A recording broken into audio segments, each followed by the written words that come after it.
The sun had vanished behind the western cliffs, leaving the land washed in a bloody light as the twilight advanced. I am Rarik Hortvenzi, apprentice factor, and I speak this warning to whoever might find my words. The stars are emerging one by one, but the only one that matters to me burns ceaselessly, day and night. It is the plague star, a constant, brilliant fixture in the sky. Today I buried Janil. I spent the entire day, from dawn until the shadows grew long, digging into the unyielding, rocky ground until my arms screamed with exhaustion. When the final stone was placed upon her cairn, I stood over the grave and spat. It is all her fault. I told her so repeatedly as she lay dying, and in her final moments, she finally confessed her guilt. She insisted we come to this desolate place. She argued against leaving when we still had the chance. Her choices led to her death, and now they will lead to mine, leaving my body to the mercy of the night hunters and the flyers we once hoped to call trading partners. The plague star shines with a cold, clear, white light. I remember telling Janil how wrong that seemed. A star of pestilence should be a sullen red, a glowering ember whispering of fire and blood. This sterile purity has nothing to do with disease. We laughed at it in the beginning, when our charter ship departed and left us to establish our small trade outpost. Back then, it was just another bright point among many in an alien sky, and we smiled at the primitive superstitions of the locals who believed sickness fell from the heavens. Then the star began to grow brighter. Night after night it intensified, until it became a piercing beacon visible even at noon. Long before that, the sickness had already taken root. Now, the flyers circle against the darkening twilight. From a distance, they possess a certain stark beauty, their silhouettes reminding me of the shadow gulls over the living seas of my homeworld, Raziar. But this is a land of mountains and dry desolation, not water. Up close, any illusion of beauty vanishes. They are lean, terrifying creatures, their leathery skins stretched taut over hollow bones, with wings like hardened parchment and talons sharp as blades. Their eyes, set beneath a great bony crest, burn with a hideous red light. Janil believed they were sentient. She claimed they had a language. I have heard their voices, a thin, keening screech that scrapes at the nerves. I never learned their tongue, and neither did she. Sentient, perhaps, but only for theft. They wanted nothing to do with honest trade, yet we share one profound commonality now. We are both dying. The flyers die, and so shall I. The night hunters, with their gnarled limbs and those unsettling two-thumbed hands, possess a terrifying power. Their eyes, glowing like dying coals in their misshapen skulls, can pierce the deepest dark even when the plague star is shrouded by storm clouds. In their deep caverns, they whisper of the great minds they once served, masters they believe will one day return to lead them to war again. But those masters never come, and the hunters perish, just like the flyers, the secretive creatures we find in the Flint Hills, the mindless beasts, the withering crops, and just like Janil and me. Janil promised us a world of gold and gems. Instead, we found a world of death. Her ancient charts called it Hro Brana, a name I refuse to use. She knew the names for all its peoples, though I remember only one, Hrun. That is the true name for the night hunters. A slave race, she claimed, of the long-vanished Trangans, defeated a millennium ago and their servants abandoned in that distant collapse. She called it a lost colony, a handful of sentient beings eager for trade.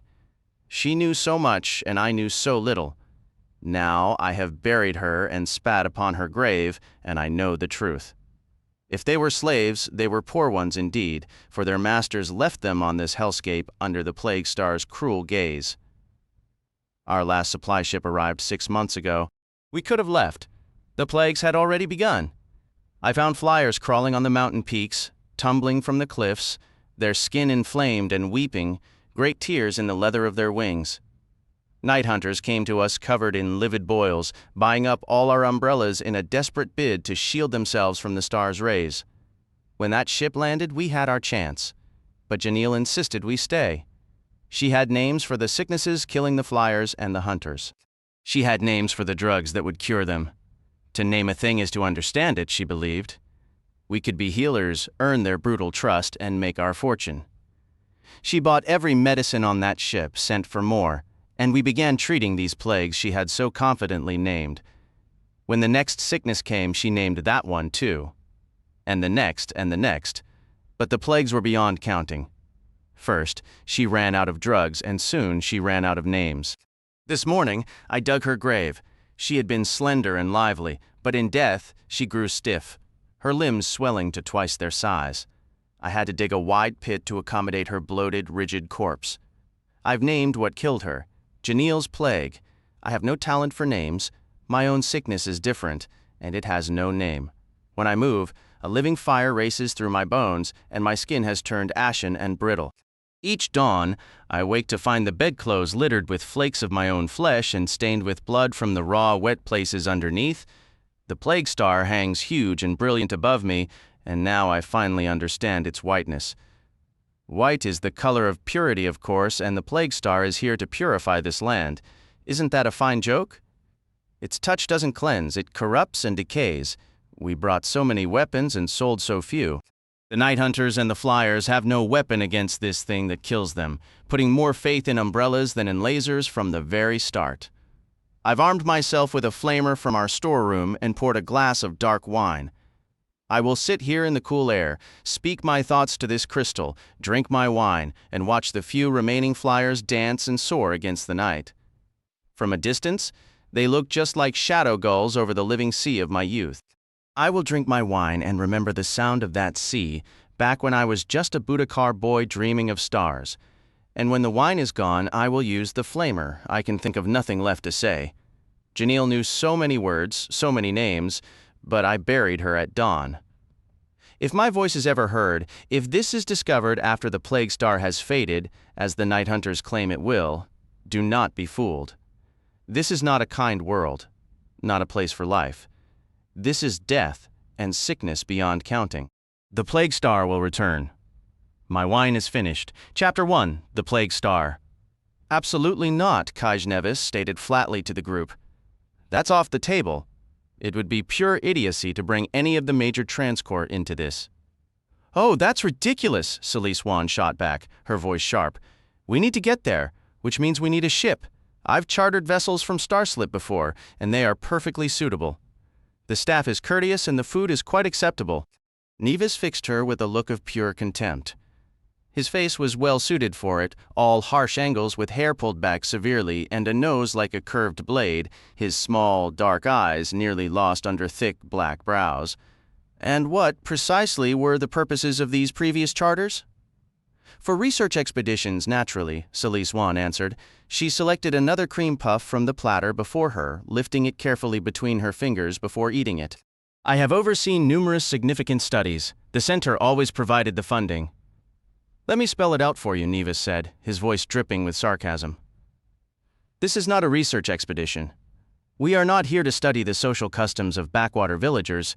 We are not digging up forgotten trivia that no rational person would care about, which seems to be your usual line of work. Our little group is about to pursue a treasure of almost incomprehensible worth. And if we locate it, we have no intention of handing it over to any official body. You need me to handle its disposal through certain unofficial avenues. You trust me so little that you won't reveal its location until we're in transit, and Lion here has even hired a bodyguard. Fine, I don't care, but get this through your head. I am not the only dishonest man on Chandeler. We're talking about staggering profit and immense power here. If you're going to keep babbling at me about the quality of the meals, then I'm walking. I have far better things to do than sit here and admire your multiple chins. Celise Wan let out a loud, wet snort of disdain. She was a large, round woman with a florid complexion. Starslip is a respectable company, she insisted. Besides, the salvage regulations are worthless, Nevis cut in. We have one set of laws here on Chandelure, another on Claronomus, a third on Maya, and none of them matter a damn. And if Shandi law actually applied, we'd receive a mere quarter of the fine's value if we got anything at all. Assuming this plague star of yours is what Lion believes it to be, and assuming it's still functional, whoever possesses it will command overwhelming military dominance in this sector. Starslip and the other major transcorps are every bit as greedy and cutthroat as I am, I assure you. What's more, they are large and powerful enough that planetary governments monitor them closely. In case you haven't noticed, there are only 4 of us. 5, If you include the hired muscle, he said, nodding toward Rika Dawnstar, who answered with a frosty smile. A standard liner employs more than 5 dessert chefs. Even on a small courier ship, we'd be outnumbered by the crew. The moment they saw what we had, do you honestly believe for 1 second they'd let us walk away with it? If they try to swindle us, we'll take them to court, the portly anthropologist said, a sulky tone entering her voice as she took the final cream puff. Kaj Nevis laughed outright. In whose court? On which planet? That's assuming they even let us live, which seems highly unlikely on the face of it. You are an astonishingly foolish and unattractive woman. Jeffrey Lyon had been listening to the argument with a pained look on his face. He had been nervously tracing a pattern in the condensation on his glass, a pointless habit from his youth. Now, he interjected finally. Let's keep this civil, Nevis. There's no call for that. We're all in this together in the end. Jeffrey Lyon was a short, solid man, wearing a military-style jacket made of chameleon cloth, its surface adorned with faded ribbons from some long-ago conflict. In the low light of the cramped diner, the fabric had taken on a dusty gray hue matching the color of his thick, spade-shaped beard. A faint sheen of sweat glistened on his broad, balding forehead. Kaj Nevis made him uneasy. The man's reputation was well known. Lyon glanced at the others, seeking some solidarity. Celise Wan merely pouted, staring intently at her empty plate as if sheer willpower could conjure another serving of cream puffs. Rika Dawnstar, whom Nevis dismissively called the hired help, lounged back in her chair, a look of dry amusement in her vivid green eyes. Beneath her plain jumpsuit and silvery mesh vest, her lean frame seemed utterly at ease. It was no concern of hers if her employers wanted to bicker until the stars went out. Insults are pointless, Anita stated. The cybertech's thoughts were difficult to read. His face was a blend of polished metal, translucent plastic, and flesh, offering only minimal expression. The shiny blue steel fingers of his right hand were laced with the mocha-colored biological digits of his left as he studied Nevis with 2 gleaming silver eyes that moved smoothly within black plastic sockets. Kaj Nevis has raised some practical considerations. He has experience in these matters where we do not. Why bring him into this venture if we refuse to heed his advice? True enough, Jeffrey Lyon conceded, his voice still carrying a note of reluctance. So what do you propose, Nevis? If we must steer clear of the Transcorps, how do we reach the Plague Star? We require a ship, Celise Wan declared, stating the glaringly obvious. Kaj Nevis allowed himself a thin smile. The Transcorps don't own every ship in the sky. That's precisely why I suggested we meet in this hole instead of your office, Lyon. This place is near the port. The person we need will be here, I'm certain of it. Jeffrey Lyon looked uncertain. An independent operator? Some of them have, well, rather questionable reputations, don't they? Like mine? Nevis reminded him flatly. Even so, I've heard whispers of smuggling, even piracy. Is that a risk we should take, Nevis? Our goal is to avoid risk entirely, Kaj Nevis replied. And we will. It's all about knowing the right contacts. I know plenty of people. The right ones, the wrong ones. He gave a slight tilt of his head. See the woman in the back booth, the one with all the dark jewelry? That's Jessamine Cage, captain of the Free Venture. She'd take our charter, no question, probably for a very attractive price. Celise Wan twisted in her seat to look. Is she our choice, then? I do hope her ship has a functioning gravity grid. 0G makes me horribly ill. When do you plan to speak with her? Jeffrey Lyon asked. I don't, Kaj Nevis informed them. Oh, I've used Jessamine to move cargo a time or two, but I wouldn't risk traveling with her, and I'd never involve her in something of this magnitude. The Free Venture carries a crew of 9, more than enough to overpower me in the hireling. No offense, Lyon, but the rest of you wouldn't be a factor. I'll have you know I served as a soldier, Jeffrey Lyon said, his tone wounded. I've seen actual combat. A century ago, Nevis countered. As I said, you aren't a factor, and Jessamine would just as soon murder all of us as look at us. His small, dark eyes moved from one face to another. This is why you need me. Without me, you're naive enough to hire Jessamine or worse, try bargaining with a Transcorp. My niece serves on a very prosperous independent trader, Celise Wan offered suddenly as if the memory had just surfaced. And who might that be? Kaj Nevis inquired. Noah Wackerfuss, she said, captain of the World of Bargains. Nevis gave a slow nod. Fat Noah, that would be an absolute riot, I'm sure. I should mention his ship maintains permanent zero gravity. Standard gravity would finish off the old reprobate. Not that it matters. Wackerfuss isn't particularly bloodthirsty, I'll grant you that.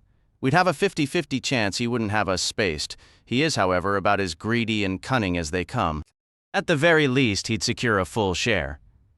In a worst-case scenario, he'd take everything. And his vessel operates with a crew of 20, all women. Have you ever inquired with your niece about the specific details of her responsibilities? Celise Wan's face reddened. Must I endure this man's insinuations? She demanded of Lion. This was my find. I refuse to be insulted by this second-rate criminal, Jeffrey. Lion frowned with clear discomfort. Enough of this bickering.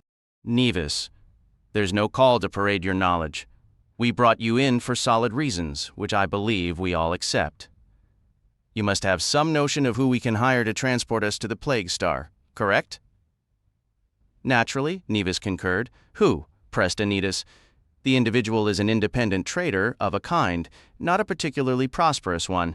He's been stranded on Chandelure, lacking a profitable cargo, for nearly half a standard year.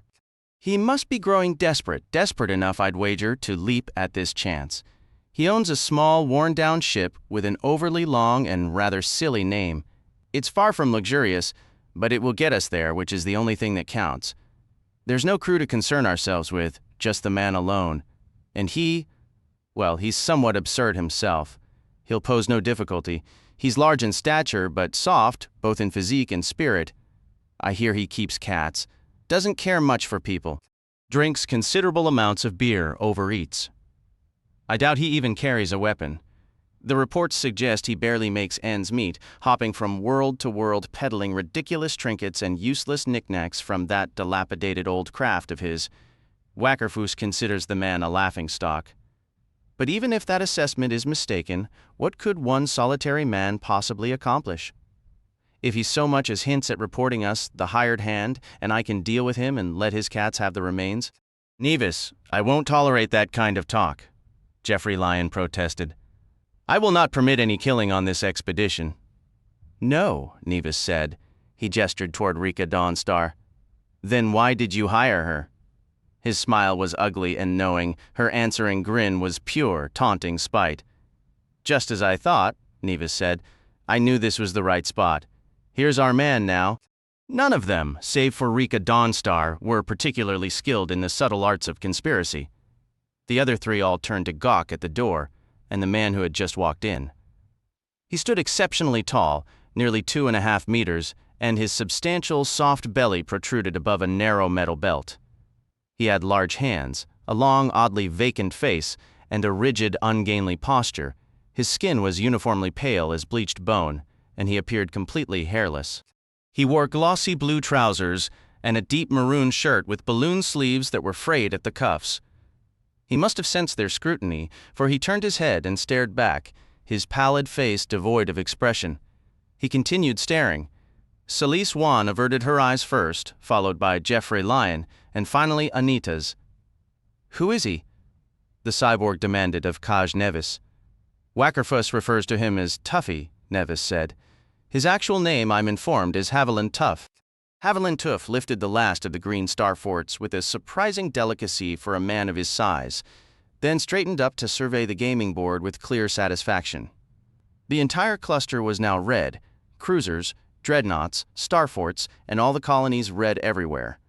I must declare victory, he stated again, said Rika Dawnstar. She stretched, working out the stiffness that hours hunched over the game had set into her muscles. She moved with the lethal grace of a predator, and beneath her silver mesh steel vest, her needler rested snug in its shoulder holster. Perhaps I might venture to propose another match, said Haviland Tuf. Dawnstar laughed. No thank you, she said. You're too proficient at this. I was born a gambler, but with you it's not a gamble. I'm weary of finishing in second place. I have been most fortunate in the games we have played to this point, Haviland Tuf remarked. Undoubtedly, my luck has now expired, and you would annihilate my modest forces on your next attempt. Oh, undoubtedly, Rika Dawnstar replied, her grin widening. But you'll have to forgive me if I postpone that attempt until the boredom becomes absolutely unbearable. At least I'm doing better than Lion. Wouldn't you agree, Jeffrey? Jeffrey Lyon sat in a corner of the control room, absorbed in a pile of aged military manuals. His adaptive jacket had shifted to match the synthetic wood paneling of the wall behind him. This simulation disregards established tactical doctrine, he replied, a note of irritation in his tone.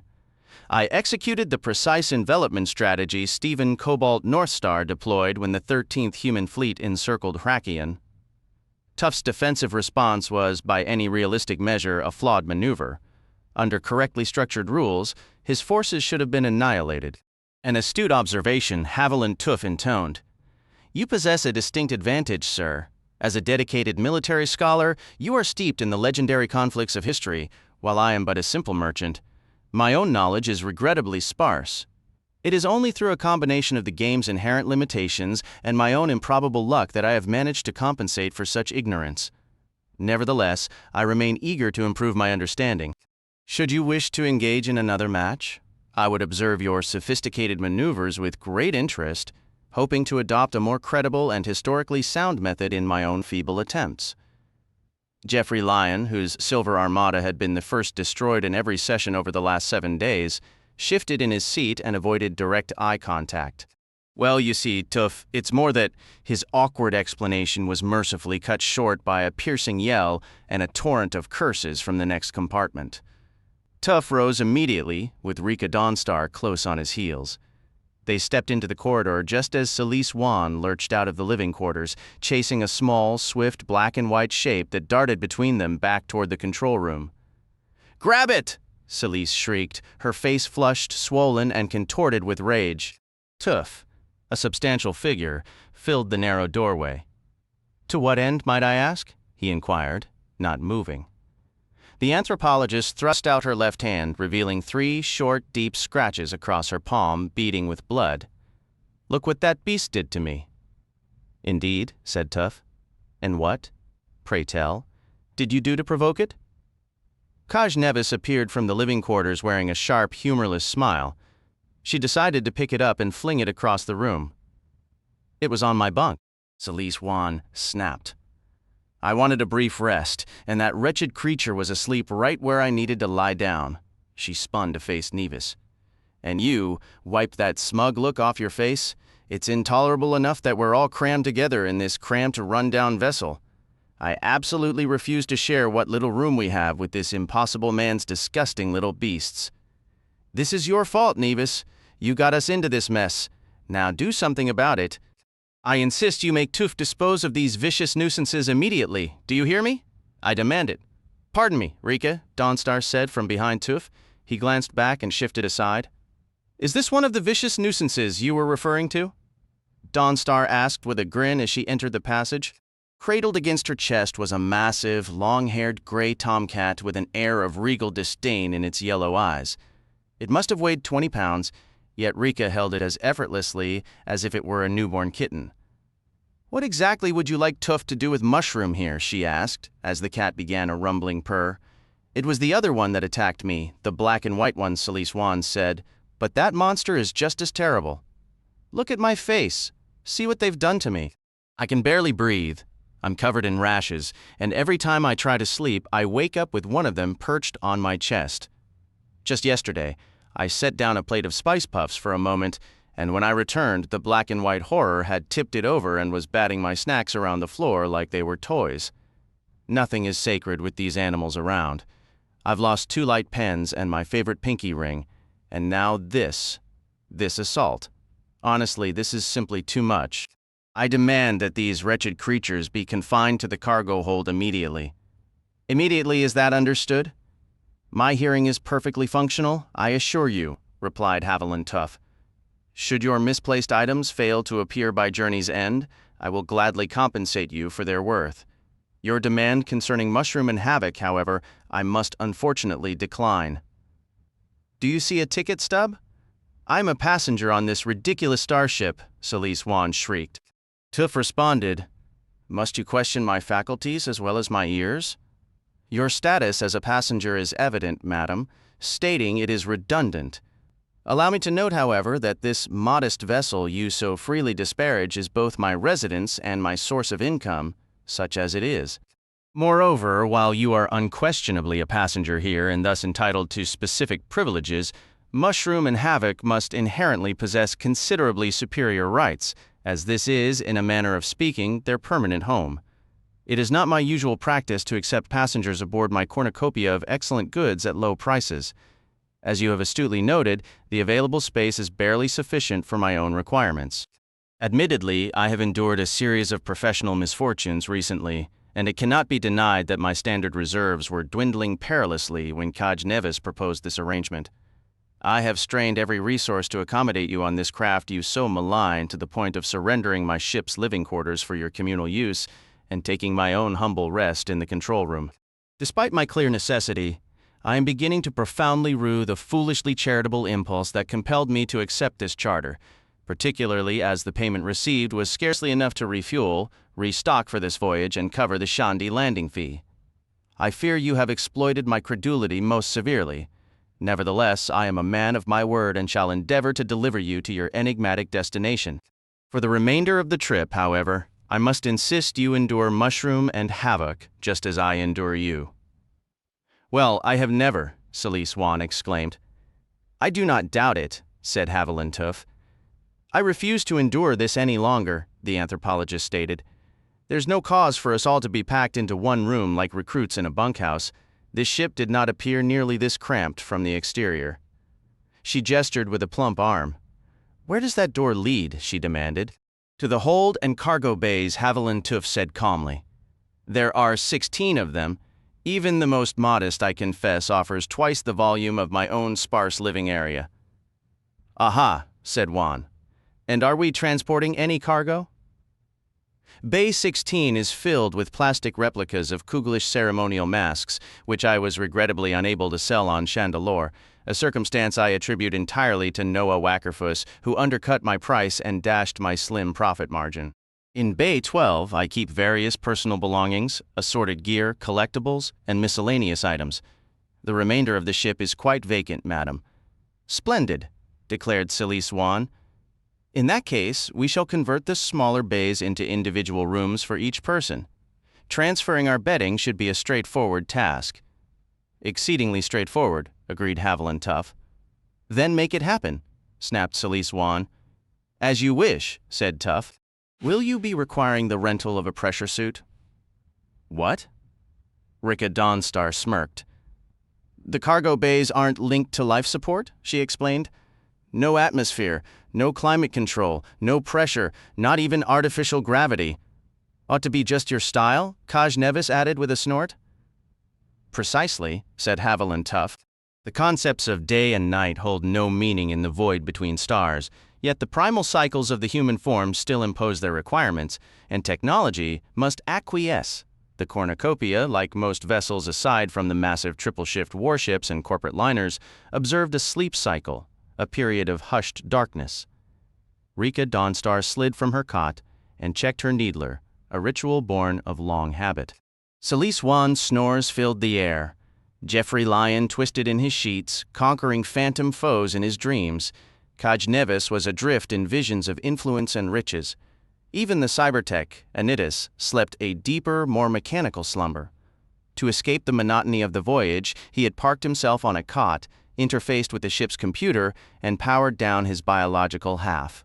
His breath was as slow and regular as a creeping glacier, his body temperature lowered, his energy use nearly zero.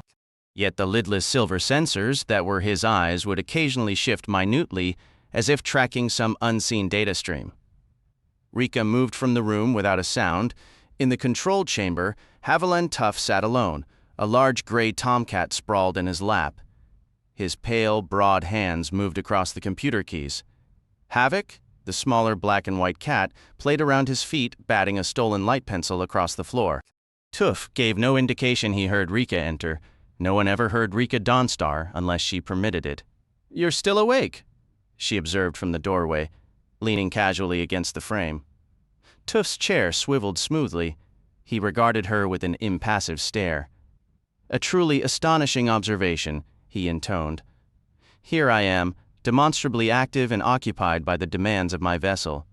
From this scant sensory data, you deduce I am not currently asleep. Your deductive faculties are, indeed, formidable. Rika sauntered into the room and stretched out on Tuf's neatly made cot. I'm awake too, she said, a smile playing on her lips. I find that scarcely credible, Tuf replied. Believe it, Rika said. I don't need much sleep, Tuf, a few hours a night. It's a professional advantage. No doubt, said Tuf. Though aboard a ship it can prove a liability. I'm bored, Tuf. A game, perhaps. Her smile widened. Perhaps a different kind of game. I am ever eager to learn new diversions. Good. Let's play the conspiracy game.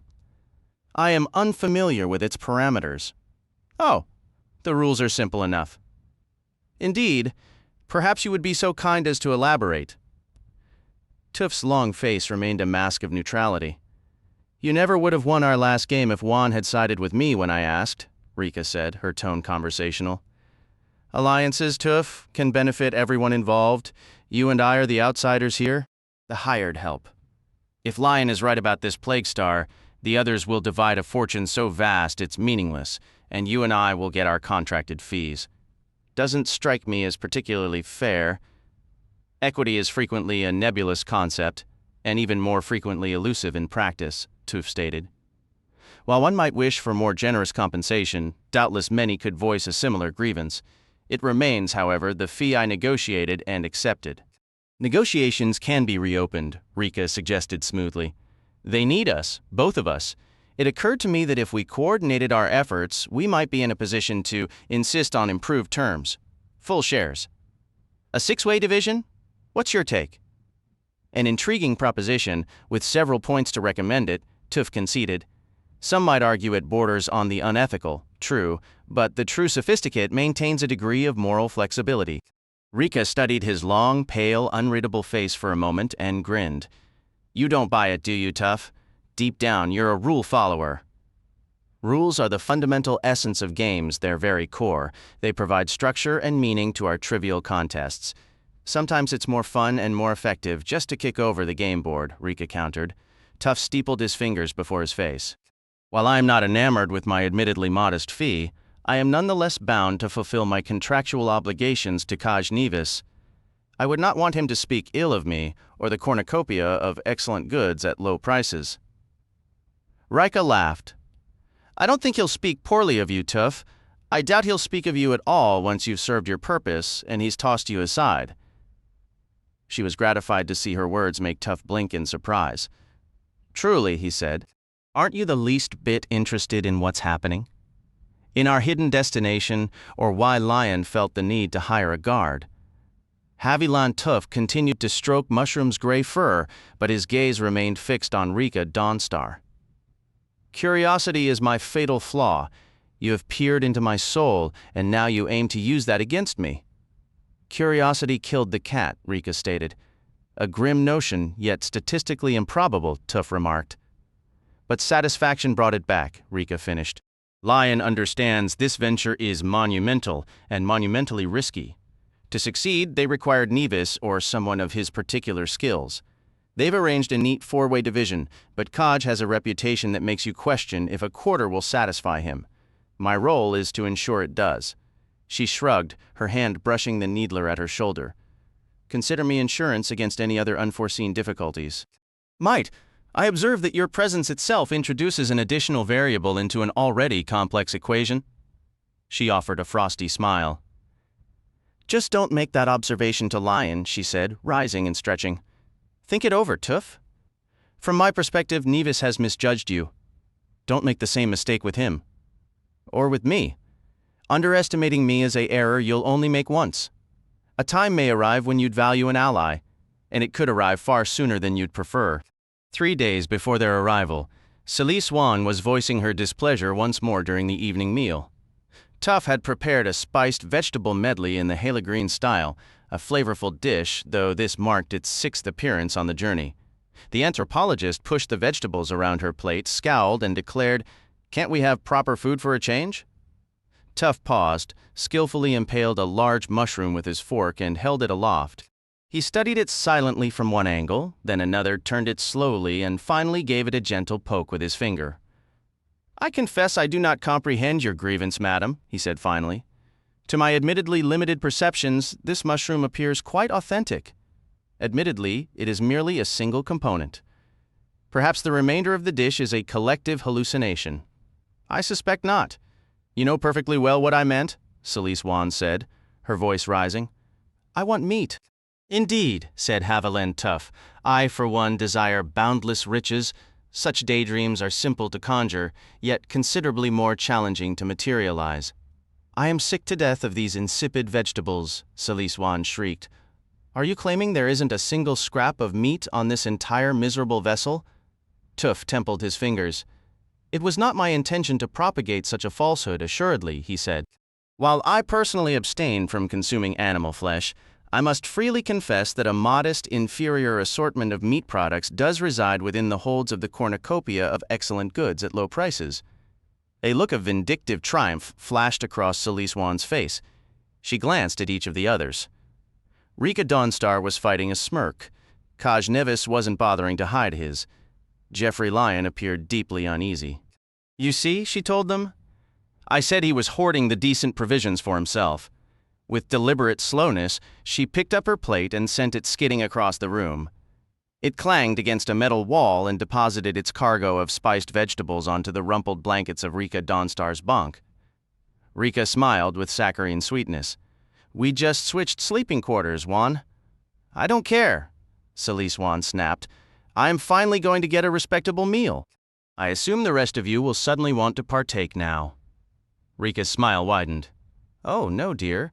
It's all yours," she declared, finishing her outburst and wiping her plate clean with a crust of onion bread. Lion shifted uneasily, while Kaj Nevis added, "If you can pry that meat out of Tuf, it's yours." "Perfect," she announced. "Tuf, bring me that meat." Haviland Tuf observed her with his usual calm detachment. "While my agreement with KJ Nevis does obligate me to provide sustenance for you throughout this journey, the specifics of the menu were never stipulated. Once again, I find myself burdened. It appears I must now accommodate your particular culinary demands.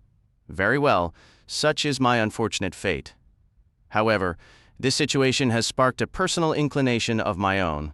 If I am to indulge your request, would it not be fair for you to humor one of mine in return?" Wayne eyed him with suspicion. "What are you getting at?" Tuf gestured mildly. "It is a trivial matter, truly. In exchange for the meat you so passionately desire, I ask only for a moment of your time.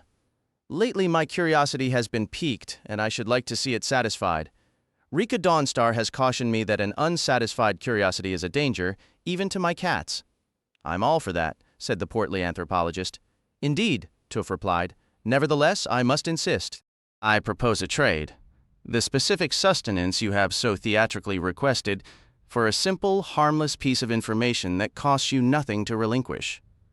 We will soon be arriving at the HRO Brana system, your chosen destination. I wish to understand the purpose of our journey and the nature of this plague star I have heard mentioned." Celise Wan turned to the others. "We paid good standards for our provisions," she protested. "This is extortion." "Jeffrey, put a stop to this?" Said Jeffrey Lyon. "There's no real harm, Celise.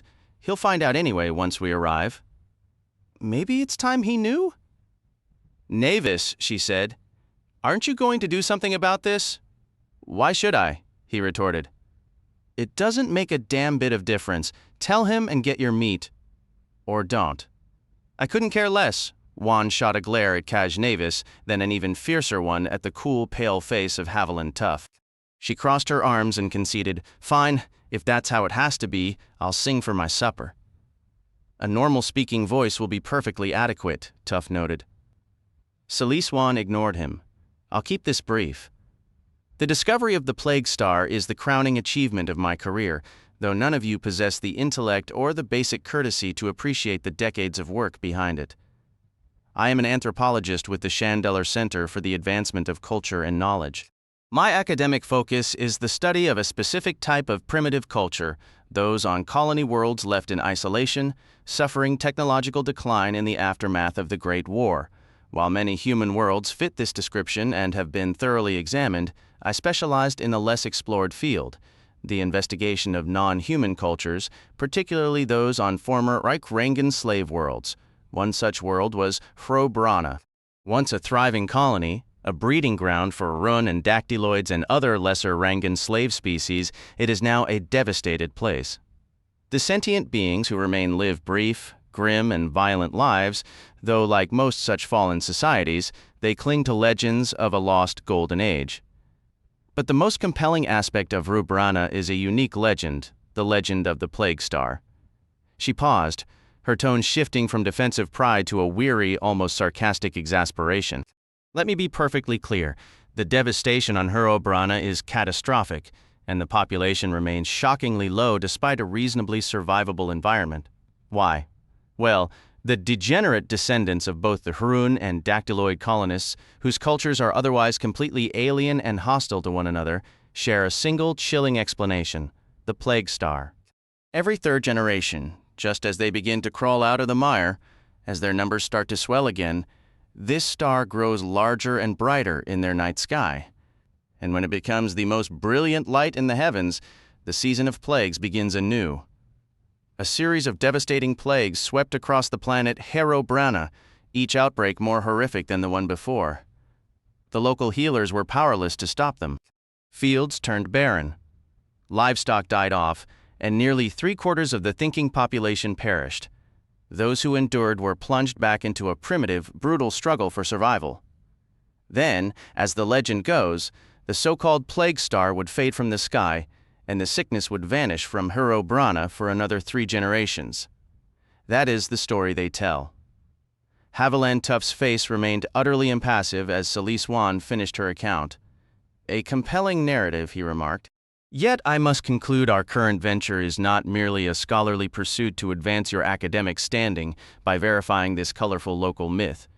No, it is not, Celise Wan conceded. That was my original goal, I'll admit. The legend presented a perfect subject for a detailed study. I sought funding from the research center for a proper expedition, but those narrow-minded bureaucrats rejected my proposal. I was furious, and rightly so. I complained about the whole affair to my associate, Jeffrey Lyon. Lyon cleared his throat. Indeed, he said, my own specialty, as you are aware, is military history. The story immediately captured my interest. I immersed myself in the center's archives. Our records are fragmentary compared to the libraries on Avalon or Newhome, but we had no time for a more exhaustive search. We needed to move swiftly. You see, my hypothesis, well, it's stronger than a hypothesis, I am convinced. In fact, I am virtually certain that I have identified this plague star. It is no fairy tale, Tuf. It is real. It must be a derelict vessel, abandoned yet still functional, continuing to execute its ancient programming more than 1,000 years after the Empire's fall. Do you not understand? Can you not deduce its nature? I confess I cannot, said Tuf, lacking your specialized insight into this matter. It is a warship, Tuf. A warship in a vast elliptical orbit around Hrobbrana. It was one of the most fearsome weapons old Earth ever deployed against the Hrangans, in its own way as dreadful as the mythical hell fleets from the final days before everything fell apart. But its potential is not solely for destruction. It is a vault containing the pinnacle of the Federal Empire's biogenetic science, a working relic stuffed with secrets the rest of humanity has forgotten. I see, said Tuf. It is a seed ship, Jeffrey Lyon concluded, a biowarfare seed ship from the Ecological Engineering Corps, and it belongs to us, Kaj Nevis stated, a thin, hard smile touching his lips. Haviland Tuf studied Nevis for a moment, gave a slight, private nod, and stood up. My curiosity is now appeased, he announced. I shall therefore discharge my part of our bargain. Ah, said Celise Wan. My meat. The quantity is sufficient, though the selection is admittedly limited, said Haviland Tuf. I shall leave the culinary preparation to your own expertise. He walked to a storage locker, entered a code, and retrieved a small carton, which he tucked under his arm and brought back to the table. This constitutes the entirety of the meat provisions on my vessel. I cannot endorse its flavor or quality. However, I have yet to receive a formal complaint on either subject. Rika Dawnstar let out a sharp laugh and Kaj Nevis gave a derisive snort. With deliberate care, Haviland Tuf extracted a dozen small cans from the carton and arranged them in a neat stack before Celise Wan. Havoc the cat sprang onto the table and began a rumbling purr. "It's not as large as I anticipated," Celise Wan said, her voice as whiny as before. "Madam," replied Haviland Tuf, "visual perception is frequently unreliable. My primary viewing screen is, I grant you, rather modest, a mere meter across, which necessarily reduces the apparent size of any object displayed upon it. The vessel in question is, in reality, of considerable proportions." Kaj Navis stepped closer. "Define considerable." Tuf laced his fingers over the curve of his stomach. "I cannot provide exact figures. The cornucopia of excellent goods at low prices is a humble merchant craft, and its sensor systems are not all they perhaps could be." "An estimate, then?" Kaj Navis demanded sharply. "An estimate," Tuf echoed, "from the perspective currently shown on my view screen, with its longest dimension considered length. The vessel we are approaching measures roughly 30 kilometers long, about 5 kilometers wide, and stands close to 3 kilometers tall. This excludes the central domed section, which adds a bit more height, and the forward tower that climbs an extra kilometer above the deck it springs from." Everyone had assembled in the control room, including Anitis, roused from his programmed rest cycle upon their emergence from faster-than-light travel. A profound quiet settled over the group. Even Celise Wan appeared momentarily speechless. All eyes were fixed on the screen, on the elongated, dark, and contorted shape hanging against the starfield, dotted with soft glows and humming with imperceptible power. "I was correct," Jeffrey Lyon finally murmured, shattering the silence. "A seed ship. An Earth Imperium colonial seed ship. Nothing else could possibly be that immense." A slow smile spread across Kaj Nevis's face. "Incredible," he breathed. "The internal systems must be enormous," Anitis mused. "The Earth Imperials possess technology far surpassing our own. It likely houses a true artificial intelligence. We're wealthy." Celise Wan bubbled, her numerous complaints temporarily forgotten. She seized Jeffrey Lyon's hands and spun him in an exuberant, bouncing circle. "We're rich, famously rich. Every one of us is rich." "This assertion is not entirely accurate," stated Haviland Tuf. "While your future financial prospects may indeed improve, your current monetary holdings remain unchanged from moments ago. Furthermore, Rika Dawnstar and I do not share in this anticipated economic windfall." Nevis fixed him with a hard stare. "Got a problem, Tuf?" "I would not dream of objecting," Tuf replied in his monotone. "I was merely addressing Celise Wan's factual inaccuracy." Kaj Nevis gave a curt nod. "Good. Now before any fortunes are made, we need to board that thing and assess its condition. Even a wreck would bring a substantial salvage fee, but if that ship is operational, the potential is limitless." "It is clearly functional," Jeffrey Lyon countered. "It has been dispensing biological plagues upon Hrubrana like clockwork for 1,000 standard years." "True enough," Nevis conceded, "but that's not the full picture. It's motionless now." "What about the drive engines? The biological cell libraries? The core computers? We have a full diagnostic to run. How do we get inside, Lyon?" "A docking procedure may be feasible," Jeffrey Lyon answered. "Tuf, that central dome, do you observe it?" He pointed. "My visual acuity is perfectly adequate." Right. I believe that conceals a landing deck beneath, vast as a spaceport. If we can trigger the dome to retract, you could pilot your ship directly inside. "If," intoned Haviland Tuf, a remarkably troublesome word, so brief, yet so frequently a precursor to disappointment. As if to emphasize his point, a small crimson indicator illuminated beneath the main screen. Tuf raised a long, pale finger. "Observe!" "What is it?" Nevis demanded. "An incoming transmission," Tuf declared. He leaned forward and pressed a worn button on the lasercom panel.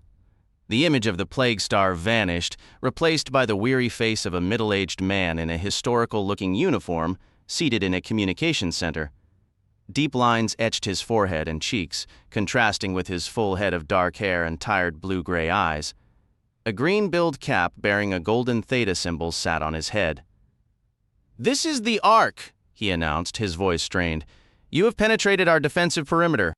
Identify yourselves immediately or be targeted. This is your first and only warning." Haviland Tuf depressed his transmit button. "This is the trading vessel Cornucopia of Excellent Goods at Low Prices. He enunciated clearly. Haviland Tuf in command. We are harmless, unarmed merchants from Chandelure, Ark. We respectfully request permission to approach for a docking procedure. Celise Wan's jaw went slack. It's crude, she whispered, the giddy certainty of their fortune suddenly replaced by a cold, sharp dread. The crew is still alive. Jeffrey Lyon stroked his beard thoughtfully. A remarkable turn of events. Could these be descendants of the original EEC personnel?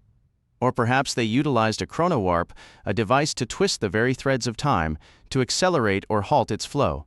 Imagine the possibilities. Kaj Nevis let out a frustrated growl. 1,000 years, and you're telling me they're still breathing? How in the world are we supposed to handle that? The view screen glitched for a moment before the weary figure in an Earth Imperial's uniform reappeared. This is Ark. Your identification is improperly coded. You have entered our defensive perimeter. Identify yourself immediately or face hostile action. This is your second warning. Sir?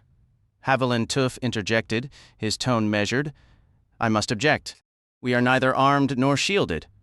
We come as peaceful merchants and academics, fellow human beings. Our purpose is not aggressive, and we possess no capability to threaten a vessel as powerful as your Ark. Must we be greeted with such hostility? The screen flickered again. This is Ark. You have breached our defensive sphere. Identify yourself now or be eliminated. This is your third and final warning. Recordings, Kaj Nevis declared, a spark of excitement in his voice. That's all it is. No cryo-sleep, no fancy stasis field. There's nobody home.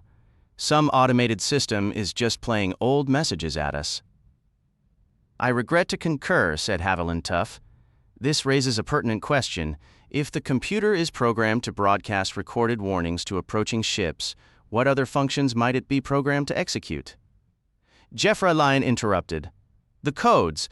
I have an entire collection of Federal Empire clearance sequences and identification protocols on data crystals in my archives. I'll retrieve them immediately. A prudent proposal, Haviland Tuf acknowledged, save for one glaring shortcoming. The considerable time required to locate and implement these encoded chips. Were we afforded such leisure? I might commend your initiative. Alas, I fear we are not. The Ark has just opened fire upon us. Haviland Tuf leaned forward. I am engaging the drive, he announced. But as his long, pale fingers grazed the controls, the cornucopia was rocked by a violent impact. Celise Wan screamed and tumbled to the floor. Jeffrey Lyon collided with Oddities. Even Rika Dawnstar had to seize the back of Tuf's chair to keep her balance. Then every light went out. Haviland Tuf's voice emerged from the darkness. I fear my announcement was premature, he said, or more precisely, my action was too delayed. For a long, tense moment, they were engulfed in silence and shadow, braced for a second strike that would mean their end. Then the blackness receded slightly. Faint indicators glowed to life across the consoles around them as the cornucopia system stirred in a flickering, feeble revival. We are not completely incapacitated, Haviland Tuf announced from the command chair, where he sat rigidly. His large hands hovered over the computer keys. I will obtain a damage assessment. Perhaps retreat remains a possibility. Celise Wan began to emit a sound, a high, shrill, relentless wail. She remained sprawled on the deck. Kaj Nevis whirled toward her. Quiet, you blubbering fool, he snapped, giving her a sharp kick. Her wailing dissolved into choked sobs. We're sitting ducks like this, Nevis barked. The next shot will tear us apart. Damn it, Tuf, get us moving? Our forward momentum continues unabated, Tuf replied. The strike we sustained did not halt our velocity, though it did alter our course relative to the Ark. This deviation may explain the cessation of fire. He studied pale green data streaming across a secondary screen. I regret to report my vessel has sustained significant impairment. Activating the drive at this juncture would be ill-advised. The structural stress would likely tear us apart. Our life support systems are also damaged. Projections indicate our oxygen supply will be exhausted in approximately 9 standard hours. Kaj Nevis unleashed a string of curses. Celise Wan began pounding her fists against the deck plating. I could shut down again to save oxygen, Oddities proposed. No one paid him any mind. Celise Wan's voice cut through the gloom. We could eliminate the cats. Rika Dawnstar shifted in her seat. Is moving an option? Haviland Tuf's reply was measured. The maneuvering thrusters remain functional. However, without access to the star drive, a journey to the nearest outpost, Hro-Barana, would consume roughly 2 Chandelure years. 4 individuals could theoretically survive within pressure suits. The viral air packs would provide indefinite oxygen recycling. "I will not spend 2 years trapped in a pressure suit," Celise Wan declared, her tone leaving no room for argument. "Splendid," Tuf intoned. "Given I possess only 4 suits, and we number 6, your stance is remarkably convenient. Your anticipated sacrifice shall be noted, madam. Before we commit to this course, however, one alternative warrants examination." "Which is?" Kaj Navis demanded. Tuf rotated his command chair, his gaze passing over each shadowed figure in the darkened control room. "Our survival hinges on the contents of Jeffrey Lyon's crystalline chip. If it holds the correct approach codes, we may dock with the Ark without provoking its ancient defenses." "The chip!" Lyon exclaimed. In the poor light, his chameleon cloth jacket had darkened to near invisibility. "I'll retrieve it!" He hurried from the bridge toward their quarters. Mushroom, silent as a ghost, crossed the deck and sprang into Tuf's lap. As Tuf's hand settled on the large tomcat, a resonant purr filled the tense silence, a strangely comforting vibration. For a fleeting moment, hope seemed possible, but Lyon's absence stretched on too long. When his returning footsteps finally sounded, they were slow, heavy with despair. "Well?" Nevis snapped. "Where is it?" "Gone," Lyon whispered. He moved closer, holding out his portable computer like a plea. "I've turned everything upside down. It's vanished. I was certain I packed it. My files, Kaj, I intended to bring it. I couldn't manage everything, but I copied the critical records, data on the war, the EEC, local histories. You know my gray case. It held my computer and over 30 chips. I was reviewing the seed ship archives last night in my bunk, and you complained I was keeping you awake. One of those chips contained the old access codes. I know it did, but it isn't here." His eyes swept the room, searching their faces. "I've checked the case 4 times, scoured my bunk, the table, everywhere. I'm sorry, unless someone else has it?" The silence was his only answer. "I must have left it behind on Chandelure," he finished, voice breaking. "We departed in such a rush, You useless old man," Kaj Nevis hissed, the threat hanging in the recycled air. "I should end you now and conserve what little oxygen remains. We're finished." Celise Wan shrieked, her composure shattered. "We're dead. All of us, madam," Haviland Tuf said calmly, his fingers still moving through Mushroom's fur. "Your declaration remains, as ever, alarmingly hasty. You are not deceased any more than you were recently affluent." Nevis wheeled to face him. "Oh, you have a thought, Tuf?" "Indeed," Tuf affirmed. "Well, out with it," Nevis pressed. "The Ark represents our sole prospect for salvation," Tuf stated. "We must gain entry. Without the code crystal, we cannot safely maneuver the cornucopia of excellent goods at low prices, nearer for docking, lest we invite another attack. This is evident, yet a notion has presented itself." He raised a single finger. "Perhaps the Ark's automated defenses would perceive a smaller target as less threatening. A single individual in a pressure suit, for instance, employing air jets for propulsion." Kaj Nevis considered this, a cynical twist to his mouth. "And when this hopeful soul reaches the Ark, what's the plan?" "Politely tap on the airlock." "An impractical suggestion," Haviland Tuf conceded. "Nevertheless, I believe I possess a methodology to address this subsequent complication." They waited. Tuf continued stroking the purring cat.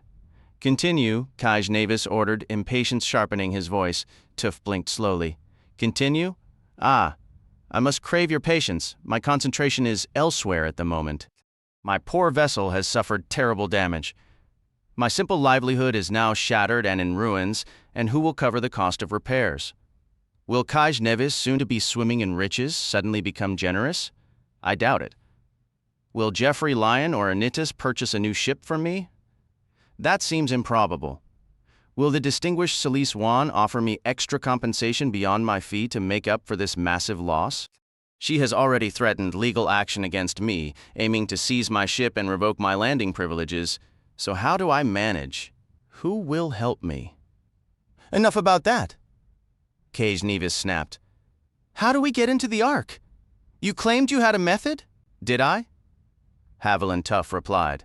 I believe you're right, yet I'm afraid the burden of my troubles has pushed the idea right out of my overwhelmed mind. I've forgotten it.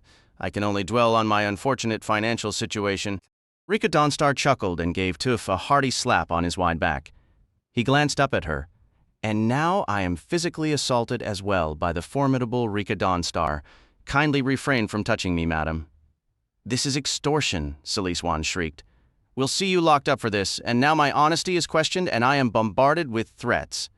Is it any wonder my thoughts are scattered, Mushroom? Kaj Nevis growled. Fine, Tuf, you win. He scanned the group. Any objections to making our friend Tuffy here a full partner? A 5-way division? Jeffrey Lyon cleared his throat. He's earned at least that much if his idea actually works. Nevis nodded. You're in, Tuf. Haviland Tuf stood up with slow, immense dignity, gently moving Mushroom from his lap. My memory is coming back to me, he declared. There are 4 pressure suits in that locker over there. If one of you would be so good as to put one on and assist me, we shall go together to retrieve a rather useful item from storage compartment 12. What in the world is that? Rika Dawnstar exclaimed when they returned, carrying their prize between them. She laughed. What is it? Siliswan demanded. Haviland Tuf, who looked enormous in his silver-blue pressure suit, set the legs down and helped Kaj Nevis stand it upright. Then he took off his helmet and examined their acquisition with clear satisfaction. It is a spacesuit, madam, he stated. I thought that was obvious. It was a spacesuit of a kind, but unlike any they had ever seen, and it was plainly not built with humans in mind. It loomed over everyone, even Tuf. The elaborate crest on the massive, protruding helmet stood a good 3 meters from the floor and nearly touched the ceiling. It had 4 thick, double-jointed arms, the lower 2 ending in sharp, serrated pincers. The legs were wide enough to hold small tree trunks, and the feet were large circular plates. On its broad, hunched back were 4 huge tanks. A radar antenna extended from the right shoulder, and all over the rigid black metal was decorated with intricate, swirling patterns in red and gold. It stood among them like some ancient armored giant. Kaj Nevis jabbed a thumb toward it. It's here, he said. So what? How is this monster supposed to help us? He shook his head. Looks like a piece of scrap to me. Please, said Tuf. This device, which you so casually dismiss, is a historic antique. I obtained this remarkable alien artifact at considerable personal expense on Unchi during my travels through that region. This is an authentic Unquin battlesuit, sir, purported to be from the Hammerun dynasty, which collapsed some 1,500 years ago, long before humanity ever reached the Unquish stars. It has been completely restored. What does it do, Tuf? Asked Rika Dawnstar. Always one to get straight to the point? Tuf blinked. Its functions are numerous. 2 are particularly relevant to our current dilemma. It features a reinforced exoskeleton, and when fully powered, it will amplify the wearer's natural strength by approximately 10 times.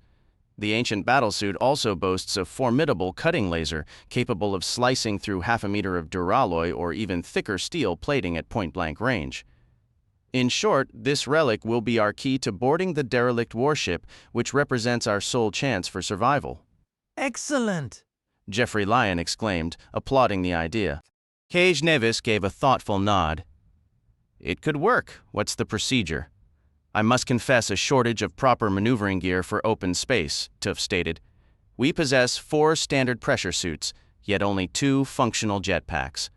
Fortunately, the Unquin battlesuit is equipped with its own propulsion system. My proposal is this.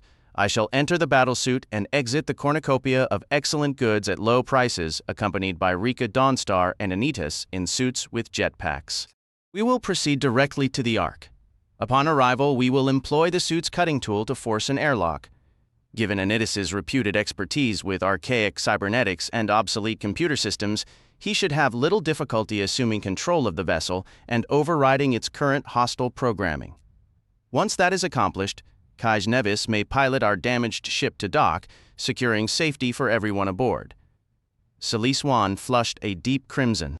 "You're planning to strand us here to die," she shrieked. "Nevis! Lion! We have to stop them! Once they're on that ship, they'll destroy us! We can't trust any of them!" Haviland Tuf blinked slowly. "Must my integrity be perpetually assailed by such baseless accusations?" he inquired. "I am a person of honor. The treacherous course you imply had never once occurred to me.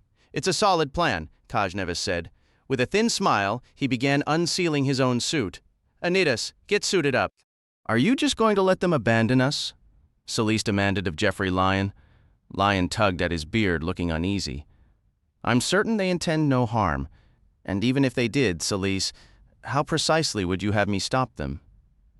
As Dawnstar and the Cybertech prepared their gear, Haviland Tuf addressed Nevis. "Let us move the battlesuit to the main airlock."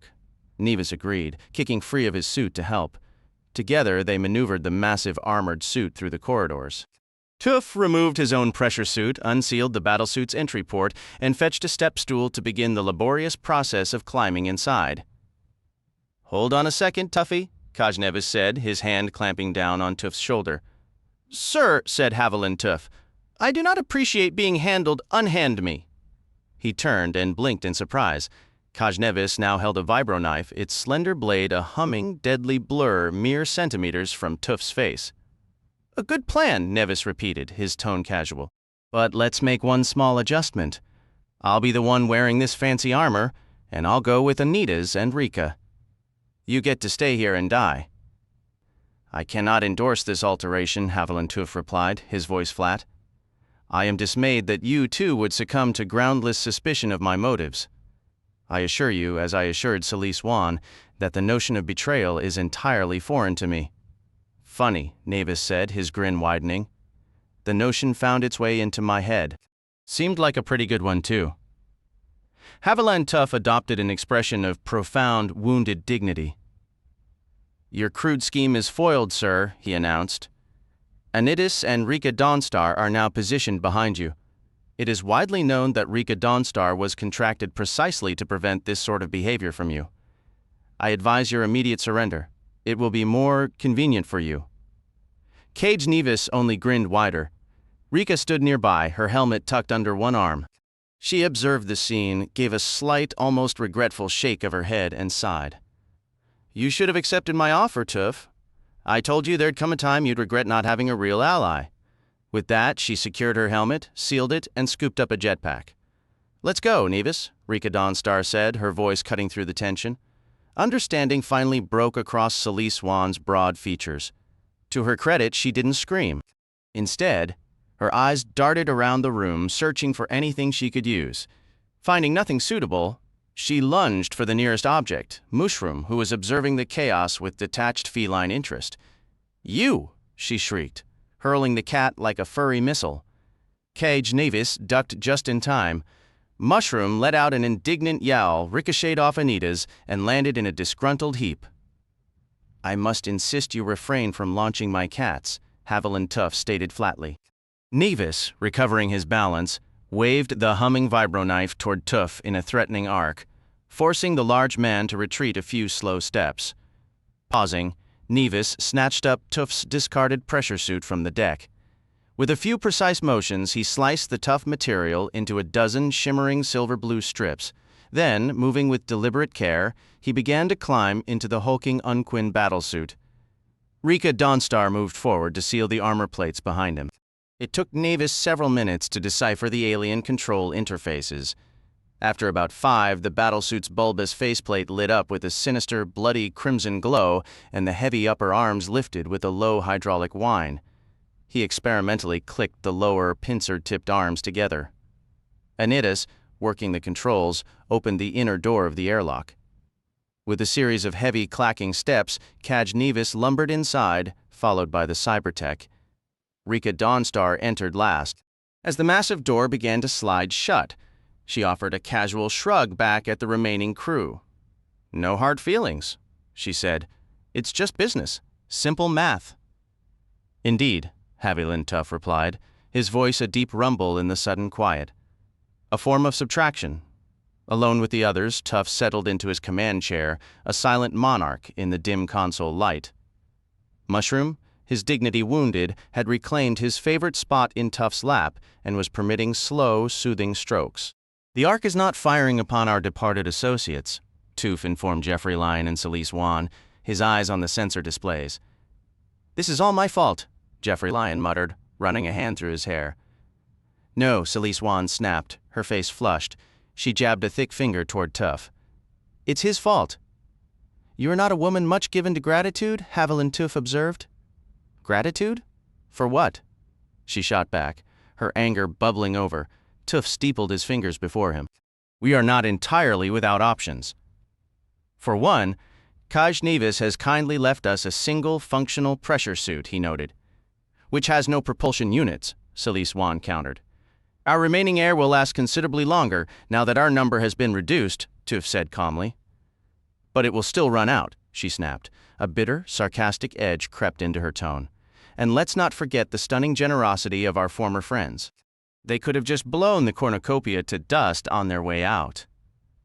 How thoughtful of them to leave us the ship." "Nevis wanted us to die slowly," Jeffrey said grimly. "I think not. It is more probable he wished to preserve this vessel as a potential refuge should his bold plan to seize the Ark encounter difficulties," Tuf mused. "For the present, we have shelter, supplies, and a degree of limited maneuverability. What we have is a dying ship," Celise Wan insisted. She opened her mouth to say more, but was interrupted as Havoc came tearing into the control room, a whirlwind of energy chasing a glittering bauble she'd batted ahead of herself. The object, a glowstone ring, skittered to a stop by Celise Wan's feet. Havoc pounced, sent it spinning again with a playful tap, and Celise yelped. "My ring! I've been looking everywhere for that, you thieving little beast!" She bent to grab it. Havoc, thinking this a new game, swiped at the moving hand. Celise swung a fist at the cat, missed wildly, and received 4 sharp lines of red down her wrist for her trouble. She shrieked in pain and outrage. Haviland Tuf was on his feet in an instant. He scooped up Havoc and the ring, tucking the cat securely under his arm. He handed the jewelry back to its now bleeding owner with stiff formality. "Your property," he intoned. "Before I suffocate," Celise Wan hissed, cradling her hand, "I swear I'm going to grab that creature by its tail and dash its brains out on the nearest wall, assuming it has any." "You chronically fail to appreciate feline virtues," Tuf said, retreating to the sanctuary of his chair. He stroked Havoc's fur, calming the excited cat just as he had comforted Mushroom. "Cats are creatures of notable intelligence. It is in fact widely accepted that all cats possess a certain psychic sensitivity," he added, almost as an afterthought. "Havoc, for instance, has always been curiously adept at finding misplaced items, a most practical talent, though occasionally inconvenient for the owners of said items. The ancient cultures of old Earth were said to revere them. I've researched primitive societies that venerated waste," the anthropologist snapped. "That creature is a disgusting animal." "The feline is meticulously hygienic," Tuf replied evenly. "Havoc is still very young, and her spirited, unpredictable nature is entirely intact. She possesses a strong will, which only adds to her appeal. Interestingly, she is also quite routine-bound. Who could remain unmoved by the delight she finds in batting small, misplaced items? Who wouldn't smile at the predictable way her toys vanish under the consoles in this chamber? Only someone utterly devoid of warmth." Tuf blinked slowly, once, twice, 3 times. On his impassive face, it was a tempest of feeling. "Down, Havoc," he said, giving the cat a soft nudge from his knees. He stood, then lowered himself with formal grace. On all 4s, Haviland Tuf began to move about the floor, reaching under the control panels. "What are you doing?" Celise Wan exclaimed. "I'm retrieving Havoc's misplaced playthings," stated Haviland Tuf. "I'm injured, our air is failing, and you're hunting for cat toys," she cried out in frustration. "I believe I have just clarified that," Tuf said. He extracted a collection of small items from beneath the console, and then another. After probing as far back as he could reach and sweeping the area methodically, he finally ceased, collected his findings, brushed himself off, and began to separate the treasures from the debris. "Notable," he remarked. "What is?" she insisted. "These belong to you," he told Celise Wan, passing her another ring and 2 light styluses. "These are mine," he said, pushing aside 2 more styluses. 3 red cruiser models, a yellow dreadnought replica, and a silver Star Fortress figurine. "And this, I believe, is yours." He extended his hand to Jeffrey Lyon, offering a shaped crystal the size of a thumbnail. Lyon nearly leaped from his seat. "The data chip?" "Precisely," said Haviland Tuf. An eternity seemed to pass after Tuf transmitted the docking request. A fine line materialized across the center of the immense black dome, followed by another intersecting it. Then a third, a fourth, and many more. The dome fractured into 100 slender pie-slice segments, which retracted into the ark's hull. Jeffrey Lyon released a held breath. "It's functioning," he said, his voice thick with wonder and relief. "I arrived at that deduction earlier," Tuf noted, "when we passed through the defensive perimeter unchallenged. This is simply a verification." They observed the sequence on the screen. Below the vanished dome lay a landing bay as vast as the spaceports of smaller worlds. The deck was marked with circular pads, several of which held ships. As they waited, a ring of brilliant blue-white light activated around one empty pad. "I would not presume to instruct you," said Haviland Tuf, his attention on his controls, his hands moving with deliberate care. "However, I strongly recommend you secure your restraints. I am deploying the landing gear and programming our descent to the designated pad, but I cannot confirm the integrity of the struts, or even if all 3 remain attached. Prudence is advised." The landing bay opened like a dark maw below them. They began a solemn drop into its cavernous interior. The glowing circle of the landing pad grew steadily larger on one screen. A second displayed the faint blue shimmer of the cornucopia's gravity drives, reflecting off distant metallic walls and the outlines of other vessels. A third showed the dome reforming, its sharp segments meshing together again like the teeth of some colossal spacefaring beast swallowing them whole. The touchdown was unexpectedly soft. They settled into position with a faint sigh, a whisper of sound, and the gentlest of jolts Haviland Tuf powered down the engines, his eyes moving deliberately across the instrument panels and the images flickering on his telescreens. Satisfied, he swiveled his chair to address his companions. "We have successfully docked," he declared. "Now we must formulate our next move." Celise Wan was already fumbling with her restraint harness. "I'm getting off this ship," she snapped.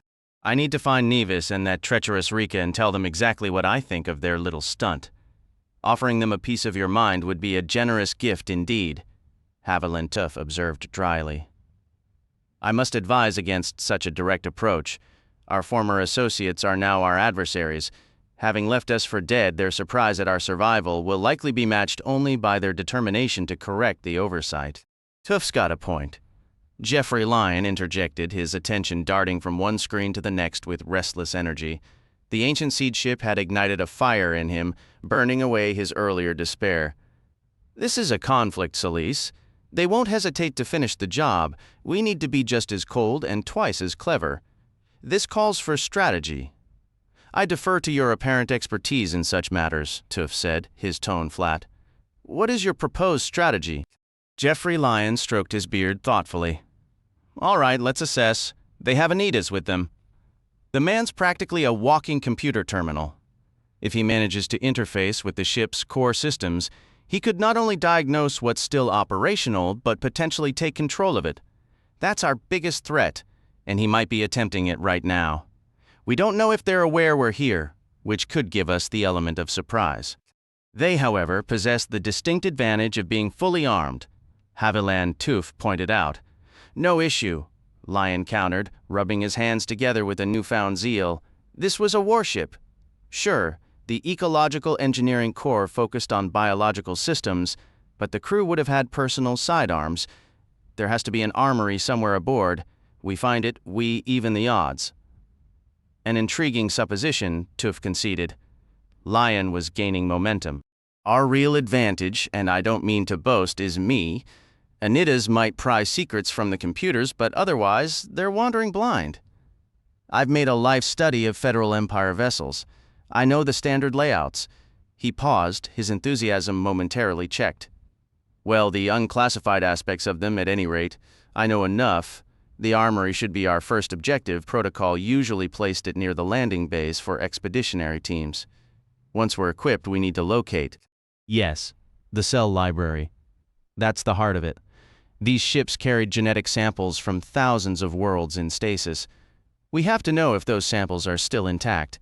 If the stasis field failed and everything's rotted, all we've won is a giant, empty hull. But if it's functional, the Ark is beyond value. While the cell library's significance is undeniable, Tuf said, a more pressing tactical priority might be securing the command bridge. If we operate on the hopeful, if unproven, assumption that the original crew is not a factor after 1,000 years, then control of this vessel is a contest between our party and the other. Whoever masters the ship's functions first gains a decisive upper hand. Excellent point, Tuf, Lion exclaimed. Then we shouldn't waste another second. Finally, something we agree on, Celise Wan muttered. Let's get out of this metal box. Haviland Tuf raised a single, deliberate finger. One moment, please. A logistical complication arises. We are 3 individuals, yet we have among us only a single functioning pressure suit. Celise Wan let out a short, derisive laugh. We're inside a ship, Tuf, a big, supposedly sealed ship. Why in the world would we need suits? Under optimal circumstances, perhaps we would not, Tuf admitted, his gaze drifting to a status screen displaying a flickering, ambiguous atmospheric readout for the corridor beyond their airlock. It appears you are correct in your observation, Haviland Tuf stated, his voice measured. My sensors confirm the landing bay now holds a fully breathable oxygen-nitrogen mix introduced after the dome sealed. It functions precisely as a massive airlock. So where's the issue, Tuf? Came the reply. Perhaps I am exercising excessive caution, Tuf admitted, yet a sense of unease persists. This Ark, while seemingly deserted, remains alarmingly operational. Consider the plagues it continues to unleash upon Hroborana. Reflect on the formidable efficiency of its external defenses. We do not know why the crew vanished or how they met their end, but their intention for this vessel to endure is evident. It is logical to assume the defensive sphere was merely the first automated layer of protection. A disturbing thought, Jeffrey Lyon remarked. You're suggesting internal traps of a biological nature, Tuf clarified. The air beyond this lock could be saturated with engineered pestilence or tailored contagions. I, for one, would feel significantly more secure in a pressure suit. The choice, however, remains yours. Celise Wan shifted uncomfortably. I want the suit. We only have one, and given the utterly wretched treatment I've endured, I believe I'm owed that much. Let us not revisit that particular grievance, Tuf replied evenly. Observe the landing deck. We are surrounded by 9 other vessels of assorted design, a Hruan fighter, a Rhiannes merchantman, 2 unfamiliar types, and 5 identical shuttlecraft, clearly original to the Ark and larger than our own. Spacecraft invariably carry pressure suits. My plan is to utilize our soul suit, exit, and procure additional suits from these neighboring craft for each of you. Absolutely not, Celise Wan snapped. You go out there and we're trapped in here. Life is often composed of such disagreeable necessities, Tuf said flatly. The emergency airlock proved troublesome. They managed the outer door without issue, cycling through and sealing it behind them. Atmosphere rushed back into the vast chamber, but the inner door was stubbornly jammed. Rika Dawnstar attempted the manual wheel first. It refused to budge, the locking lever immobile. Move! Kaj Navis commanded, his voice a distorted, grating roar amplified by the Unquin battlesuit's external speakers. He lumbered forward, his massive feet clanging on the deck, and the suit's powerful upper limbs seized the wheel. It resisted with a metallic groan, then twisted, buckled, and finally tore free from the door entirely. Nicely done, Rika said over her comm, a laugh in her voice. Kaj Navis responded with a thunderous, incomprehensible growl. He grabbed the lever next, applying force until it snapped off in his grip. Anitas drifted closer to examine the mechanism. A coded entry panel, he noted, pointing. The correct sequence would grant automatic access. There is also a computer interface port. If I could establish a connection, I might extract the code from the system. Then do it, Kejnevis boomed, his faceplate glowing ominously. Anitas lifted his gloved hands in a helpless gesture. Encased in the silver-blue pressure suit with only his metallic eyes visible behind the faceplate, he resembled a sophisticated automaton. Towering over him, Kaj Nevis looked like a far more primitive and brutal machine. "The suit is the problem," Oddities explained. "Its design is inadequate. The gloves lack the necessary fine motor interfaces for such a delicate task. I cannot establish a direct connection without first removing the component," Oddities stated. "Then remove it," Kaj Nevis commanded. "Will that be safe?" Oddities inquired. "I am uncertain." Rika Dawnstar gestured toward a console. "The atmosphere readings show breathable air in there. Neither of you has removed your suit," Oddities pointed out, his voice tight. "If I were to air and open the outer hatch instead of the inner one, I could be dead before I could reseal my helmet. Don't make an error," Nevis's voice boomed through his armor speakers. Oddities crossed his arms. "The air could be toxic. This vessel has been abandoned for a millennium, Kaj Nevis. Even the most advanced systems degrade, experience failures. I am not willing to risk my life." "Oh!" Nevis thundered. A harsh, grinding servo whine filled the airlock as one of the battlesuit's lower limbs rose. The serrated pincer opened, clamped around Oddities' torso, and slammed him against the bulkhead. The cybertech yelped in protest. An upper arm swung across, a massive gauntlet digging under the collar seal of his pressure suit. With a brutal wrench, the helmet and the entire upper section of the suit were torn free, nearly taking Oddities' head with it. "I'm fond of this armor," Nevis announced, giving the pincer a slight, cruel squeeze. The reinforced fabric tore and a dark stain of blood began to seep through. "You're breathing, aren't you?"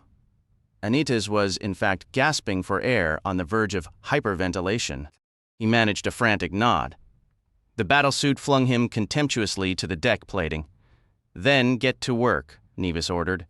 It was at that moment Rika Dawnstar felt a cold knot of apprehension tighten in her stomach. She edged back casually, leaning against the outer door as far from Nevis as possible, and assessed the situation while Oddities, trembling, stripped off his gloves and the remnants of his suit, sliding the bluest steel cybernetic fingers of his right hand into the computer interface. She had worn her shoulder holster over her pressure suit for easy access to her needler, but its familiar weight now felt less like security and more like a child's toy.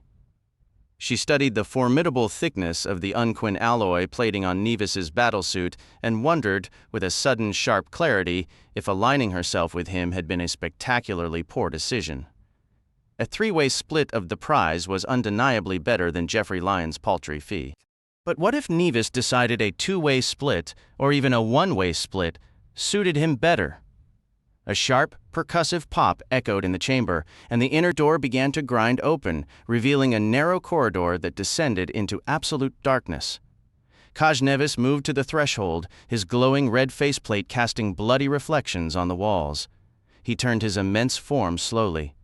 "You, mercenary," he boomed at Rika. "Scout ahead." She made her choice. "I, bossman," she said, her voice deceptively light. In one fluid motion, she drew her needler, darted through the doorway, and moved swiftly down the corridor. About 10 meters in, she reached a cross passage. Glancing back, she saw Nevis's armored bulk completely filling the airlock doorway, with a visibly shaking Oddities beside him. The usually stoic cybertech was trembling uncontrollably.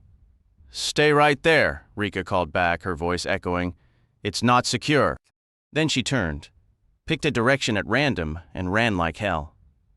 Meanwhile, Haviland Tuf was discovering that locating functional pressure suits was proving a more protracted endeavor than he had initially calculated. The nearest other spacecraft was the Hru-Un fighter, a blocky green vessel studded with an alarming array of weapon emplacements. It was, however, securely sealed. Although Tuf circumnavigated it several times and meticulously examined every console and panel that appeared to be an access control, none of his subsequent pushing, prodding, or systematic fiddling yielded the desired result. He was finally compelled to abandon the effort and proceed. The second vessel, one of the more bizarrely configured ones, stood wide open. Tuf explored its interior with a detached academic curiosity. It was a labyrinth of narrow, winding passages whose walls had an irregular, pebbled texture, soft and spongy to the touch. The control interfaces were utterly inscrutable. The pressure suits, when he eventually located what he deduced were pressure suits, might have been operational, but they were clearly designed for a life form under 3 feet tall and lacking any conventional bilateral symmetry. The Riani's merchant's third attempt had yielded nothing of value. Tuf found no useful salvage. With no other options, he began the long walk toward the 5 shuttlecraft resting in their custom berths. They were massive vessels, even larger than the cornucopia of excellent goods at low prices, with dark pitted hulls and sleek angled wings. Their human design was unmistakable, and they appeared well maintained. Tuf managed to gain entry to one marked by a metal plate engraved with the silhouette of a mythical beast and the name Griffin. Inside, the pressure suits were stored exactly where one would expect. Remarkably preserved for their age, they were a vivid green with accents of gold on the helmets, gloves, and boots, each bearing a golden theta symbol on the chest. Tuf chose 2 and carried them back across the vast, shadowy landing deck to where his own damaged ship rested on its 3 legs. As he reached the base of the entry ramp, he nearly tripped over Mushroom. The large gray tomcat was seated on the deck. He rose with a soft meow, rubbing against Tuf's boot. Haviland Tuf paused, looking down at the old cat. He bent stiffly, gathered Mushroom into his arms, and stroked his fur for a quiet moment. When Tuf ascended the ramp, Mushroom tried to follow, but Tuf gently shooed him away before cycling through the airlock with a suit under each arm. Finally, Celise Wan exclaimed upon his entry. "I told you he hadn't left us," Jeffrey Lyon added. Tuf let the suits drop to the deck, where they pooled in a shimmer of green and gold. "Mushroom is outside," Tuf stated, his voice devoid of inflection. "Well, yes," Celise said, already wrestling herself into the green metallic fabric. It clung uncomfortably tight around her midsection. The original crew had evidently been slimmer. "Couldn't you find a bigger size?" she grumbled. "And are we sure these ancient things even work?" "The integrity appears functional," Tuf replied. "We will need to charge the air packs with viable bacteria from the ship's remaining cultures. How did Mushroom come to be outside?" Jeffrey Lyon cleared his throat, shifting uneasily. "Right about that," he said. "Celise got worried, Tuf. You were gone for hours. She thought you might have departed for good." "A suspicion without merit," Tuf intoned. Yes," Lyon agreed, avoiding eye contact as he reached for his suit. Celise Wan sealed one golden boot. "It's your fault," she accused Tuf. "If you hadn't taken so long, I wouldn't have gotten so anxious." "Indeed," said Tuf. "And how, pray tell, does your anxiety relate to Mushroom?" "I thought you weren't returning, and we needed a plan to leave," the anthropologist explained, fastening her second boot. "But all your talk of plagues made me nervous, so I cycled the cat through the lock. I tried to get that spiteful black and white one, but it kept hissing and running off. The gray one was docile.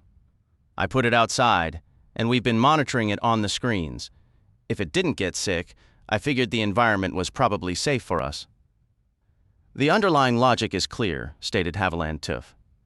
Just then, Havoc bounded into the room, batting at some unseen trinket with a kitten's proud strut.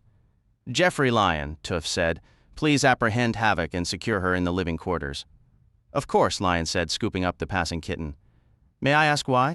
"Henceforth," Tuf declared, his tone shifting to one of dry, pointed resolve, "I believe it prudent to ensure Havoc's safety by keeping her securely separated from Celise Wan. One ill-conceived experiment is quite sufficient for the day." Celise Wan held her helmet loosely, letting out a dismissive snort.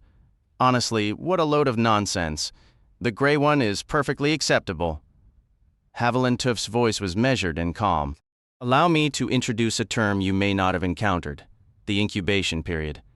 Elsewhere in the ship's depths, Kaj Nevis was seething. I'm going to end that woman, he growled to Oddities as they moved through a shadowy passage. Unbelievable. Finding reliable hired help these days is impossible. The massive helmet of his battlesuit swiveled, its faceplate casting an eerie glow as he scanned for the cybernetic technician. Pick up the pace. Oddities struggled to close the distance, his organic side burning with fatigue and pain.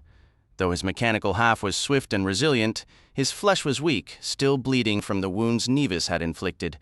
A feverish dizziness washed over him. "It's just ahead," he managed, voice strained. "Down this hall left, third door, it's a major substation." I sensed it during my interface. I can link with the core system from there. And then I can finally stop, he thought desperately, his entire body throbbing. Get the lights on. Nevis boomed, then track her down. Is that clear? Oddities gave a weak nod and forced himself onward. 2 spots of feverish heat bloomed on his cheeks, invisible to his metallic eyes. His vision suddenly swam, a loud static filling his ears. He stumbled to a halt. What's the problem now? Nevis demanded. I am suffering a partial systems failure, Oddities replied, his voice thin. I require the computer room to run a diagnostic. He took another step, swayed violently, and then his legs gave out entirely, sending him crashing to the deck. Meanwhile, Rika Dawnstar was convinced she had shaken her pursuers. Kaj Nevis in his clanking armor was a force to be reckoned with, but stealth was hardly his strong suit. Rika's vision was sharp, a trait she shared with Tuf's feline companions and one that served her well in her line of work. In lit areas, she ran. In pitch-black corridors, she felt her way along swiftly and silently. This lower level of the ark was a bewildering honeycomb of chambers and halls. She wove through the puzzle, doubling back, changing direction and listening intently until the reverberating clang of Nevis's footsteps dwindled to nothing. Only when she was certain of her safety did she begin to investigate her surroundings. Light panels were embedded in the walls. Some activated at her touch. Others remained dark. She illuminated her path where she could. The first sector she entered appeared residential, compact sleeping quarters lining narrow halls, each furnished with a bed, a desk, and a computer terminal. Some rooms were barren and sterile, in others unmade beds and discarded clothing littered the floor. Yet everything was unnervingly clean. It was as if the occupants had vacated just yesterday, or perhaps this entire section had been preserved in perfect stasis by the Ark until their arrival triggered its awakening. The next section told a different story. Here, dust and decay ruled. In one room, she discovered a skeletal form long since passed, still resting in the crumbling remains of a bed. A little air makes all the difference, Rika mused grimly. The passages eventually widened. She glanced into storage areas, rooms crammed with equipment and others filled with rows of empty cages. She passed a seemingly endless series of pristine white laboratories lining a corridor as broad as a city avenue, which finally led her to a junction with an even more imposing thoroughfare. Pausing, she drew her needler.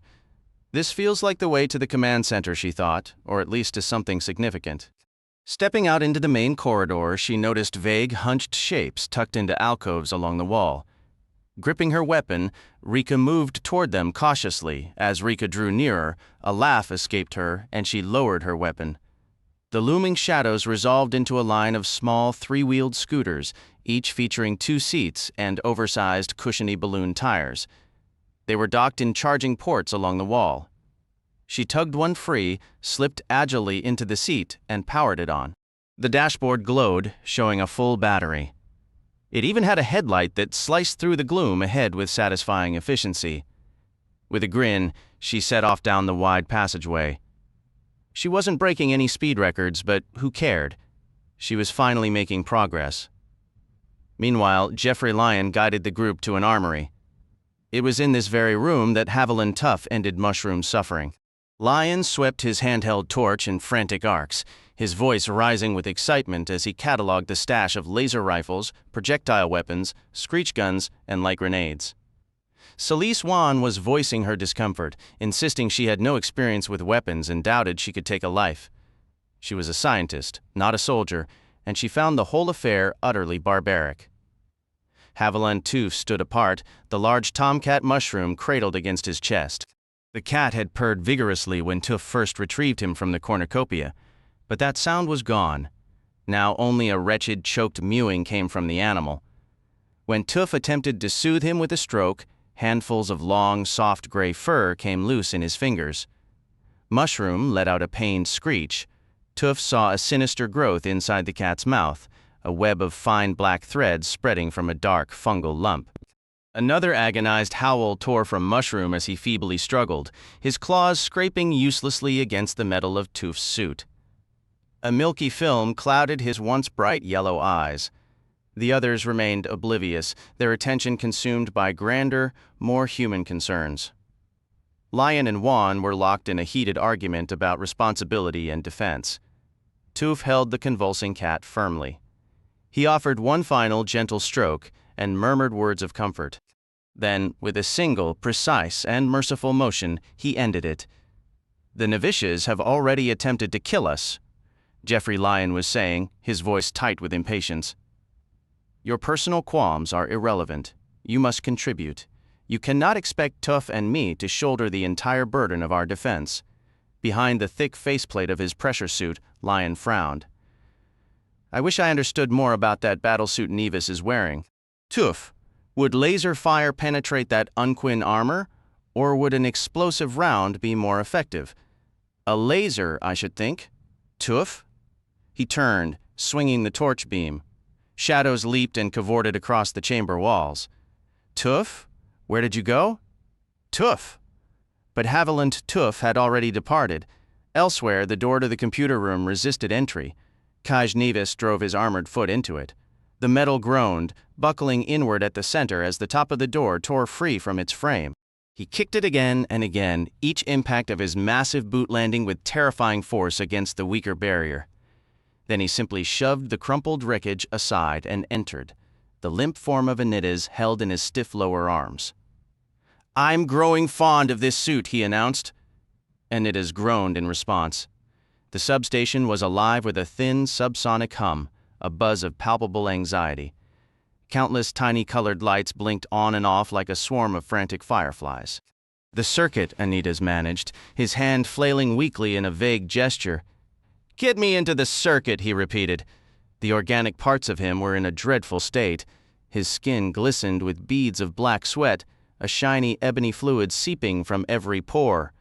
Dark mucus streamed from his nose, and a trickle of blood ran from his one biological ear. He could no longer support his own weight, and his speech was slurring, decaying.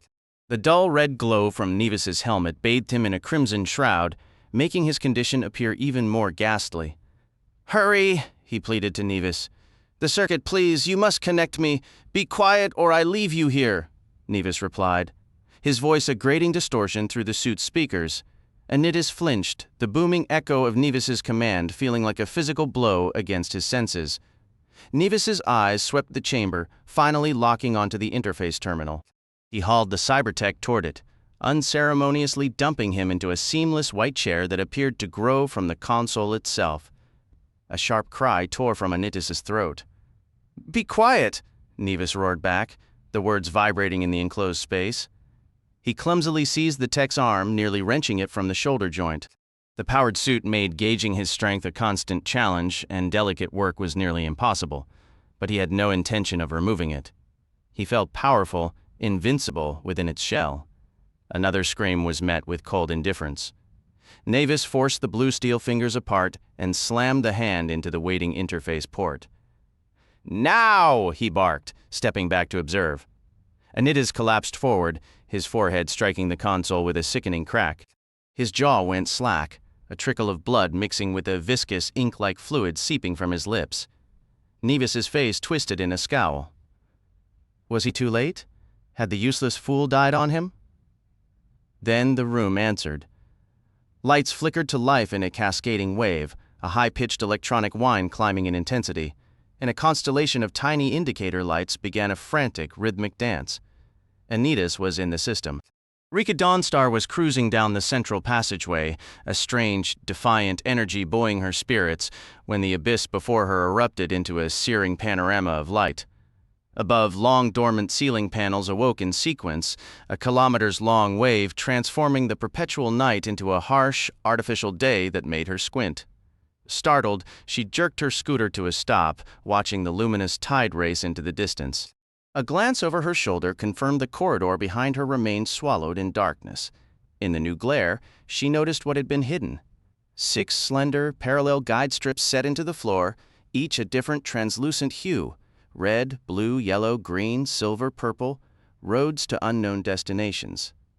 A pity she lacked a map, but as she watched, the silver strip began to pulse with a soft, internal radiance stretching out before her like a gleaming metallic path.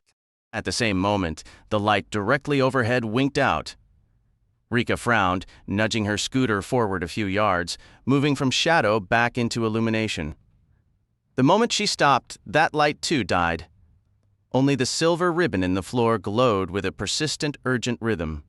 "Fine," Rika muttered to the empty corridor. "Have it your way." She opened the throttle, speeding forward as the lights obediently extinguished themselves in her wake.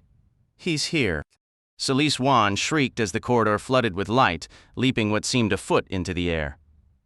Jeffrey Lyon held his position, a deep scowl etched on his face beneath his golden helmet. He was a walking arsenal, a laser rifle in his grip, a dart pistol and screech gun on his hips, a massive plasma cannon secured to his back. Bandoliers of mind bombs and light grenades crossed his chest, and a heavy vibroknife was sheathed at his thigh. Inside the helmet, Lyon was smiling, his blood singing with adrenaline. He hadn't felt this alive, this useful in 100 years, not since the chaotic, glorious mess of the campaign with Skeglay's volunteers against the Black Angels. All those decades of theoretical study and academic debate felt like someone else's life. This was who he was.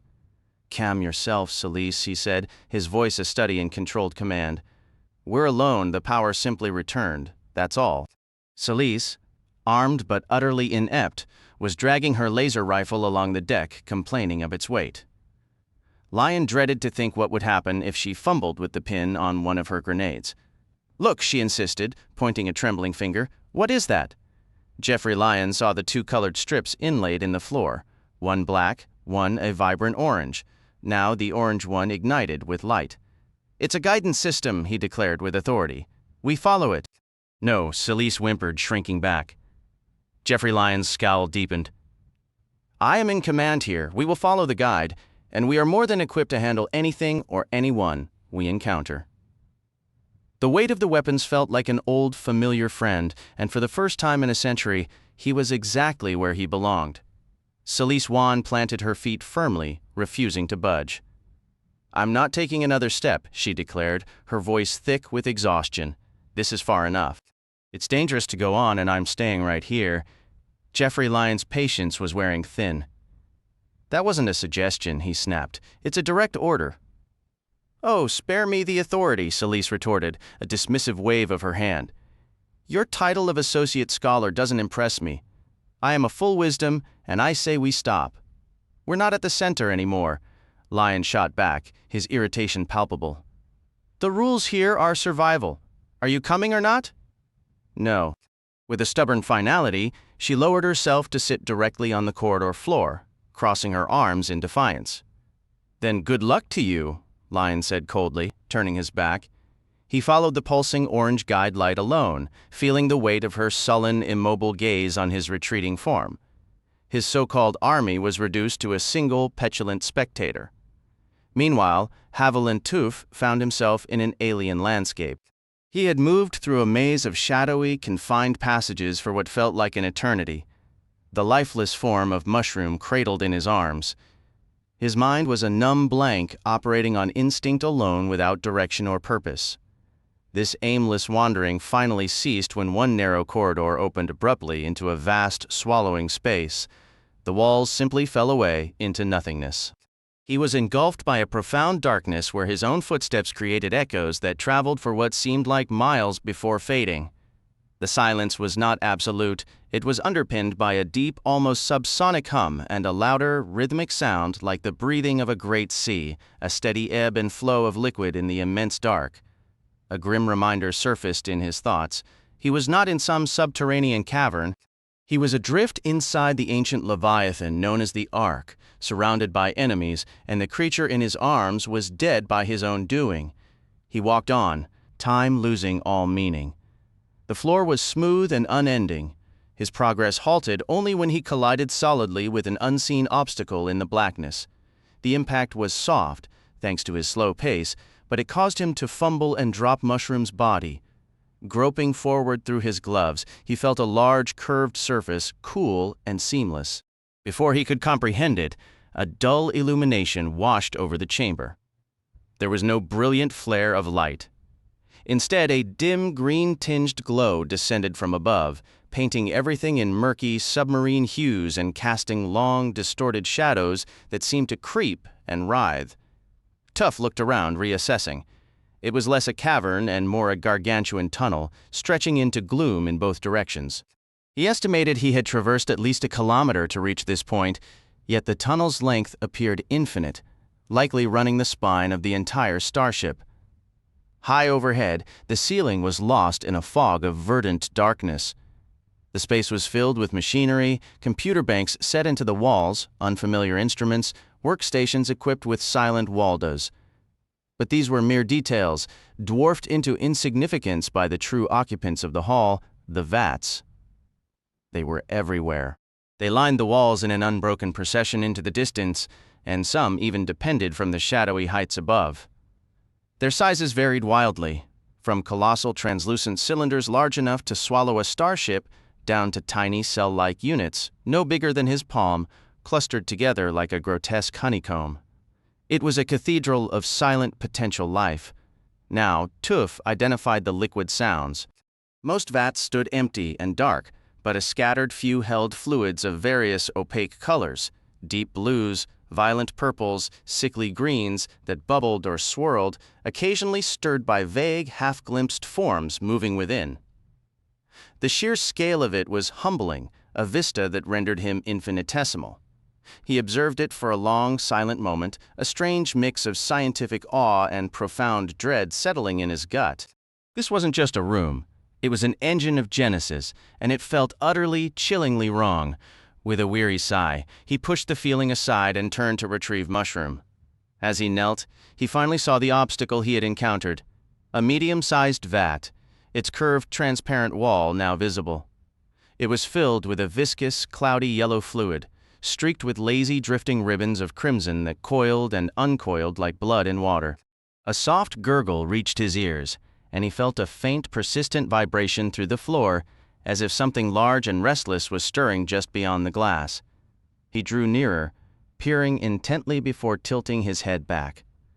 Suspended within, not yet born but undeniably alive, the Tyrannosaur gazed down upon him. Inside the network, pain did not exist.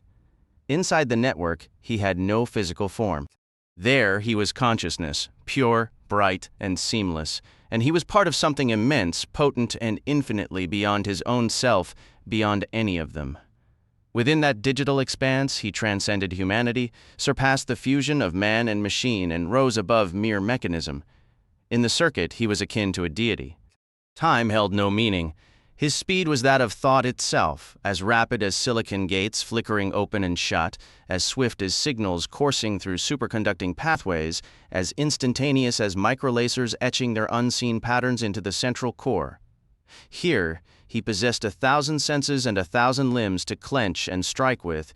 Here, he could be omnipresent. He was Oddities. He was the Ark. He was the essence of cybernetics. He embodied over 500 orbital stations and sensors. He was the 20 Imperial 7400 units governing the vessel's 20 sectors from dispersed substations.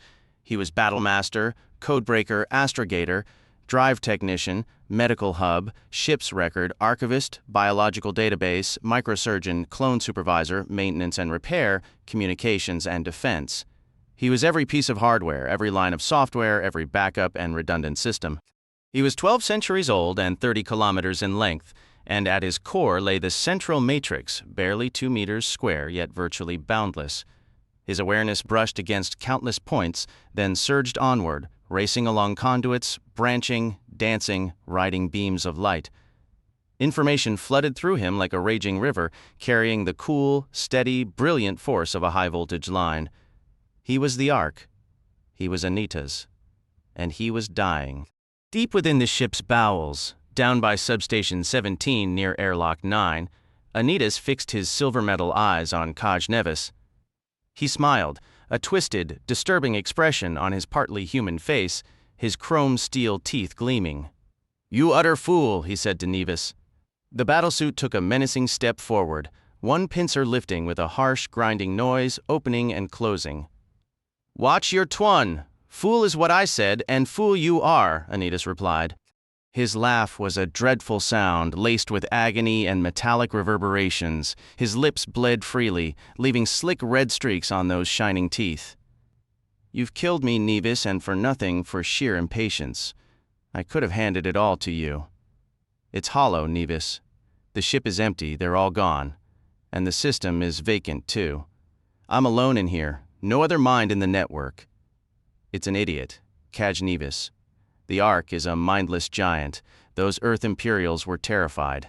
They'd achieved genuine artificial intelligence.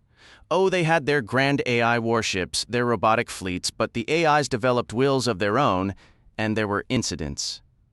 It's all in the records: Candabear, the clash near Lear, the revolts of Alecto and Golem. The seed ships were too powerful. They knew it even as they built them.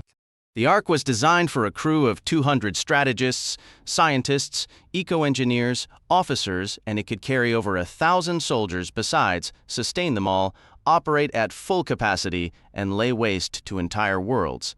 And everything functioned through the system, Nevis, but it's a secure system, a vast system, an advanced system that can repair itself, defend itself, perform 1,000 tasks at once if someone commands it. Those 200 crewmen made it efficient. But you could run it with just one, Nevis. Not efficiently, no, not anywhere near full capability, but it could be done. It can't operate autonomously, it has no mind, no AI, it waits for orders, but one person can tell it what to do. One person, I could have managed it with ease. But Kaj Nevis grew impatient and finished me off. Nevis edged closer, his pincer snapping shut with a sharp, threatening click. You don't seem very dead to me. I am, Oddities insisted, his voice a strained electronic rasp. I'm drawing power from the ship's systems, amplifying my cybernetic half just to speak. But I'm fading with every second.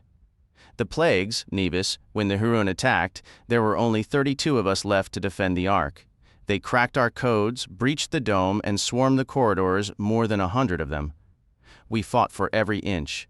We sealed sectors, vented the air, cut the power. We laid ambushes and turned the halls into a slaughterhouse. There are still sections too scarred and broken for the ship to fix. We unleashed every horror we had stored: plagues, parasites, nightmares from the vats. We fought and we died, and somehow we won. In the end, every Hurun was dead. And do you know how many of us remained? 4. 1 was mortally wounded. 2 were sick. And the last was already dead inside. You don't care about their names, do you? Of course not. Curiosity was never your strong suit. But Tuf will want to know. So will the old lion. Tuf, lion, what are you rambling about? They're both dead. Wrong, Oddities said, a trickle of dark fluid seeping from his mouth. They're here on the ship right now. Lion has found the armory. He's a walking arsenal, and he's coming for you. Tuf has located something even more critical. Rika Dawnstar is following a silver data trail to the main control room, the captain's chair. You see, Kaj Nevis, the whole crew's back. I've awakened every functional system on this Ark, and I'm guiding each of them by the hand. Shut it down, Nevis commanded, not hesitating. His massive metal pincer shot out and clamped around Oddities' biometal throat. A viscous black sweat dripped onto the serrated edge. Stop them! Now! My story isn't finished, the cybertech gasped, his words slurred by blood. The last survivors knew they couldn't continue.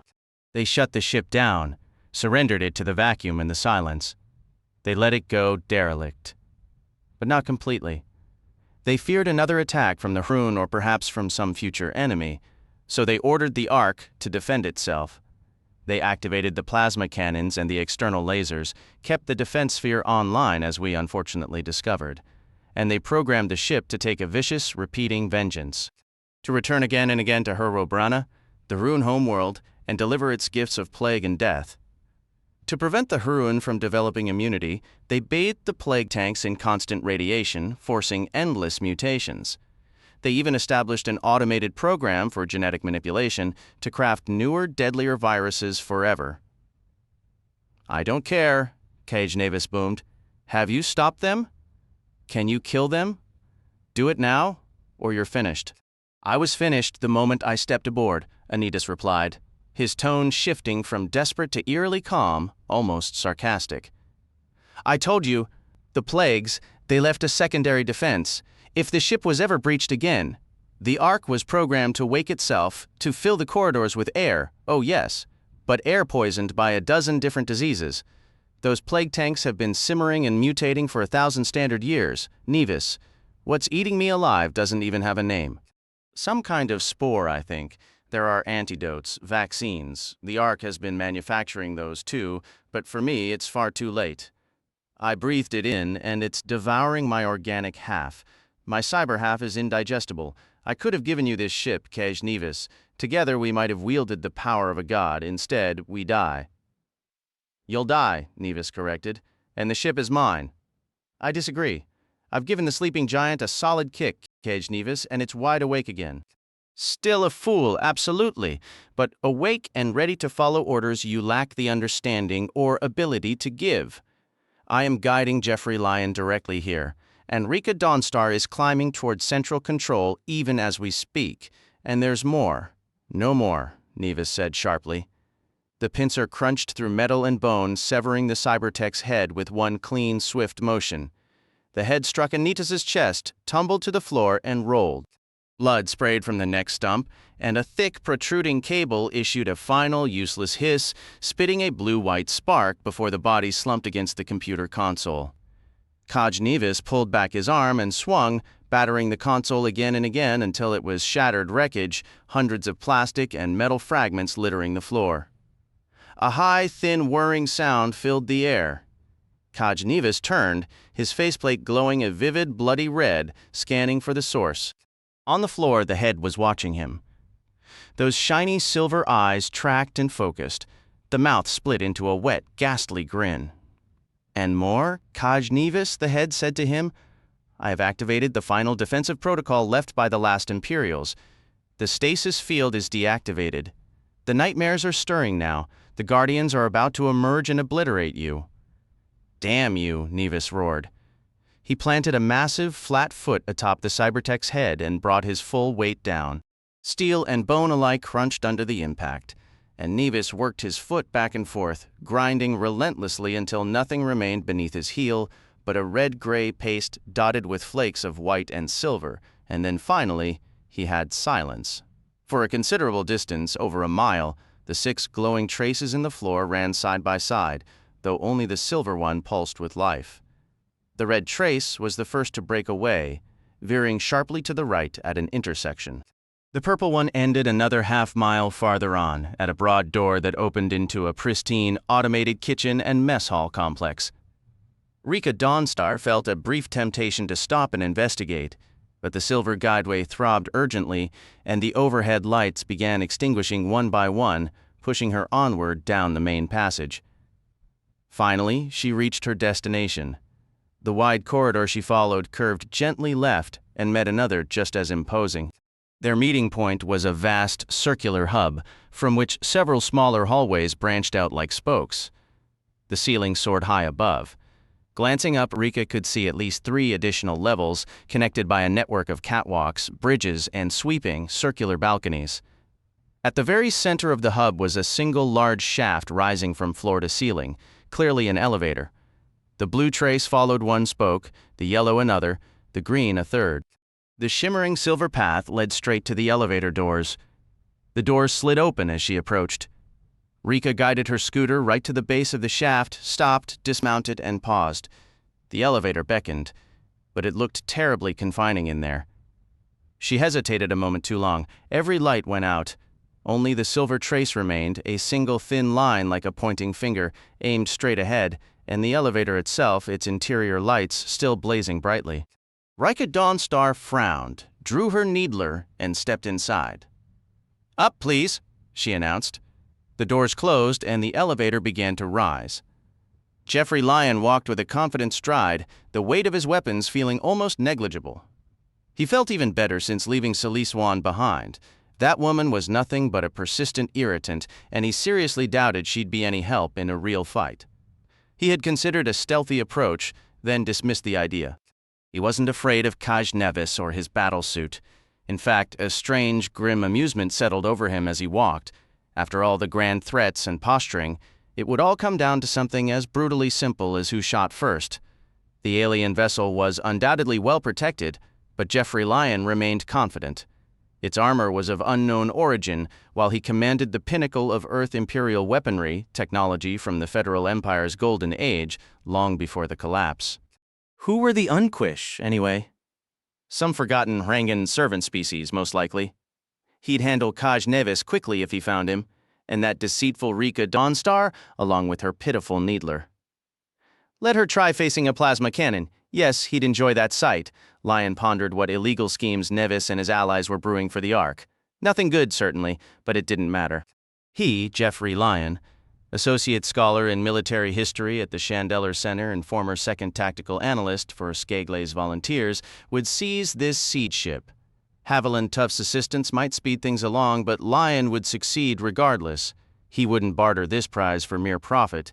No, he'd pilot it straight to Avalon to the Academy of Human Knowledge and surrender it only under the condition that he lead the research. It would be his life's work, and when it concluded, scholars would mention Jeffrey Lion, warrior and academic, alongside legends like Clarinomus, who had shaped the Academy itself. With his head high, Lion followed the orange guide down the corridor, whistling a brisk march he'd learned in the volunteers decades prior. He whistled and strode until the trace abruptly vanished. Celie Swan remained seated on the deck, arms folded tightly, wearing a stubborn scowl. She waited until Lion's footsteps faded completely, simmering over every insult and injustice she'd suffered. This whole crew was intolerable. She never should have partnered with such a disrespectful, hopeless lot. Anita's was more circuitry than man, Rika Dawnstar an impudent brat, Kaj Nevis a straightforward thug, and Haviland Tuff utterly indescribable. Even her colleague Jeffrey Lion had turned out to be unreliable.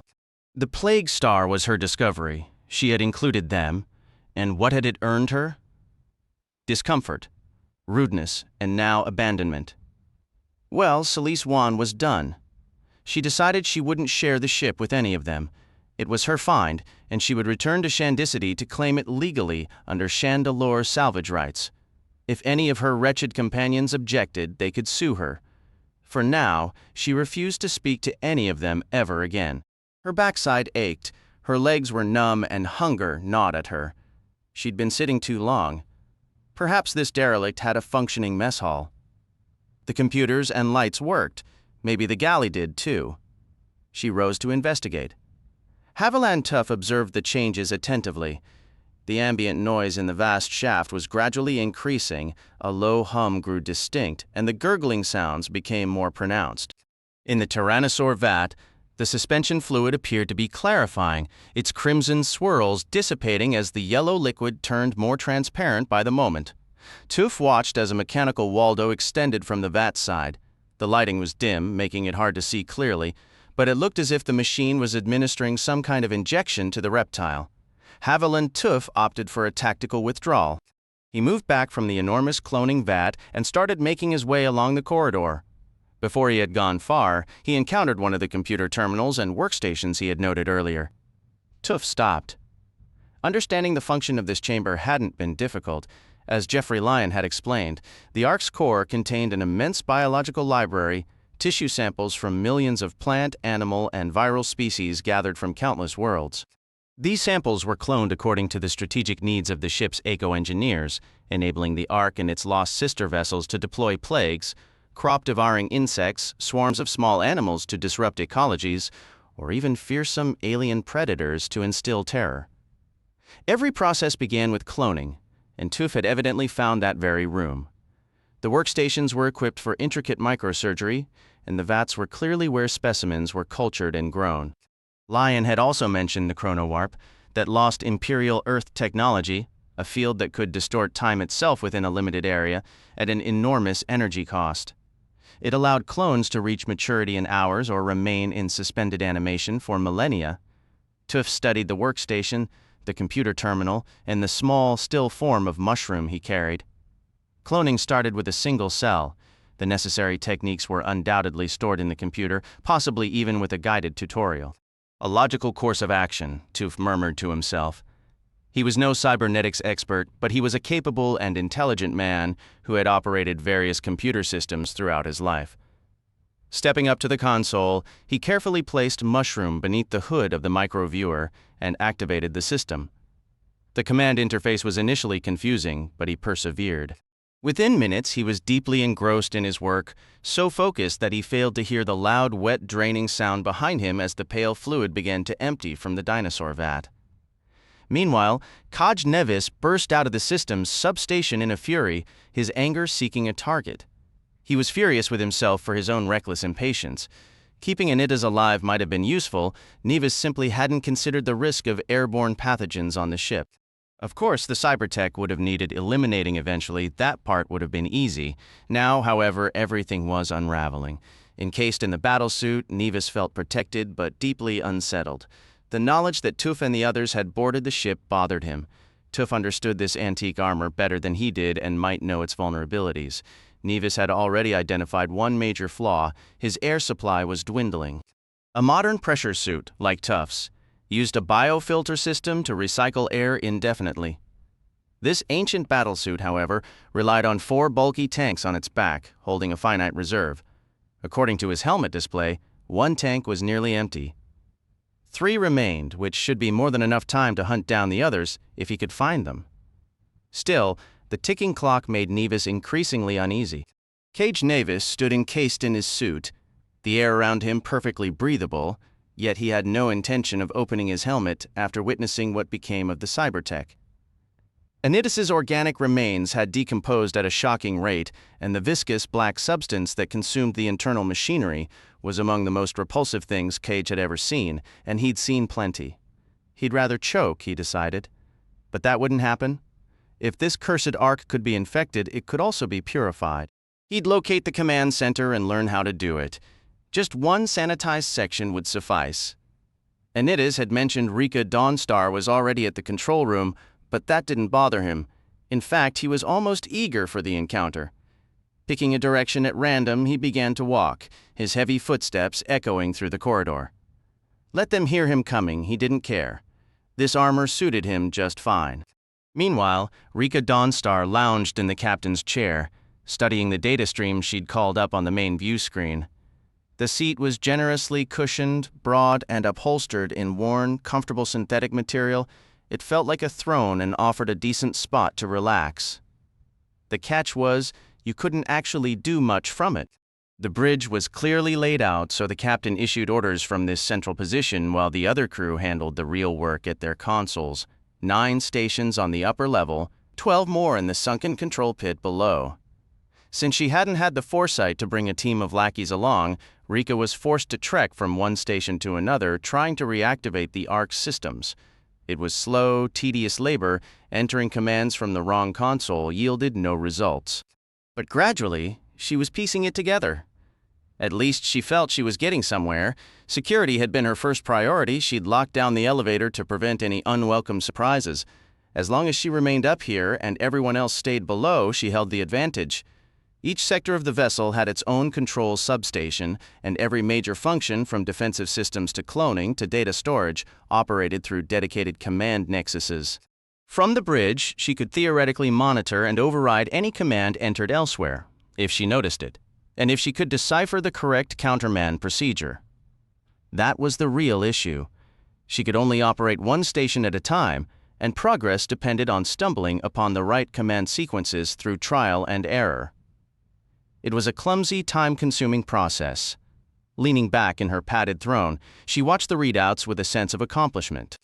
She'd successfully initiated a full status scan of the ship. The Ark had already provided a damage assessment for sectors and systems that had been offline for a millennium, awaiting repairs beyond its own capabilities. Now it was listing currently active programming. The biodefense log was especially daunting, scrolling on and on. Rika didn't recognize most of the pathogens that had been released to greet them, but they sounded utterly vile. Oddities was undoubtedly part of the cosmic void by now. Her next move should be to isolate the bridge, sterilize it, and pump in some clean air. Otherwise, her suit was going to get pretty ripe in a day or two. On the main screen, the display updated. Biodefense Phase 1, Micro, Report Complete. Biodefense Phase 2, Macro, Report Commencing. Rika scowled. Macro? What in the world did that mean? Larger-scale plagues? The screen displayed a standby count of 47 bioweapons, followed by a tedious scroll of species identification codes. Rika sighed, leaning back into the command chair. The list finally concluded, replaced by a new series of alerts. All cloning procedures were finished. Several VATs had malfunctioned, but those errors were aborted. Stasis fields deactivated. Release cycle commencing. A release cycle. Rika Dawnstar felt a knot of apprehension. What exactly was being set loose? Part of her hoped this secondary defense might occupy or even eliminate Kaj Navis. Yet she already had a ship full of plagues to manage. Additional complications were the last thing she needed. The reports accelerated. Species number 22-743-88639-04090. Homeworld, Vilkakis. Common name, Hooded Dracula. Rika straightened up. She knew of Vilkakis and its infamous hooded Draculas. Vile creatures, nocturnal, flying, and bloodthirsty. Not particularly intelligent, but hypersensitive to sound and savagely aggressive. The message vanished, replaced by a stark command, initiating release. The screen held, then displayed a single flashing word before it too disappeared, released. Could a hooded Dracula make a meal of Kaj Nevis? Unlikely, she mused, not while he was encased in that ridiculous armored suit. Just wonderful, she muttered aloud. Without a battlesuit of her own, this so-called defense was only creating more hazards for her, not for Nevis. Species number 13-612-71425, day 88112. Homeworld, Abattoir. Common name, Hell Kittens? Hell Kittens? The name was unfamiliar and thoroughly unappealing. She'd heard stories of Abattoir, a charming little planet that had consumed 3 separate colonization teams. Its native life was notoriously hostile. But hostile enough to breach Nevis's armor? That seemed a stretch. Initiating release. How many creatures was this ship going to vomit into the corridors? 40 some odd, she remembered. Absolutely terrific, she said with dripping sarcasm. Flood the vessel with over 40 ravenous monsters, any one of them perfectly capable of having the daughter of Marla Dawnstar for a snack. This was not part of the plan. Rika stood, scanning the bridge. Where did she need to go to stop this insanity? Released.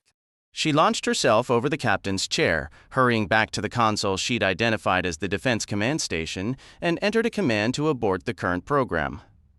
Species number 76, day 102-95994-12965. Homeworld, Jaden 2. Common name, Walking Web. Lights flickered on the panel, and a small monitor informed her the Ark's external defense perimeter was now offline. But on the main viewer, the grim parade continued. Initiating release, Rika unleashed a blistering stream of profanity. Her fingers flew across the interface, trying to clarify that she wanted the bio-defense sequence halted, not the external shields. The system seemed utterly confused by her request, released. Finally, the console responded. It informed her she was at the wrong station. She scowled, looking around. Of course, this was for external weapons and shields. There had to be a dedicated biocontrol terminal somewhere. Species number 54-749-37377-84921. Homeworld, PSC 92, TSC 749, unnamed. Common name, Rollerum. She moved to the next station, initiating release. Her cancel command was met with a perplexed system reply. No active program on this subsystem released. That made 4. Enough is enough, she declared to the empty bridge. She strode to the following console, punched in a cancel order, didn't wait for a response, moved to another, entered another cancel, and kept going. Species number 67-001-00342, just 1078. Homeworld, Earth, extinct. Common name, Tyrannosaurus rex. Now she was running. Sprint, cancel, sprint, cancel. Initiating release. She completed a frantic circuit of the entire bridge as fast as her legs could carry her. After a frantic series of commands, Rika Dawnstar wasn't sure which console had finally responded. The screen before her flashed with a stark update. The release cycle was terminated. 3 bioweapons had been aborted, but 5 had already been unleashed. 39 others remained in standby. As the biodefense report finalized, Rika placed her hands on her hips, a deep frown creasing her brow. 5 loose. It could have been worse, she supposed. She had aimed to stop it at 4, but her reaction was a fraction of a second too slow. Oh well, what in the world was a Tyrannosaurus Rex supposed to do out here anyway? At least the area was supposedly empty save for Nevis. Having lost the signal trail, Jeffrey Lyon abandoned caution and plunged deeper into the labyrinth of corridors. He settled on a basic strategy: pick the wider passages, turn right when paths were equal, and descend whenever an opportunity arose. It was a crude method, but it yielded results. Before long, a distinct noise reached his ears: heavy, rhythmic footsteps echoing from somewhere ahead. Kaj Nevis in his battlesuit, no doubt. A grim smile touched Jeffrey's lips as he slid the plasma cannon from his shoulder and began assembling its tripod mount. The roar that followed was, in Haviland Tuf's considered opinion, a profoundly unsettling sound. Annoyed, he pressed his lips into a thin line and attempted to wriggle another few inches back into his cramped refuge. Comfort was a distant memory. Tuf was a large man, and the space beneath the heavy metal work table was woefully inadequate. His legs were tangled awkwardly, his back ached from being hunched, and his head periodically bumped the tabletop above. Yet he was grateful for the shelter. His intense focus on the workstation's microscanner had been commendable, but it had also allowed a 7-meter-tall carnivorous clone to approach entirely unnoticed, a rather significant lapse. The Tyrannosaur roared again, the vibration rattling the equipment over Tuf's head. Suddenly, the dinosaur's enormous head loomed into view, mere feet from his face as the creature leaned in, balanced by its massive tail. It was an attempt to reach him, but the beast's head was simply too large for the niche. Thwarted, it pulled back and shrieked in frustration, the sound echoing through the vast cloning chamber. Its tail swung violently, crashing into the side of the work table with a force that made the whole structure shudder. Something shattered above, and Tuf winced. "Desist," he stated firmly, resting his hands on his stomach and assuming a stern expression. The dinosaur paid no attention. "These vigorous efforts are futile," Tuf continued. "Your size is prohibitive, and this table is structurally sound, a fact even a mind of modest capacity could discern. Furthermore, as a clone derived from fossilized genetic material, one might posit that my claim to continued existence holds greater validity, given your proper status is that of a historical relic. I suggest you depart." The Tyrannosaur's response was a furious, slobbering lunge that sprayed Tuf with a fine mist of reptilian saliva. Its tail slammed down once more. Nearby, a flicker of movement in her peripheral vision made Celise Wan squeak in alarm. She stumbled backward, spinning around to confront nothing at all. The corridor was empty. She was sure she'd glimpsed movement near that open doorway. But what exactly? Unease prickled along her spine as she drew her dart pistol. The laser rifle had been left far behind, too bulky, too heavy, and frankly exhausting to carry. Accuracy with it had always been a long shot anyway. The pistol was a better fit. As Jeffrey Lyon had described, it fired explosive plastic darts, meaning a near miss could still do the job.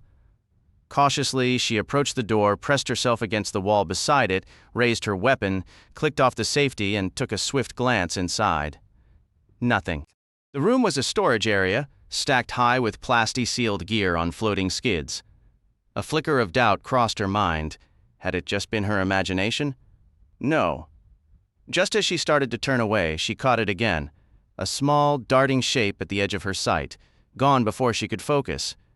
This time, though, she saw where it went. Feeling a surge of boldness, it was, after all, very small. She hurried after it, rounding a towering equipment skid to corner it. But what was it? Celise Wan edged closer, gun leveled. A cat. It stared back, tail flicking. A strange little cat, really, more of a kitten. Its fur was pale white with bright scarlet stripes. Its head seemed too large for its body, and its eyes glowed a luminous crimson. Another cat, Celise thought with a sigh. Just what she needed. It hissed, and she flinched. Tuf's cats hissed sometimes, especially that nasty black and white one, but not like this. This sound was almost reptilian, unnerving, and its tongue oddly long and peculiar. It hissed again. "Here, kitty," she called softly. "Come here, kitty." It stared, cold and unblinking, almost haughty. Then it recoiled and spat. A glob of thick greenish spittle struck her faceplate dead center, blurring her vision until she wiped it away with her sleeve. That was enough. "Nice kitty?" she said, her voice tight. "Come here. I've got a little present for you." It hissed, gathering itself to spit again. Celise grunted and blew it to pieces. As for the plasma cannon, Jeffrey Lyon was confident it would handle Cage Nevis quite neatly. The real question was the armor on that alien battlesuit. If it was anything like the assault suits from the Federal Empire's days in the Thousand Years' War, it could deflect lasers, shrug off small explosions, and ignore sonic attacks, but a plasma cannon could melt through 5 meters of solid duralloy. One good hit would reduce any personal armor to slag, incinerating Nevis before he knew what happened. The catch was the cannon's size. It was awkwardly cumbersome, and even the portable version, with its compact energy pack, needed almost a full standard minute to recharge between shots. Jeffrey was painfully aware that if he missed, he wouldn't get a second chance. Plus, even on its tripod, the weapon was unwieldy. It had been years since he'd been in the field, and even then, his strengths were tactical thinking, not quick reflexes. Decades at the Shandeller Center hadn't done much for his hand-eye coordination, so he devised a plan. Luckily, plasma cannons were often used for automated perimeter defense, and this one came with a standard minimind and auto-fire sequence. Jeffrey set up the tripod in the middle of a wide corridor, about 20 meters down from a major intersection. He programmed the plasma cannon with a very tight field of fire, adjusting the targeting parameters with meticulous care. After activating the automated firing sequence, he stepped back, a smile touching his lips. Within the weapon's energy cell, a sphere of superheated plasma began to coalesce, glowing with an intensity that grew by the second until a ready indicator flashed a steady green. The cannon was now live, its targeting computer far faster and more precise than any human reflexes. It was aimed at the heart of the corridor junction ahead, but it would only discharge at targets matching very specific, preset size parameters. This meant Jeffrey Lyon could sprint through the kill zone without a second thought, while Cage Nevis, lumbering along in that ridiculous armored suit, would walk directly into a blistering reception. All that remained was to draw Nevis into position. It was a tactical masterstroke, the kind of clever trap that would have made the great strategists of history nod in approval. Lyon felt a profound swell of pride. The thunderous footsteps had grown louder as he worked, but in the last few moments they had begun to recede. Nevis had taken a wrong turn and wouldn't stumble into the ambush on his own. Fine, Lyon decided. He would provide the invitation himself.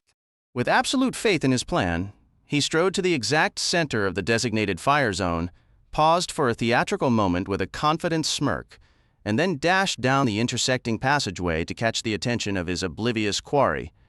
On the bridge, the massive curved view screen displayed a rotating three-dimensional schematic of the Ark. Rika Dawnstar had left the captain's chair for a more functional position at a console, studying the display and its scrolling data with growing irritation. She had far more company aboard than she'd anticipated. The system marked intruding life forms as vivid red dots. There were 6 of them. One was on the bridge. That was her. But 5 others? Even if Anita's had somehow survived, there should only be 2 additional signals. The math was all wrong. Perhaps the Ark wasn't as derelict as it seemed. Maybe a crew was still here. Except the system was supposed to mark authorized personnel with green indicators, and the screen showed no green at all. Other scavengers? That seemed wildly improbable. The logical conclusion was that Tuf, Lyon, and Juan had managed to dock after all. That tracked. The system did show an intruder life sign in a ship on the landing deck. So, 6 red dots equaled herself, Nevis, Anita's. How in the world had he survived the plagues? The system was quite clear. It displayed only living organisms plus Tuf, Juan, and Lyon. 1 dot was still up in the cornucopia, and the others were scattered through the ship. Picking out Cage Nevis was simple. The display also showed power sources as tiny yellow starbursts. Only one of the red pinpoints was encircled by that yellow aura, Nevis in his powered battlesuit. But what was that second, intensely bright yellow flare pulsing all by itself in an empty corridor on Deck 6? A monstrous power signature, but from what? It made no sense to her. There had been a red dot near it, but it had moved away and now appeared to be shadowing Nevis, creeping steadily closer.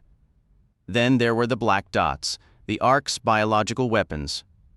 The ship's vast central axis was practically crawling with stationary black pinpricks.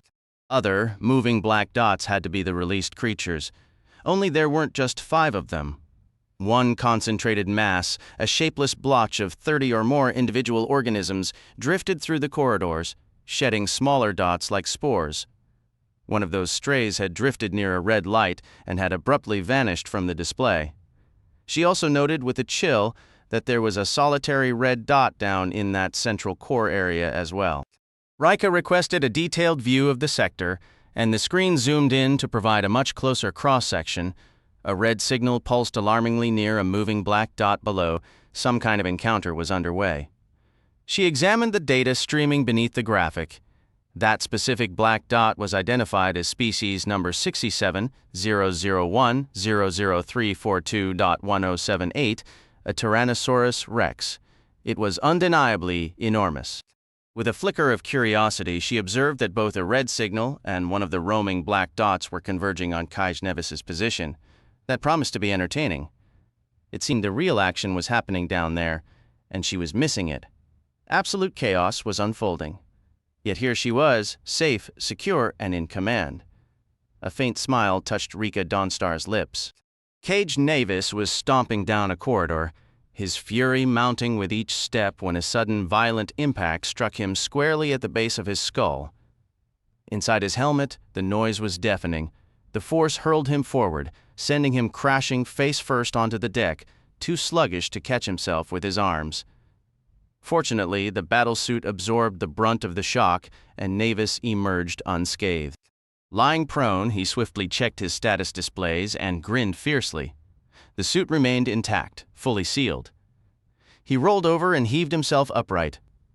20 yards away, at a corridor junction, stood a figure clad in a green and gold pressure suit, armed to the teeth as if he'd raided an antique armory, a pistol gripped in one gloved hand. "We meet again, you villain," the voice crackled over the external speakers. "Indeed we do, Lion," Nevis boomed in reply. "What a pleasure. Come closer, and let's greet each other properly." He snapped his pincers sharply. The right one was still smeared with the cybertech's dried blood. He dearly hoped Jeffrey Lyon had taken note. A shame his cutting laser had such limited range, but it was no matter. He would simply close the distance, disarm the old fool, and then have some fun, maybe start by removing his legs, then puncture his suit, and let the vicious atmosphere finish the job. Kaj Nevis began his heavy advance. Jeffrey Lyon held his position, raised his dart pistol, steadied it with both hands, and fired. The dart hit Nevis squarely in the chest plate. A sharp explosion followed, but this time Nevis was braced for it. His ears rang, but he barely swayed. Some of the ornate detailing on his armor was scorched, but that was the extent of the harm. "You fail, old man," Nevis declared. "I am quite fond of this suit," Jeffrey Lyon responded with silent, methodical precision. He holstered the dart pistol, unslung a laser rifle, brought it to his shoulder, took careful aim, and fired. The beam deflected off Nevis's shoulder plating, struck a wall, and left a small, smoldering pit. "Reflective microcoating," Jeffrey Lyon stated flatly. He stowed the laser rifle. Nevis had already covered more than 3/4 of the distance between them with his long, powered strides. Finally, Jeffrey Lyon appeared to grasp his peril. He discarded the rifle, turned, and scurried around a corner, vanishing from sight. Kaj Nevis increased his pace and gave chase. Haviland Tuf was the very picture of patience. He sat composedly, hands folded over his ample midsection, his head throbbing from the repeated blows the Tyrannosaur had delivered to the sheltering table. He endeavored to ignore the relentless hammering that dented the metal above him, the spine-chilling roars, and the overly theatrical displays of hunger that occasionally led the beast to lower its head and gnash its many large teeth uselessly at Tuf's refuge. Instead, Tuf contemplated the tart sweetness of Rhodelian pop berries drizzled in honey butter, attempted to recall which distant world brewed the most robust and aromatic ale, and devised a cunning new gambit to defeat Geoffrey Lyon should they ever resume their board game. In time, his strategy proved sound. The enraged reptile, bored and thwarted, finally lumbered away. Haviland Tuf waited until all grew quiet and still outside. He twisted his body awkwardly, lying for a moment on his stomach as the prickling numbness in his legs flared and then subsided. Then he wriggled forward and cautiously peered out. Only a dim, greenish light greeted him. A low hum and the distant sound of water were the only things breaking the silence. Nothing moved. He emerged with caution. The dinosaur had used its enormous tail to batter the remains of Mushroom's body repeatedly. A profound and desolate grief settled over Haviland Tuf. The equipment at this workstation was utterly destroyed, but there were other stations and he required only one viable cell. Collecting a tissue sample, Tuf moved with heavy steps toward the next station, this time making a conscious effort to listen for the tread of the dinosaur behind him. Celie Swan was feeling quite satisfied with herself. She had managed the situation with impressive skill, of that she was certain. That irritating feline creature wouldn't be pestering her anymore.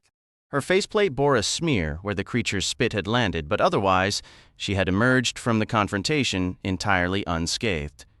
She holstered her pistol with a practiced motion and strode back into the corridor. The smear was becoming a nuisance, positioned near her eyes and blurring her vision. She tried wiping it with her glove, but that only made the mess worse. What she needed was water. Fine. She had been searching for sustenance anyway, and where you found food, you always found water.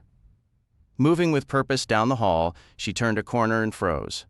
Not 3 feet away, another one of those wretched cat things stood, staring at her with blatant insolence.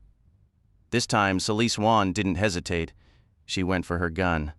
Fumbling slightly, her first shot went wide, obliterating the door of a nearby room instead. The blast was deafening. The cat hissed, recoiled, and spat, just like the first one before darting away. The spittle landed on the upper left shoulder of her suit. She tried to fire again, but the smeared faceplate made aiming nearly impossible. Absolute rubbish, she declared in frustration. Her vision was deteriorating rapidly. The plastic before her eyes was clouding over. While the edges of the faceplate remained clear, looking straight ahead revealed only a vague, distorted world. She desperately needed to clean this helmet. She moved in the direction she believed the creature had fled, proceeding slowly to avoid stumbling. She strained to listen and heard a faint scuttling sound, suggesting the thing was close, but she couldn't be sure. The faceplate was worsening by the second, becoming like frosted glass. Everything was a milky, opaque white. This was utterly unacceptable, Celie Swan thought. How was she supposed to hunt down that vile creature if she was practically blind? For that matter, how would she find her way anywhere? There was only one solution. She had to remove this ridiculous helmet. Yet the idea gave her pause, recalling Tuf and his ominous warnings about pathogens in the ship's atmosphere. But really, Tuf was such an absurd man. Had he provided a shred of real proof? Not at all. She'd exposed that enormous gray cat of his, and it had seemed perfectly fine afterward. Tuf had been carrying it around when she last saw him. Sure, he'd given that dramatic lecture about incubation periods, but he was likely just trying to scare her. He seemed to take a twisted pleasure in upsetting her, like with that disgusting cat food prank. He'd probably find it hilariously perverse if he frightened her into staying in this claustrophobic, malodorous suit for weeks on end. A sudden, furious thought struck her. Tuf was probably behind these cat things harassing her. The man was an uncivilized brute. She could barely see now. The central part of her faceplate was almost solid white. Resolved and burning with anger, Celie Swan unsealed her helmet, tore it off, and hurled it down the corridor with all her strength. She took a deep, unfiltered breath of the ship's air. The air inside the ship carried a crisp, clean chill, a welcome change from the stale, recycled atmosphere of her suit's air supply. It was surprisingly refreshing. A smile touched her lips. The air was perfectly fine. She was already rehearsing the sharp words she would have for Tuf. Then her gaze dropped. A sharp intake of breath caught in her throat. Her glove, the back of her left hand, the very one she'd used to wipe away the residue from that creature, now displayed a gaping hole in the golden fabric. Even the protective metal mesh beneath appeared eaten away, corroded. That animal, that wretched creature. If its saliva had made direct contact with her skin, the consequences didn't bear thinking about. A sudden cold realization hit her. Her helmet was off. Just then, down the passageway, the feline monster darted from an open doorway. Celie Swan let out a furious scream, brought her pistol up in a fluid motion, and squeezed off 3 quick shots. It was futile. The thing was a blur, already disappearing around a distant corner. She wouldn't know a moment's peace until that plague carrier was permanently eliminated. She resolved. Leaving it loose was an invitation for an ambush, much like the annoying antics of Tuf's own striped pet. With deliberate, tense movements, she ejected the spent clip from her pistol, slammed in a fresh one loaded with explosive rounds, and began a cautious advance. Jeffrey Lyon's heart hammered against his ribs with a ferocity he hadn't felt in decades. His legs burned, and each breath was a ragged, desperate gasp. Adrenaline coursed through him, a potent fuel. He drove himself onward, faster and faster. Just a little farther down this hall, around that bend, then a sprint to the next junction. The entire deck shuddered with each thunderous impact of Kaj Nevis's armored steps, and Lyon nearly lost his balance twice, but the peril only sharpened his focus, adding a strange, exhilarating edge. He was running with the reckless abandon of his youth, and even Nevis's augmented, powerful strides weren't enough to close the gap completely, though the menace behind him was palpable. As he ran, his fingers closed around a light grenade. Hearing the terrifying snap of a pincer mere feet from his head, Lyon armed the device, tossed it blindly over his shoulder, and poured on a final burst of speed, veering around the last corner. He spun as he turned, catching a glimpse of a silent, searing blue-white eruption filling the corridor he'd just vacated. The reflected glare from the walls was blinding enough to leave spots dancing in his vision. He shuffled backwards, eyes fixed on the intersection. A direct hit from that grenade should have scorched Nevis's eyes from their sockets. The radiation dosage alone ought to be fatal within moments. The only thing that appeared was a massive, pitch-black shadow stretching across the junction. Lyon continued his retreat, now moving backwards, his chest heaving. Kaj Nevis stepped slowly into view. His faceplate was an impenetrable dark void, but as Lyon watched, the familiar hellish red glow within it began to return, growing steadily brighter. "Damn you and all your pathetic tricks," Nevis's voice boomed through the speakers. Well, no matter, Lyon thought. The plasma cannon would finish this. There was no question. He was barely 10 meters from the kill zone now. "Throwing in the towel, Nevis?" he taunted, backpedaling with a confidence he didn't entirely feel. "Is the seasoned warrior too quick for you?" But Kaj Nevis didn't charge. For a bewildering second, Lyon was confused. Had the radiation somehow penetrated the suit? No, that was impossible. Nevis wouldn't abandon the chase now. Not when Lyon had led him to the very brink of the trap. Then Nevis laughed a low, grating sound. He was staring at a point above Lyon's head. Instinctively, Jeffrey Lyon looked up. Something detached from the ceiling and descended upon him in a flutter of darkness. It was a form of sooty black, borne on vast membranous wings, and he had a fleeting impression of narrow yellow eyes with piercing red slits. Then the darkness enveloped him like a shroud, and a clammy, leathery grasp swallowed him whole, stifling his cry of shock. From her concealed vantage point, Rika Dawnstar observed the entire sequence. How utterly fascinating, she mused to herself, a faint, curious smile playing on her lips. The hunter had become the hunted in the most theatrical way. Once you truly understood the system and had the commands at your fingertips, you could uncover a wealth of information. You could determine, for instance, the rough mass and physical shape of each tiny light moving across the display. If you phrased the request just right, the computer would even generate a detailed three-dimensional simulation. Rika phrased it just right. The pieces of the puzzle were finally clicking together. Oddities was indeed gone. That sixth life sign back on the cornucopia turned out to be merely one of Tuf's feline companions.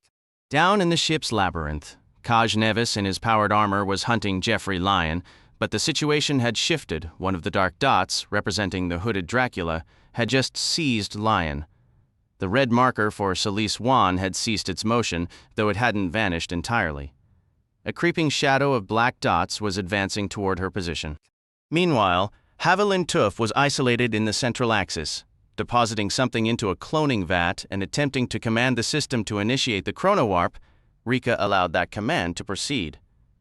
All the other biological weapons were now loose in the passageways. Rika chose to let the chaos down there play out a bit longer before she intervened. In the meantime, she had located the protocol to purge the ship's interior of the plague. The first step was to seal every emergency lock, isolating each sector completely.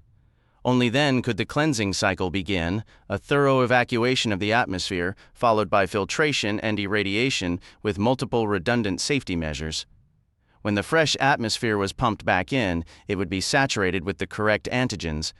The process was intricate and slow, but it worked, and Rika felt no particular urgency to rush. Her legs gave out first. Celise Wan found herself sprawled in the middle of the corridor, a knot of pure terror tightening her throat. It had been so startlingly fast. One moment she was sprinting down the hall after that wretched cat creature, and the next, a wave of dizziness washed over her, leaving her feeling utterly drained. She thought she'd just pause for a second to recover, sinking into a crouch to steady her breathing. It didn't help. She only felt progressively worse, and when she attempted to stand, her legs simply folded beneath her, sending her crashing face first onto the cold deck plating. After that, her legs were useless. Now she couldn't even sense them. The numbness had spread, claiming everything below her waist, and the creeping paralysis was inching its way upward. She could still move her arms, but each motion was a painful, laborious effort. Her cheek was crushed against the unyielding floor. She tried to lift her head and failed, her torso convulsing with a sharp, stabbing pain. From around a corner 2 meters away, a cat thing peered out. It stood there, staring at her with those enormous, unsettling eyes, its mouth gaped open in a soundless hiss. Celise tried to choke back a scream. Her pistol was still clutched in her hand. Moving with agonizing slowness, she dragged it toward her face. She squinted, doing her best to aim along its top, and fired. The dart found its mark. She was spattered with fragments of the cat thing.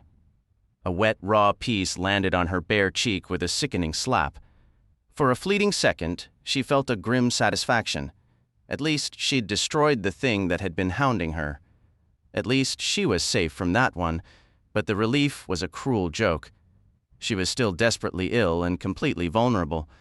Maybe she just needed to rest. A short nap, that was it. She'd surely feel better after a little sleep. The absurdity of the thought almost made her laugh, a bitter, silent sound in her mind. Another cat thing sprang into the corridor. Celise groaned, made a feeble attempt to shift her weight, and abandoned the effort. Her arms were becoming impossibly heavy. A second cat followed the first. With monumental effort, Celise pushed the dart gun back to her cheek, trying to line up a shot. She was distracted by the appearance of a third creature. The dart flew wide, detonating harmlessly far down the passage. One of the cats spat. The projectile struck her squarely between the eyes. The pain was beyond comprehension. If she had been capable of movement, she would have clawed her own eyes out, thrashed on the ground, ripped at her skin. But she was utterly paralyzed. A scream tore from her throat. Her vision twisted into a grotesque smear of color before dissolving into blackness. She heard footsteps. Small, light, padding footsteps. The sound of cats. How many were there now? Celise felt a sudden weight settle on her back. One after another, they came. A nudge pressed against her numb leg, a vague sensation of movement. A sharp hiss was followed by searing pain across her cheek.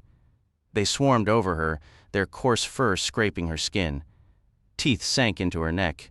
She cried out, but the biting only intensified, a relentless tugging with needle-sharp teeth.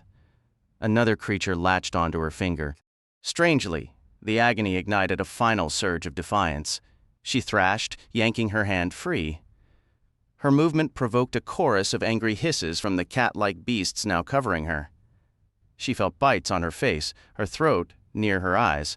Something wriggled against her suit, trying to find a way inside. Moving with painful slowness, she pushed the creatures aside, enduring fresh bites, her hand groping at her belt. Finally, her fingers closed around the hard, round object. She pulled it free, clutching it tightly as she brought it up. Where was the arming stud? Her thumb fumbled. Found it. A half-turn, then a press, just as Lion had instructed. A silent countdown began in her mind. 5, 4, 3, 2, 1.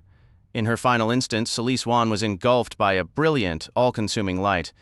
Kaj Nevis enjoyed the spectacle with a hearty, booming laugh. He hadn't a clue what the blasted contraption was, but it was more than sufficient for Jeffrey Lion. The device's wings snapped shut over Lion's head and shoulders on impact. For several minutes, Lion shrieked and writhed, rolling across the floor like a man wrestling a deranged umbrella, a sight Nevis found utterly hilarious. Eventually, the struggles ceased, replaced by weak leg twitches and silence, broken only by a wet sucking noise from the corridor. Amused and satisfied, Nevis decided not to leave any unfinished business. The creature seemed thoroughly preoccupied with its meal.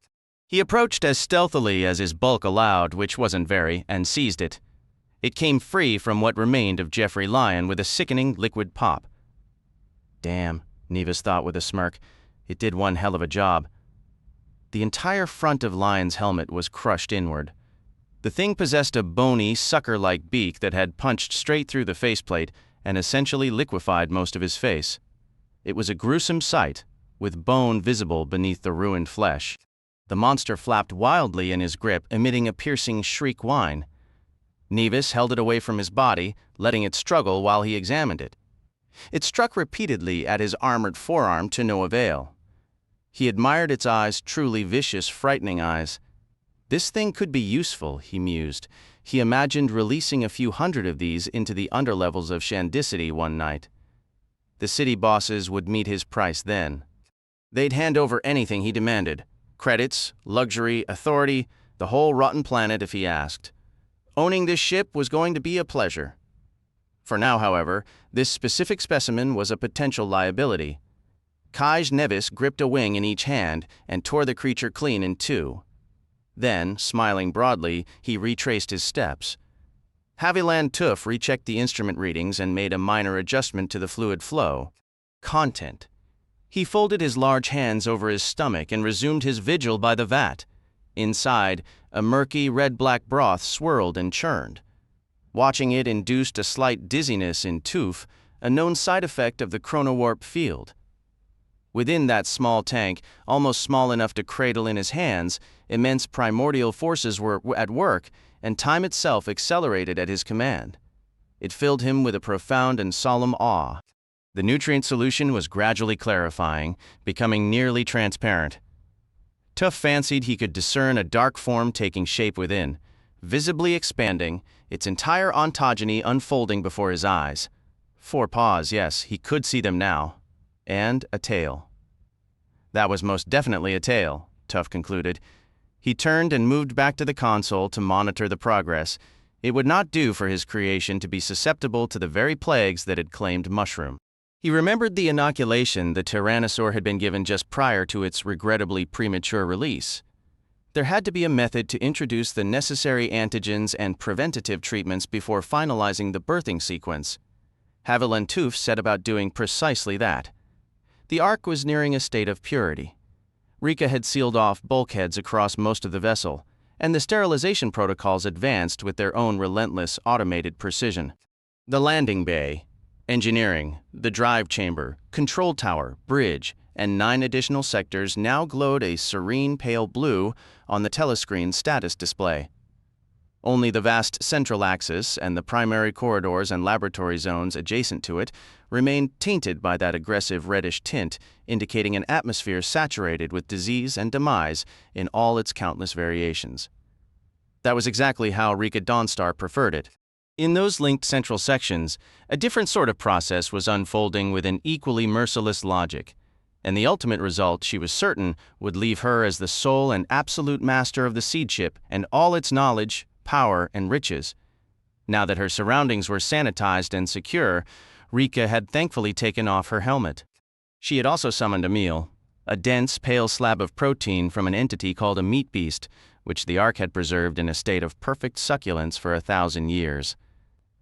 She washed it down with a tall, frosty glass of sweet water that carried a faint hint of Melidian honey. She savored the snack while monitoring the reports scrolling past. The situation below had distilled itself quite neatly.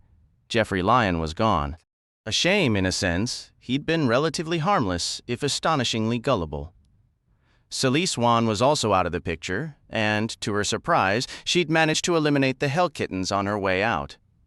Kaj Nevis had dealt with the hooded Dracula. That left nobody but Nevis and Tuf and her.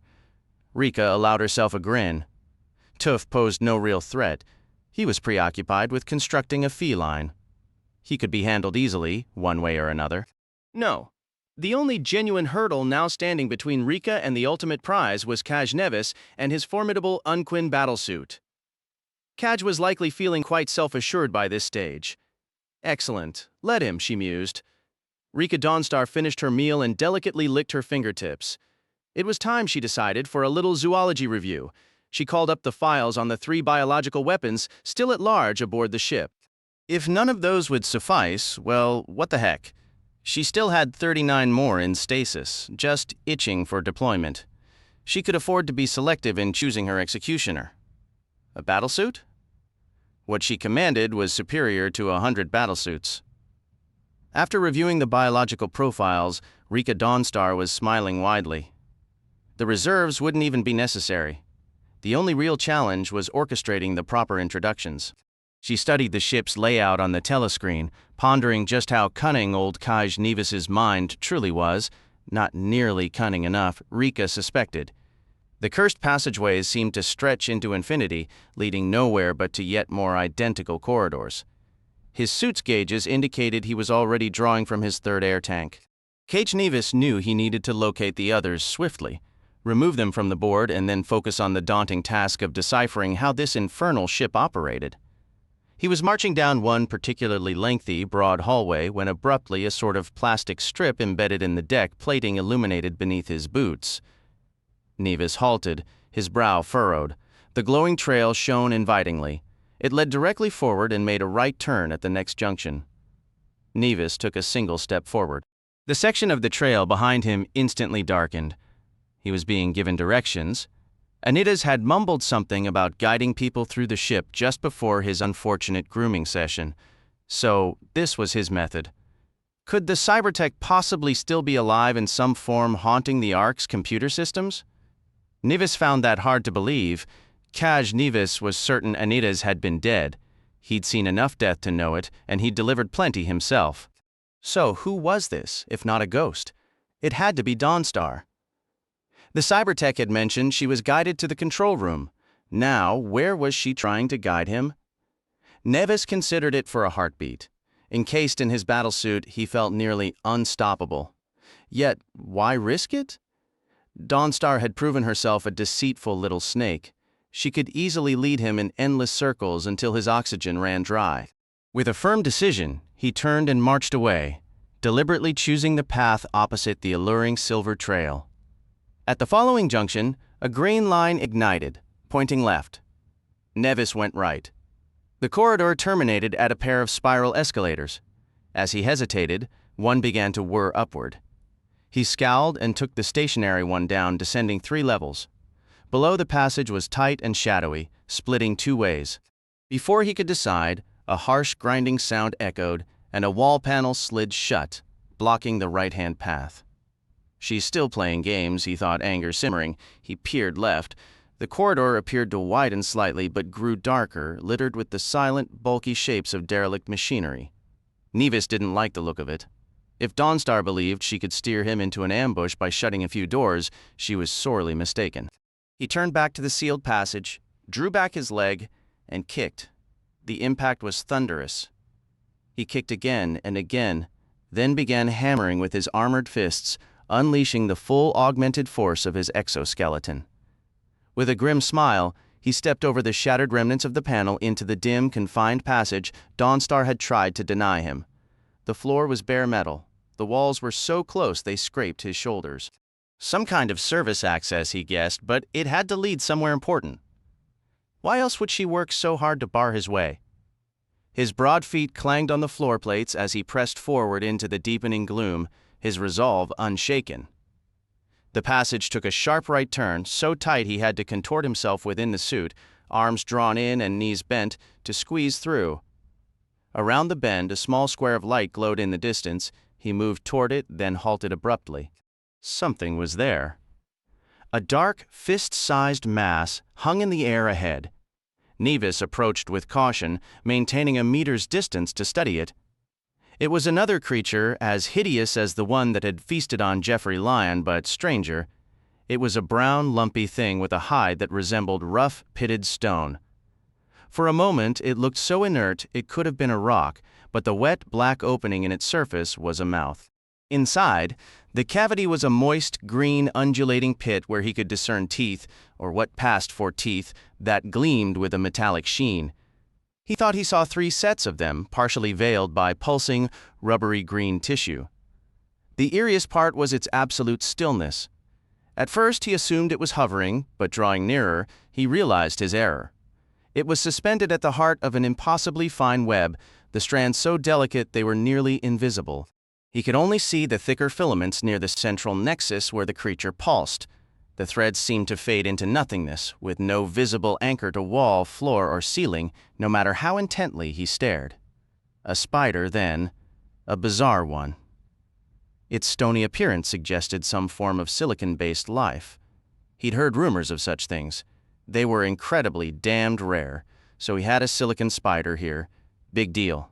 Kaj Nevis edged forward. Damn, he thought. The web, or what he'd assumed was a web, wasn't something the creature sat upon. It was an extension of its own form. Those fine, glistening strands grew directly from its body, the connections so seamless he could barely discern them. And there were far more than he'd first realized. Hundreds, maybe thousands, most filaments too delicate to see from any distance, yet when the light caught them just right, they shimmered with a faint, silvery gleam. Nevis took an involuntary step back, a chill of unease creeping through him despite the heavy armor encasing his body. There was no logical reason for it, but the feeling was undeniable. Beyond the spider, a light glowed from the far end of the access corridor. That had to be something significant. It was the only reason Rika Dawnstar would have fought so desperately to bar his path.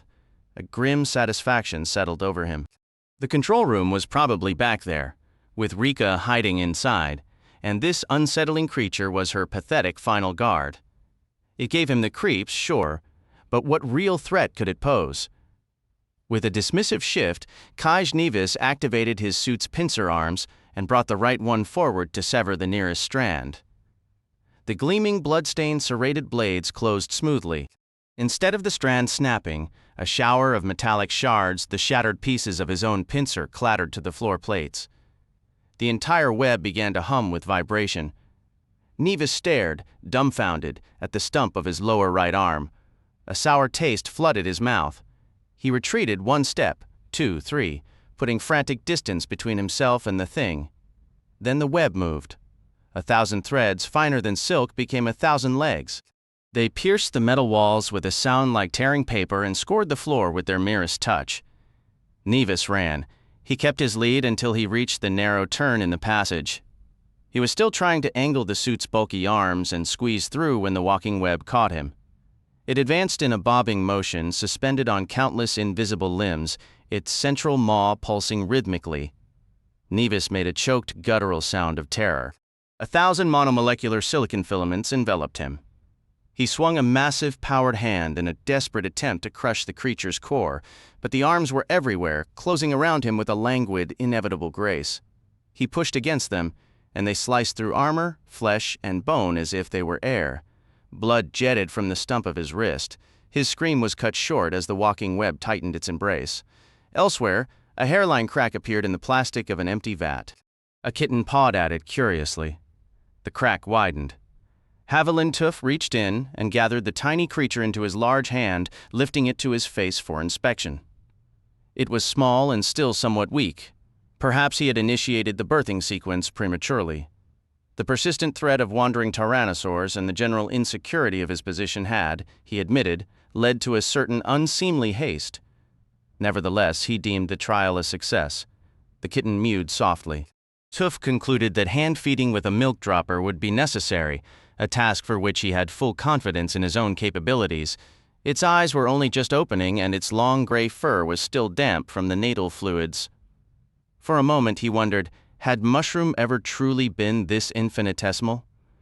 I cannot name you Mushroom, he informed his new companion with grave solemnity. Genetically, you are a match. This is true, yet Mushroom was Mushroom, and you are yourself. I would not have the two confused. I shall name you Chaos, a fitting companion for Havoc. The kitten stirred in his palm, opening and closing one eye slowly, as if in understanding. Then again, as Tuf well knew, all cats possess a touch of psi. He surveyed his surroundings. His work here was complete.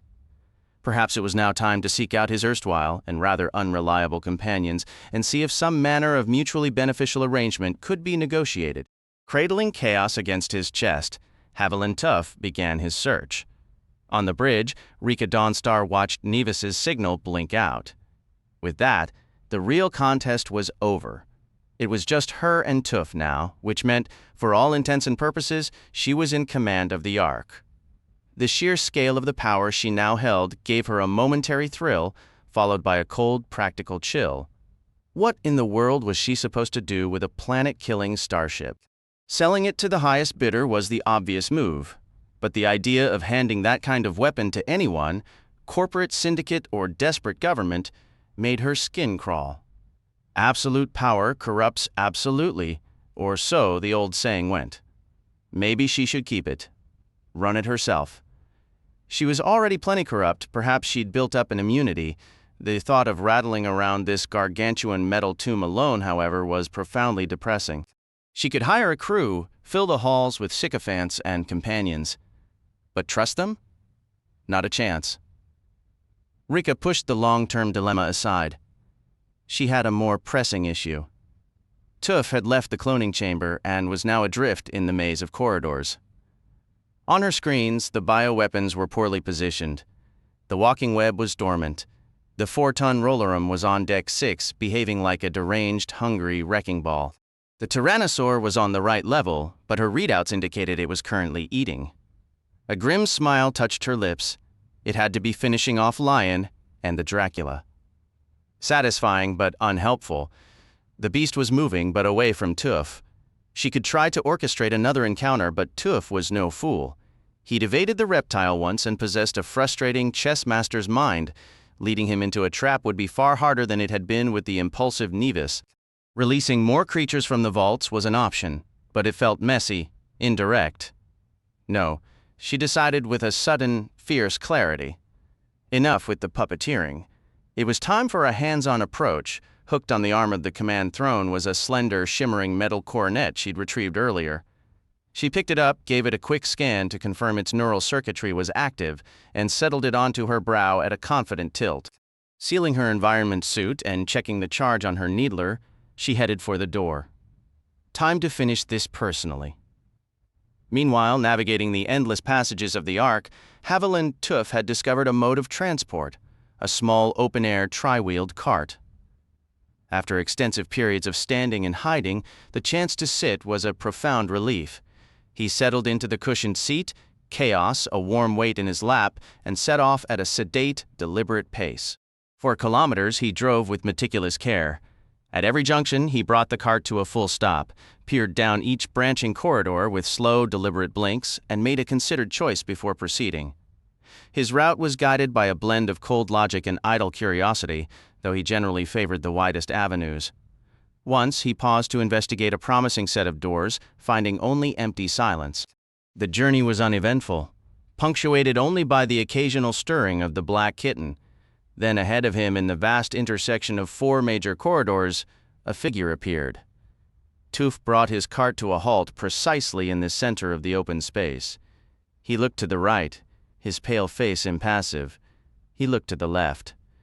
Finally, he folded his hands over his stomach and gazed straight ahead, watching as Rika Dawnstar walked slowly, purposefully toward him. She halted roughly 15 feet down the passageway. "Taking a little stroll?" she inquired. Her right hand held her customary needler, while her left clutched a messy bundle of straps that dragged along the floor. "Correct," replied Haviland Tuf. "I have been engaged for a considerable period. What has become of our companions?" "Finished," Rika Dawnstar stated. "Gone, removed from the board. It's just the two of us now, Tuf. A scenario with which I am not unacquainted, Tuf remarked without inflection. This is the final round, Tuf, Rika Dawnstar declared. No do-overs, and this time victory is mine. Tuf continued to pet Chaos and remained silent. Listen, Tuf, she said almost kindly. You're the bystander in this whole mess. I bear you no ill will. Take your vessel and depart. If you were alluding to the cornucopia of excellent goods at low prices, Haviland Tuf intoned. May I recall to your attention that it sustained significant damage which remains unrepaired? Then commandeer a different ship. I think not, Tuf countered. My claim to the Ark may be secondary to those of Celise Wan, Jeffrey Lyon, Kaj Nevis, and Anitis, yet you inform me they are all deceased, rendering my claim at least equivalent to your own. Not exactly, Rika Dawnstar said. She lifted her needler. This provides my claim with a certain persuasive weight. Haviland Tuf glanced at the kitten resting in his lap. Let this serve as your inaugural lesson in the universe's harsh realities, he announced clearly. What value has fairness when one participant possesses a firearm and the other does not? Savage force governs all things, while intellect and honorable purpose are crushed beneath its heel.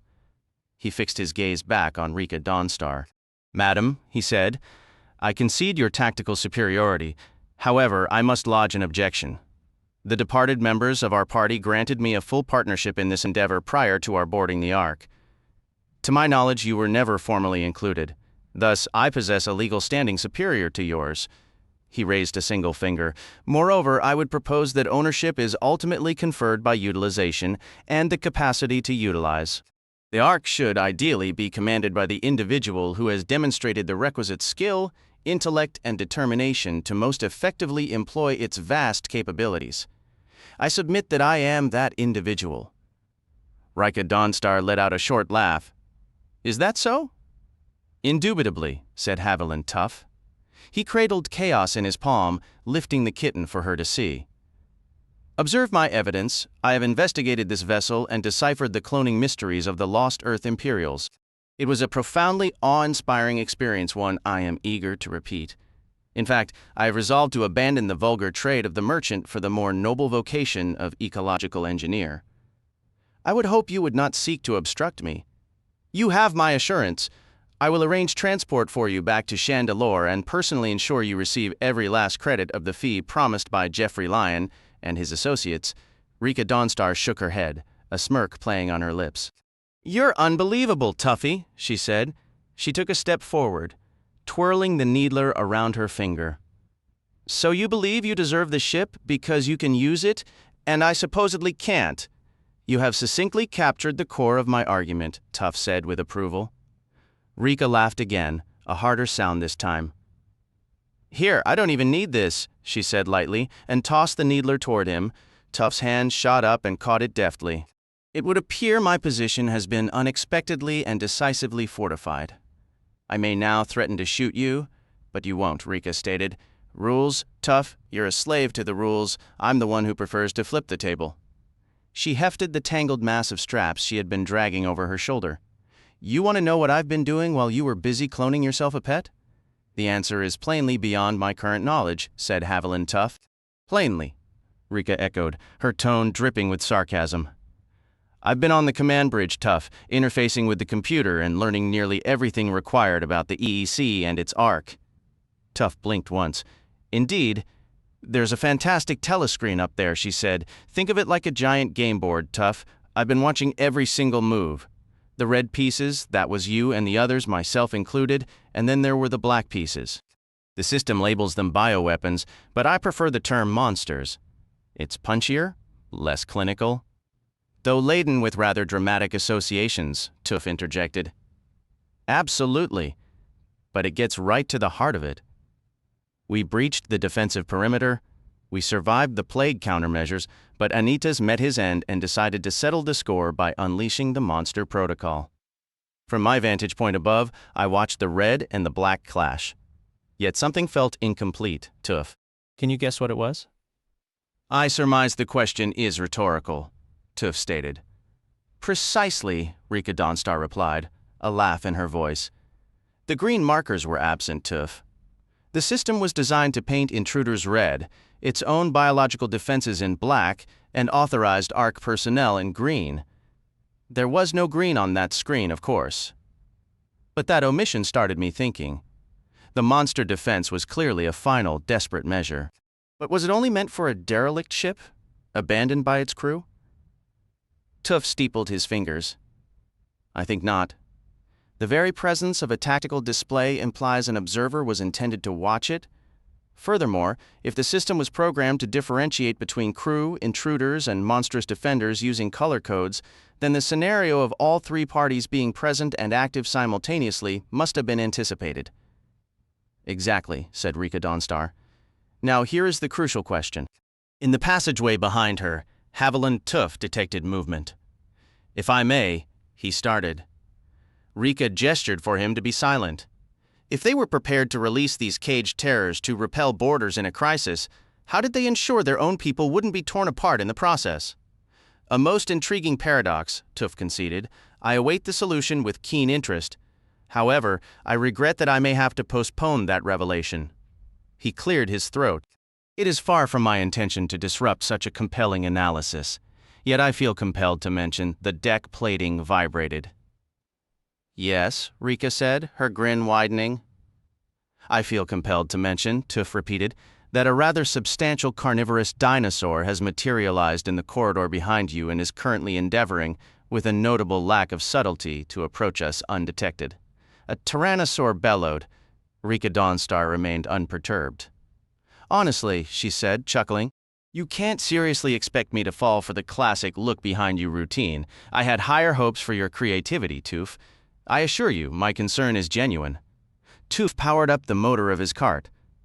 Observe the alacrity with which I have engaged my vehicle to retreat from the creature's advance. How can you doubt me, Rika Dawnstar? Surely you perceive the thunder of its footfalls, the resonance of its roar.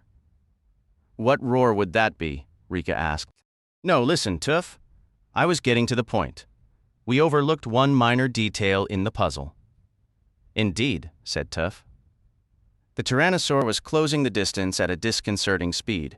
It was in a vicious mood, and its roars were nearly drowning out Rika's words. The Ecological Engineering Corps were more than mere cloners. Tuf, they were military researchers, genetic architects of the highest caliber. They could resurrect the life forms of 100 worlds in their growth vats, but their expertise didn't end there.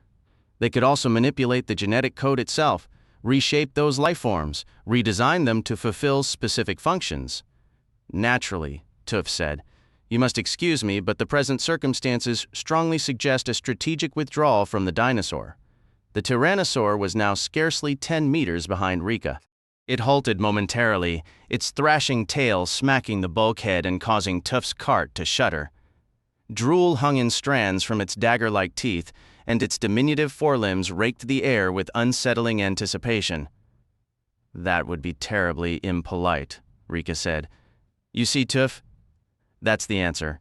These bioweapons, these monsters, they've been in stasis for a millennium, probably longer, but they were never ordinary creatures. These creatures were engineered for a singular duty to protect the vessel from any unauthorized entry, and their very genetics were tailored to that specific task. The Tyrannosaur advanced one heavy step, then another, until it loomed behind her, its immense shadow swallowing her whole. To what extent were they altered? Inquired Haviland Tuf. I was hoping you'd ask, Rika Dawnstar replied. The beast dipped its head, let out a thunderous roar, and its colossal jaws closed around her head. Psionics, her voice emerged oddly clear from between its teeth. Precisely, Tuf acknowledged. A rather straightforward psionic ability, Rika declared from within the dinosaur's maw. She reached up, plucking something free with a disapproving click of her tongue.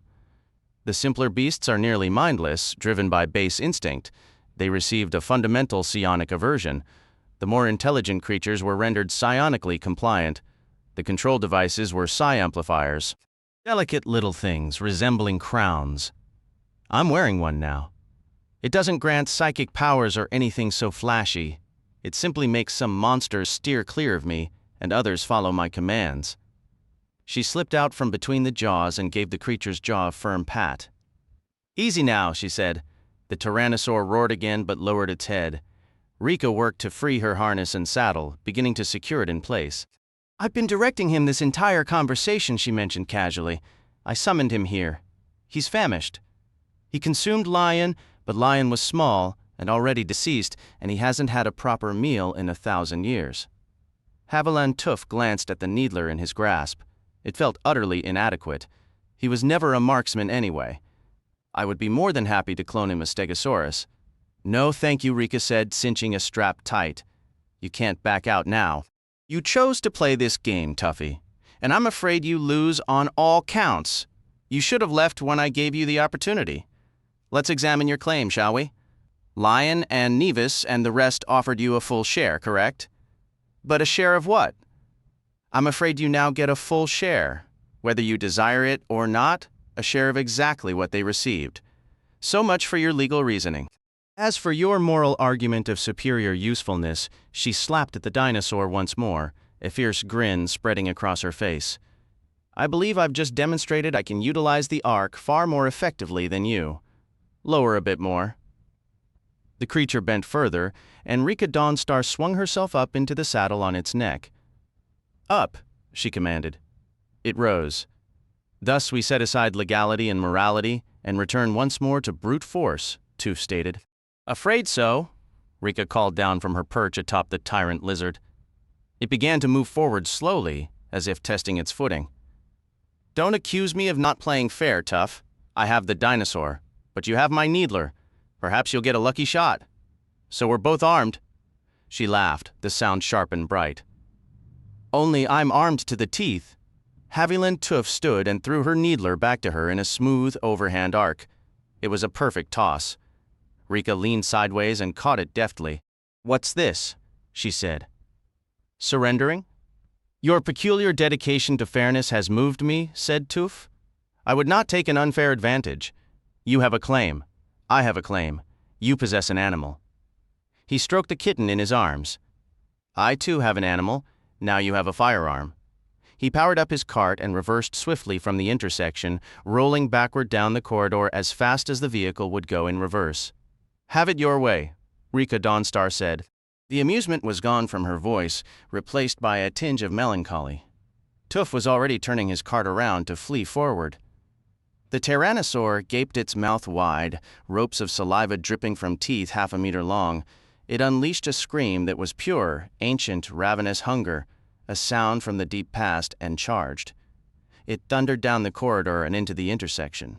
20 meters away, along the crossing passage, the minimind of the plasma cannon registered that an entity exceeding its programmed target parameters had entered the engagement zone. There was the softest, most definitive click. Haviland Tuf shielded his eyes from the sudden, searing flash, positioning himself as a barrier between the kitten chaos and the intense heat and deafening roar. The event was mercifully brief, though the acrid scent of scorched reptile would haunt that corridor for years, and entire sections of the deck plating and bulkheads would require replacement. "I also possessed a firearm," Tuf remarked quietly to the small feline.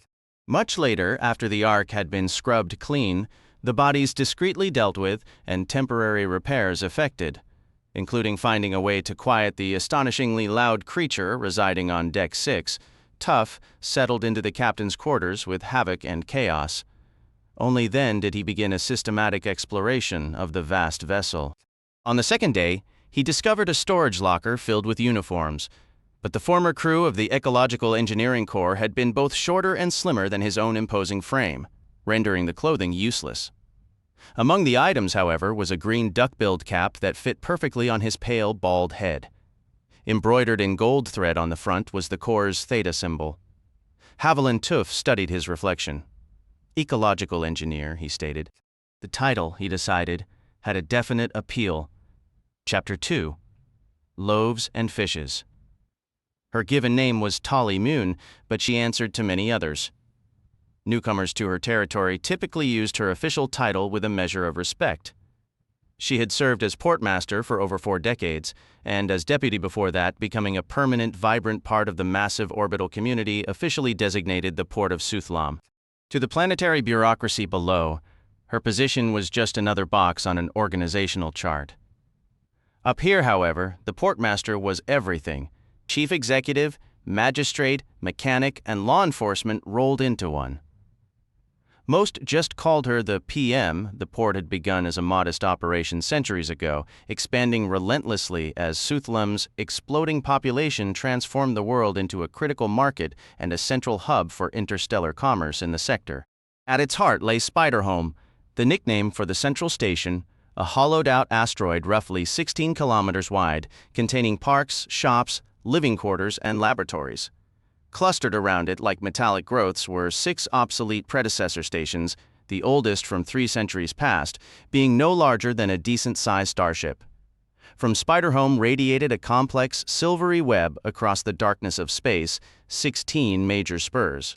The newest stretched 4 kilometers and was still under construction, while 7 of the original 8, the 8th lost long ago in a catastrophic accident, extended a full 12 kilometers.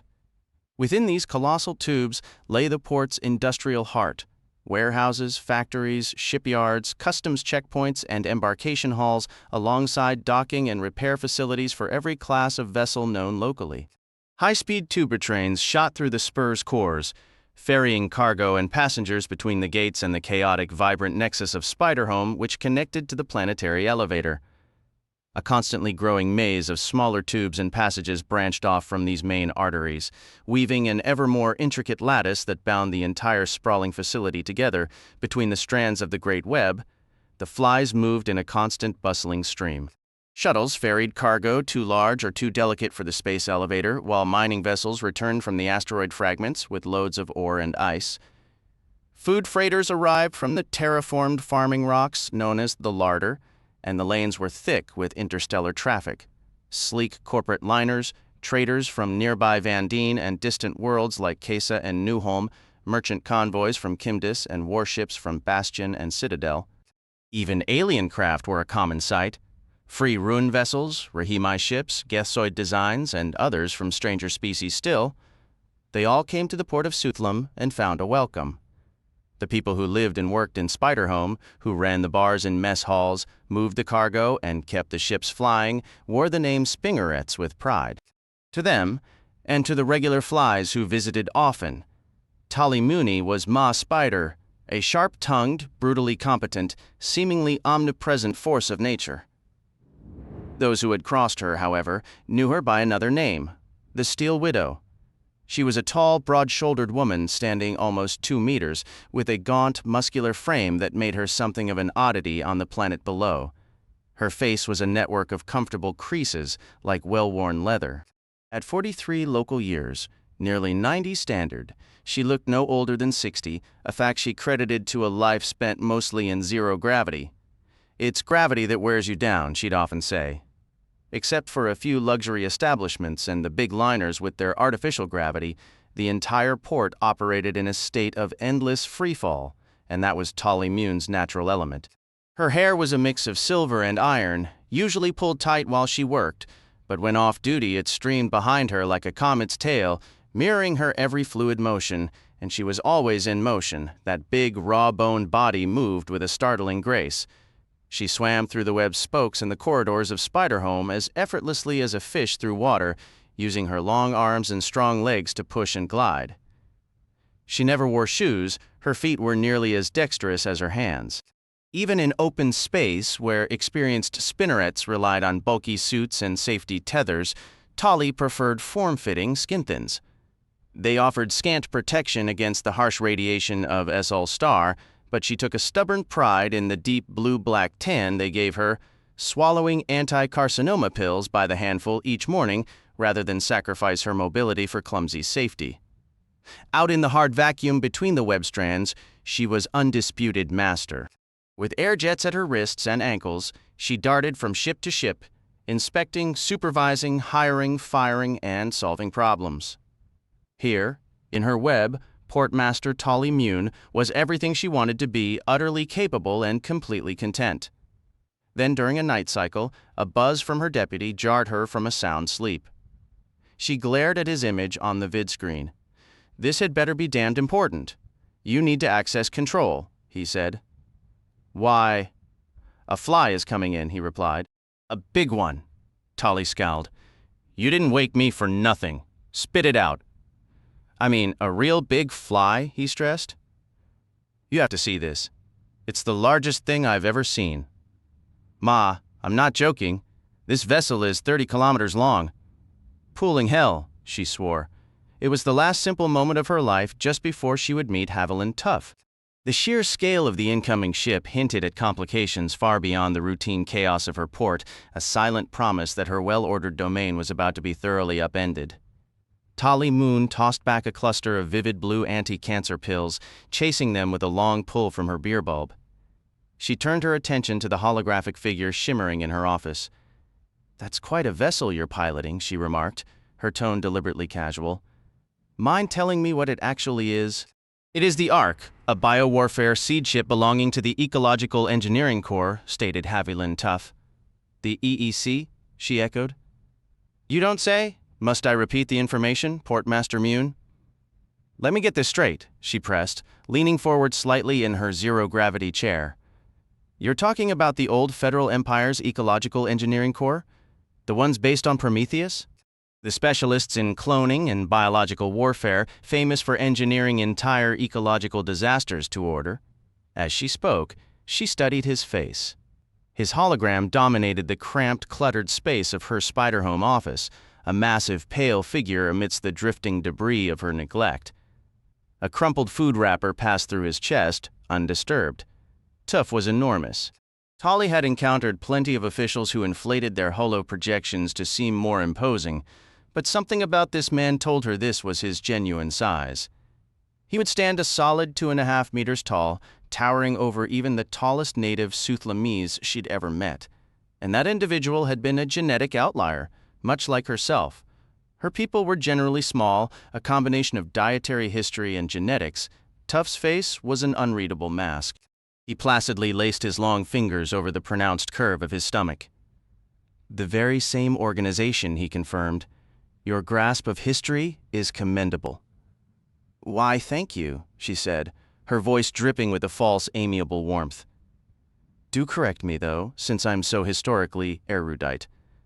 I seem to recall the Federal Empire fell apart roughly a millennium ago. The EEC vanished with it, disbanded, destroyed, or recalled to the core worlds. Gone.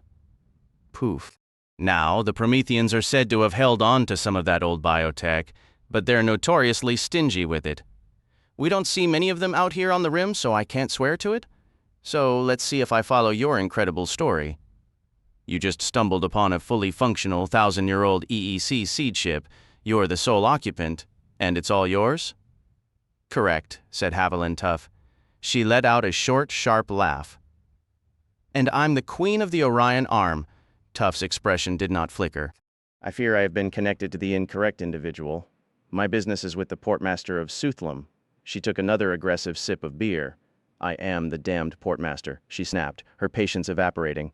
Enough of this fantasy. Tuf, you're parked out there in what looks for all the world like a warship, a vessel roughly 30 times the mass of the biggest junk heap we call a dreadnought in our planetary defense flotilla.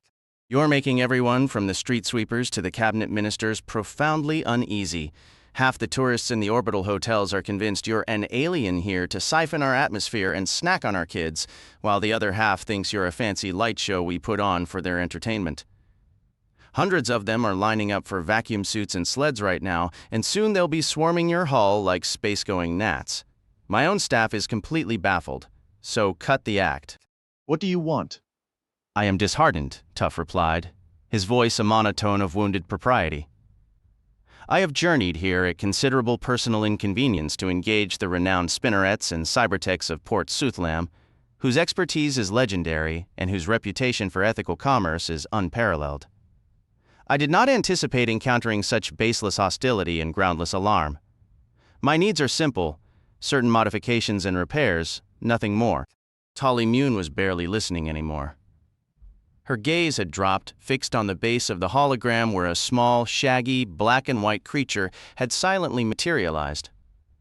Tuf, she said, her voice slightly rough, pardon me, but some kind of creature is brushing against your leg. She took a long drink from her beer. Haviland Tuf leaned down and gathered up the animal. Cats are not typically classified as vermin, Portmaster Mune, he stated.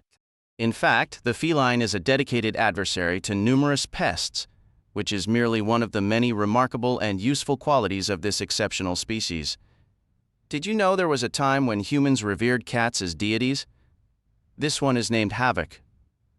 The cat emitted a low, vibrating purr as Tuf held it against his side, his large hand moving in slow, even strokes through its black and white fur. "I see," she replied. "A pet, is that right?" On Suthlim, animals exist solely as livestock, though we do encounter visitors with pets. Please insure your cat, was it? Correct, said Tuf. Well, keep it confined to your vessel. I recall an incident from my time as deputy portmaster. A colossal misunderstanding occurred when some distracted traveler lost a whimpering pet just as an alien diplomat was arriving. Our security teams confused the two. The ensuing uproar was considerable. People do tend toward excessive agitation, Haviland Tuf observed. What were the repairs and modifications you mentioned? Tuf offered a slow, heavy shrug. A series of minor adjustments, undoubtedly well within the capabilities of your skilled technicians. As you noted, the Ark is a vessel of considerable age. The toll of conflict and prolonged disuse is evident. Several decks and sections remain inoperative, damaged beyond the ship's own, albeit impressive, self-repair functions. I desire these areas to be fully restored. Furthermore, as historical records likely indicate, the Ark was originally manned by a crew of 200. While its automation allows for solo operation, this arrangement is not without significant difficulty. The primary command center on the Tower Bridge requires a tedious daily journey from my quarters, and the bridge's layout is inefficient for a single operator, forcing constant movement between stations to manage the ship's complex systems. Other duties necessitate leaving the bridge entirely to traverse the vessel's vast interior. Certain tasks remain impossible, as they would demand my presence in multiple, widely separated locations simultaneously. Adjacent to my living space is a small but fully functional auxiliary communications room. I wish for your cybernetics experts to reconfigure the command systems, enabling me to perform all necessary operations from that location without the exhausting commute to the bridge, ideally, without needing to rise from my chair. Beyond these primary objectives, I envision a few additional enhancements, some modest updates. The installation of a proper kitchen with a comprehensive spice array and culinary database, so I might enjoy meals more varied and palatable than the starkly nutritious rations currently programmed. A substantial reserve of beers and wines, along with the equipment to produce my own during extended voyages. An expansion of my recreational options through the acquisition of recent books, holoplays, and music chips. Some updated security protocols, various other small refinements. I will supply a detailed list. Tali Muni listened, her astonishment growing. Well, I'll be damned, she said when he finished. You genuinely have a derelict EEC seed ship on your hands, don't you? Indeed, replied Haviland Tuf, a touch formally, she thought. She allowed herself a grin. My apologies for doubting you. I'll assemble a team of spinnerets and cybertechs right away and have them head over to assess the situation. We'll get you an estimate, but don't expect it to be quick. A ship that size will take them a good long while just to start figuring things out. I should also station some security, or you'll end up with every kind of looky-loo wandering your corridors and pocketing keepsakes. She studied his holographic image with a thoughtful gaze. You'll need to brief my crew and show them where to start. After that, it's best if you clear out and let them work without someone hovering. You can't bring that massive vessel into the docking web. It's simply too enormous. Do you have a way to leave the ship? The Ark maintains a full roster of operational shuttlecraft, replied Haviland Tuf, yet I have little inclination to abandon the comforts of my own quarters. Surely my ship is sufficiently spacious that my presence will not unduly hinder your teams. Look, you and I both know that, but people work more efficiently when they don't feel watched, said Talimun. Besides, I'd think you'd welcome a chance to stretch your legs outside that metal shell. How long have you been cooped up in there alone? Several standard months, Tuf conceded, though I am not in the strictest sense alone. I have had the agreeable companionship of my cats, and I have busied myself quite contentedly learning the Ark's systems and furthering my studies in ecological engineering. Nevertheless, I acknowledge your point that a measure of diversion may be warranted. The prospect of experiencing a new culinary landscape is always one to be savored. Just wait until you try Suthlamese ale. And the port has plenty of other amusements: gyms, lodging houses, athletic events, euphoric dens, sensory chambers, pleasure palaces, dramatic performances, gambling establishments. I possess modest proficiency in certain games of strategy, Tuf noted, and there's always sightseeing, Tollymune added. You can just take the tube retain down the planetary elevator to the surface, and the entire sprawl of Suthlam is open for you to investigate. Indeed, said Tuf. You have piqued my interest, Portmaster Moon. I confess to a naturally inquisitive disposition. It is my most pronounced foible. Regrettably, my financial reserves do not permit an extended visit. Don't fret about that, she answered with a grin. We'll just add it to your repair invoice and settle everything later. Now, just get in your blasted shuttle and make your way to, let me check, Dock 911 is free. Visit the spider home first, then catch the train planetside. You'll likely cause quite a stir. You're already on the news streams, you know. The groundlings and media drones will be swarming all over you. A piece of rotting carrion might find such attention flattering, stated Haviland Tuf. I do not. All right then, the portmaster said. Go under cover. Not long after Haviland Tuf had secured himself for the descent, a steward on the tube train rolled a cart of drinks down the aisle. Tuf had already sampled Suthlamese ale in the Spiderhome eateries, finding it weak, diluted, and remarkably bland. It is possible your selection includes some malt beverages brewed off-world, he intoned. If so, I would be pleased to acquire one. Of course, the steward replied. He reached into the cart and produced a squeeze bulb filled with a dark brown liquid, its label bearing the flowing script of Chandeler. A payment plate was presented, and Tuf entered his code. The Suthlamese used the calorie as currency. The charge for the bulb, however, was nearly 4.5 times the actual caloric value of the ale itself. Import tariffs, the steward clarified. Tuf consumed his bulb with slow, solemn dignity as the tub train plunged down the elevator shaft toward the planet's surface far below. The journey was distinctly unpleasant. Haviland Tuf had discovered that booking a star-class ticket was financially out of reach, so he opted for premier class instead. This decision landed him in a seat that felt built for a Suthlamese toddler, one of 8 identical chairs squeezed together with a miserly aisle down the middle. By pure luck, he'd gotten the aisle seat. Without it, Tuf seriously questioned his ability to endure the journey. Even so, any slight movement brought his arm into contact with the slender, bare limb of the woman beside him, an intrusion he found profoundly disagreeable. His usual seated posture was impossible. The top of his head met the low ceiling, forcing him into an uncomfortable slouch that left a persistent, irritating stiffness in his neck. Somewhere behind him, he knew, lay the progressively less appealing first, second, and third-class sections. He vowed never to sample their questionable amenities. As the descent began, most passengers pulled down privacy hoods and selected their preferred entertainment. The menu, Tuf observed, featured 3 musical options, a historical drama, 2 erotic fantasy loops, a business interface, an entry labeled Geometric Pavan, and a direct neural stimulation to the brain's pleasure center. Tuf briefly considered the geometric pavane, only to find the privacy hood was comically small for his head, which was, by Suthlamese standards, unusually large and elongated. You, the big fly?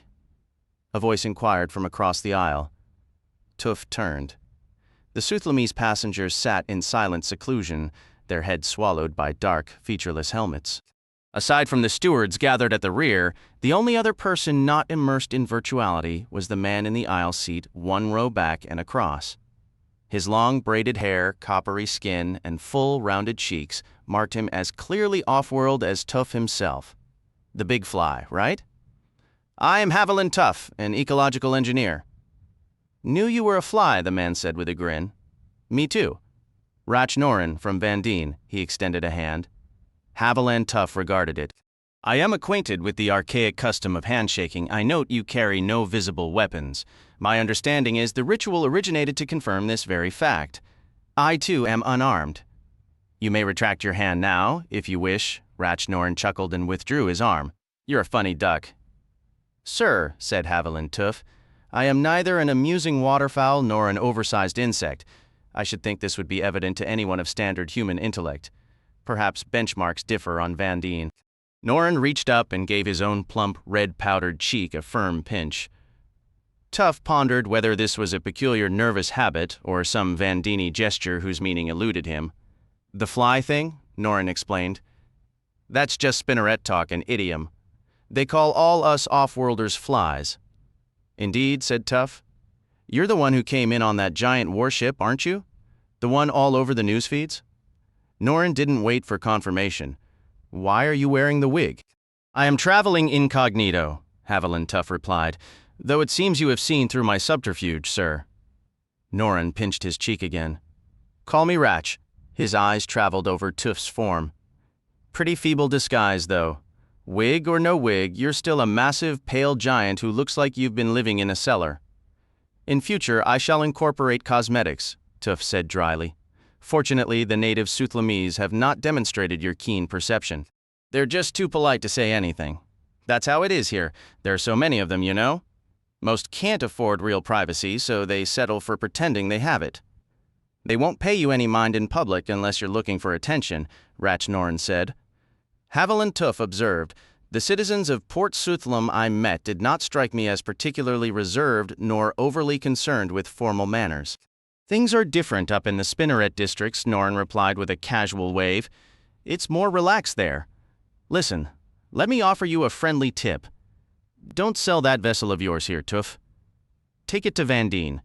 Our people will offer you a far superior price." "It is not my current plan to sell the Ark," Tuf stated. "No need to play coy with me," Norrin said, chuckling. "I don't have the clearance to purchase it anyway, or the funds. Wish I did?" He laughed again, a dry, rasping sound. "You just head to Van Dien and contact our board of coordinators?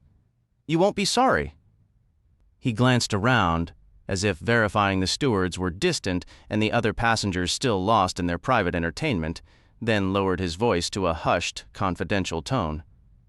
"Besides, even setting price aside, I hear that warship of yours packs a nightmare-grade punch, correct? You don't want to hand that kind of power to the Suthlamese? Don't get me wrong, I'm fond of them. I come here on business all the time, and they're decent folk in small doses. But there are just so many of them, Tuf, and they multiply like damned rabbits. You'll see for yourself. A couple 100 years back, there was a major regional conflict because of it. The Suthies were establishing colonies everywhere, snatching up any land they could, and if anyone else was already there, the Suthies would simply outbreed them. We finally had to step in and stop it."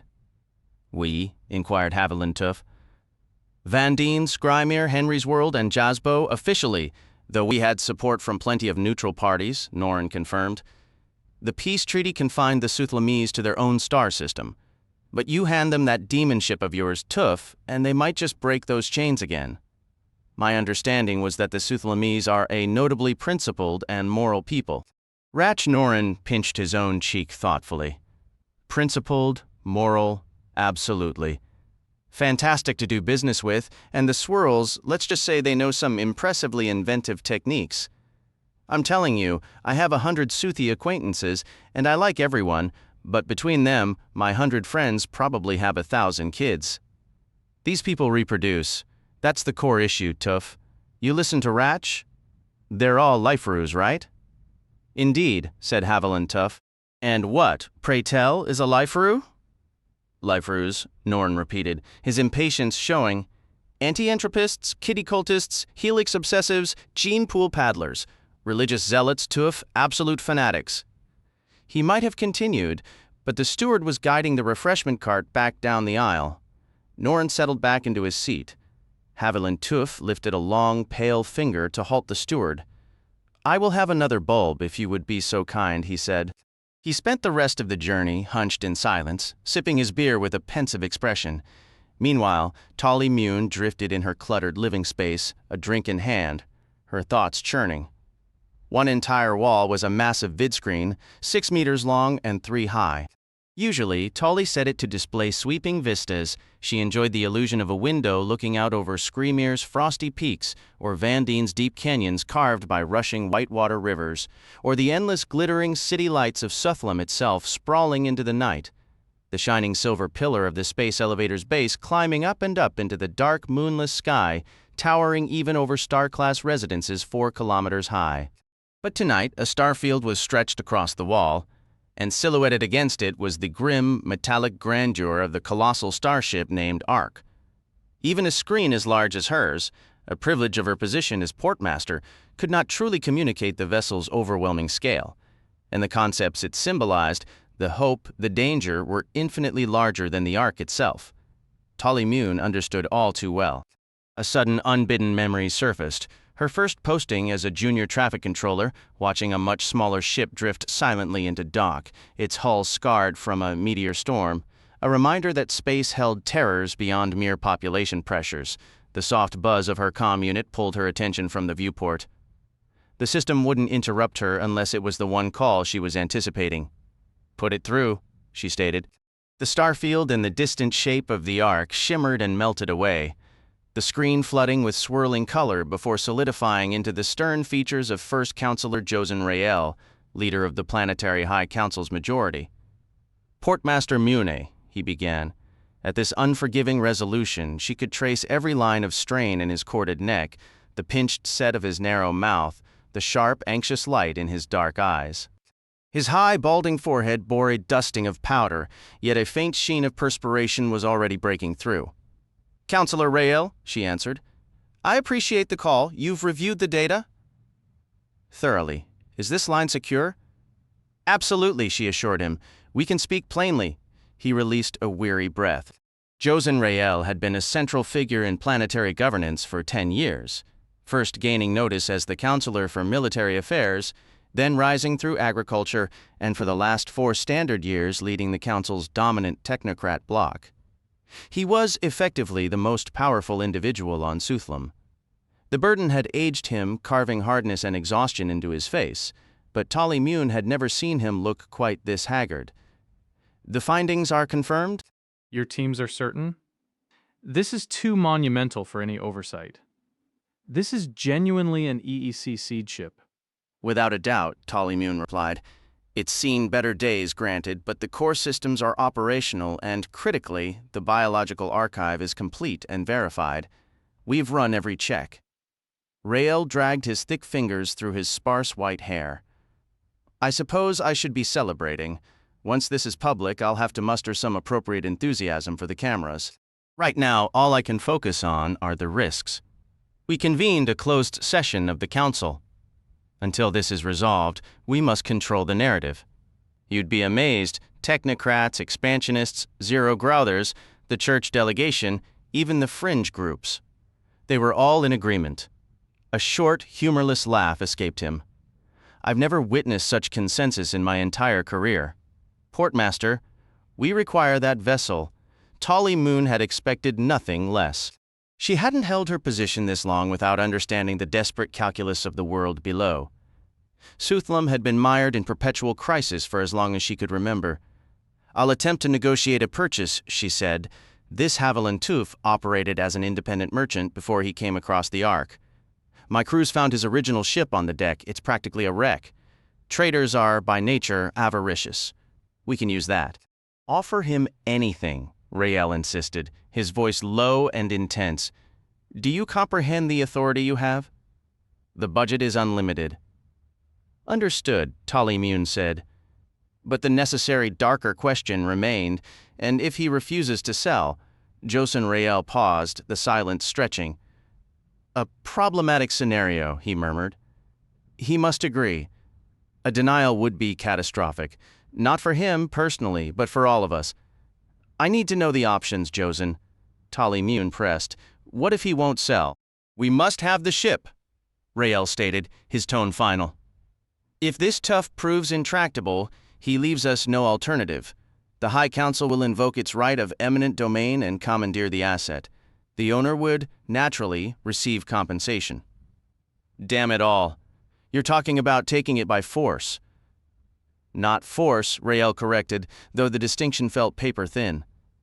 "Procedure. I've consulted the legalities. In a state of emergency, for the welfare of the population, individual property rights can be lawfully superseded." Oh, spare me the bureaucratic justification, Josen. Moon shot back, a flash of her old fire cutting through. You used to have more sense when you were stationed up here. What have they done to you down in that political swamp?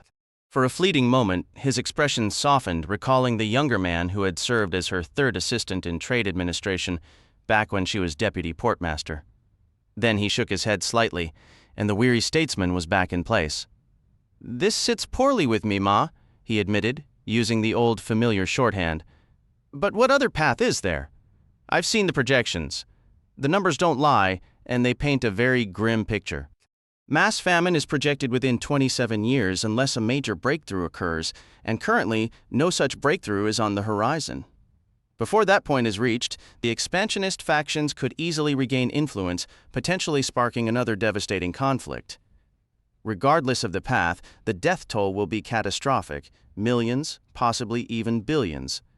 When weighed against such a scale, what significance do the rights of a single individual hold? I won't debate that philosophy with you, Josen, though plenty of others certainly would. Let's set that aside. You want to be pragmatic? Fine, I'll give you some brutally practical considerations. Even if we legally purchase this ship from Tuf, we'll face serious backlash from Vandine, Skrimir, and our other allies, though I doubt they'd take direct action. If we seize it by force, however, that's an entirely different and far more dangerous scenario. They could accuse us of piracy. They could classify the Ark as a military vessel, which, let's remember, it historically was, a planet killer at that, and claim we're violating the peace treaty, giving them grounds to move against us again. I will personally address their envoys, Josen Rael replied with evident fatigue. I will assure them that under the current technocratic administration, the colonization initiatives will remain suspended. And you think they'll just take your word for it? Not a chance in hell. Can you also guarantee that the technocrats will never lose power? That the expansionists won't resurface? How exactly do you plan to do that? Are you suggesting we use the Ark to install some kind of permanent benevolent dictatorship? The counselor pressed his lips into a thin line, a flush rising up his long neck. You know I would never advocate for that. Yes, there are risks, but we must not overlook the fact that this ship represents an immense military asset. Should our allies mobilize against us, it would be our ultimate advantage. That's nonsense. Tali Mune shot back. First, the vessel needs extensive repairs. Second, its technology has been lost for a millennium. It could take us months, even years, to fully understand and operationalize the damn thing, and we won't get that time. The Vandini fleet will be here within weeks to claim it, with the others hot on their heels. This matter is not within your purview, Portmaster, Josen Rael stated coldly. The High Council has reviewed the situation exhaustively. Don't you dare pull rank on me, Josen. Remember that time you got wasted on narco blasters and decided to test how fast urine freezes in a vacuum? I was the one who stopped you from losing essential parts to frostbite, esteemed First Counselor. So listen up. Maybe grand strategy isn't my department, but trade is. This port is our lifeline. We currently import over 30% of our basic food supplies. 34%? Rael corrected. 34%? Tali Moon conceded, her tone sharpening. And that number is only going to climb, we both know it. We pay for those imports with our tech expertise through manufactured goods and port revenues. We service, repair, and construct more starships than any 4 other worlds in this sector, and you know why? Because I've worked my tail off to ensure we're the best. Tuf himself acknowledged it. He came here for repairs because of our reputation, a reputation for being ethical, honest, and fair, on top of being technically superior. What happens to that reputation if we just confiscate his ship? How many other traders will trust us with their vessels if we start commandeering whatever we please? What will become of my port then? It would undoubtedly have a negative impact, Josen Rael admitted reluctantly. Tali Mune made a dismissive, grating sound. Our economy would be crippled, she stated bluntly. Rael was sweating profusely now, beads of moisture tracing paths down his domed forehead. He dabbed at them with a cloth. Then you must ensure it doesn't come to that, Portmaster Moon. You must prevent that outcome. How? Purchase the Ark, he said, his voice dropping. I am delegating full authority to you, since you grasp the nuances so clearly. Make this Tuf see reason. The responsibility rests with you. He gave a solemn nod, and the screen faded to darkness. On Suthlam, Haviland Tuf embraced the role of a visitor. One had to admit the planet was striking in its own fashion. Over his long career as a merchant, journeying from star to star aboard the cornucopia of excellent goods at low prices, Tuf had set foot on more worlds than he could readily recall, yet Suthlam promised to linger vividly in his memory. He had witnessed his share of awe-inspiring vistas, the shimmering crystal spires of Avalon, the intricate skywebs of Arachne, the turbulent oceans of Old Poseidon, and the stark basalt peaks of Clegg. The urban expanse that was Suthlam, where old city names now merely denoted districts within a single, centuries-old megalopolis, stood as a rival to any of them. Tuf held a particular appreciation for imposing architecture, and he studied the cityscape by day and by night from observation decks at 1 kilometer, 2, 5, even 9. No matter the altitude, the lights stretched onward without end, a relentless sprawl in every direction with no hint of an interruption. Endless rows of plain, blocky structures 40 and 50 stories high stood shoulder to shoulder, forever shaded by the reflective towers that soared around them to capture the sunlight. Level was stacked upon level, built upon foundations that were themselves built upon older foundations, moving sidewalks wove and interlaced in patterns of bewildering complexity. Below the surface ran a vast network of subterranean highways, where tube trains and cargo capsules raced through the dark at hundreds of kilometers per hour, and beneath those roads lay basements, sub-basements, tunnels, underways, shopping centers, and subsurface housing, an entire secondary city burrowing as deep below as its mirrored counterpart rose above. From the arc in orbit, the metropolis appeared to consume half a continent. From the ground, it felt vast enough to devour galaxies. The other continents also blazed with the lights of civilization after dark. This sea of illumination held no islands of shadow within it. The Suthlamese could afford no luxuries like parks. Tuf did not object. He had always considered parks a somewhat misguided institution, chiefly designed to remind civilized humanity how rough, crude, and unpleasant life had been when they were forced to endure it in a natural state. In his travels, Haviland Tuf had sampled a wide array of cultures, and he judged the culture of the Suthlamese second to none. It was a world of staggering variety, of dizzying potential, possessing a richness born of both vibrant energy and refined decay. It was a cosmopolitan world connected to the interstellar network, freely borrowing music, drama, and sensory experiences from other planets, using these constant stimuli to perpetually reshape and evolve its own cultural fabric. The city offered more forms of recreation and more varieties of entertainment than Tuf had ever encountered in one location. Enough choices to occupy a tourist for several standard years, should one wish to sample everything. During his journeys, Haviland Tuf had observed the cutting-edge science and technological marvels of Avalon and Newholm, Tober in the Vale, Old Poseidon, Baldur, Arachne, and a dozen other worlds at the forefront of human advancement. The technology on display across Suthlam matched the most advanced among them. The orbital elevator alone was a monumental achievement. Old Earth was said to have built such structures in the ancient days before the collapse, and Newholm had once erected one, only to see it fall during a war. But nowhere else had Tuf ever beheld such a colossal artifact, not even on Avalon itself, where such elevators had been studied and ultimately rejected for economic reasons. And the slidewalks, the tube trains, the manufactories, all were advanced and ruthlessly efficient. Even the government appeared to function. Suthlam was, without question, a world of wonders. Haviland Tuf spent 3 days moving through the city, taking in its wonders, before retreating to his modest premier-class quarters on the 79th floor of a tower hotel.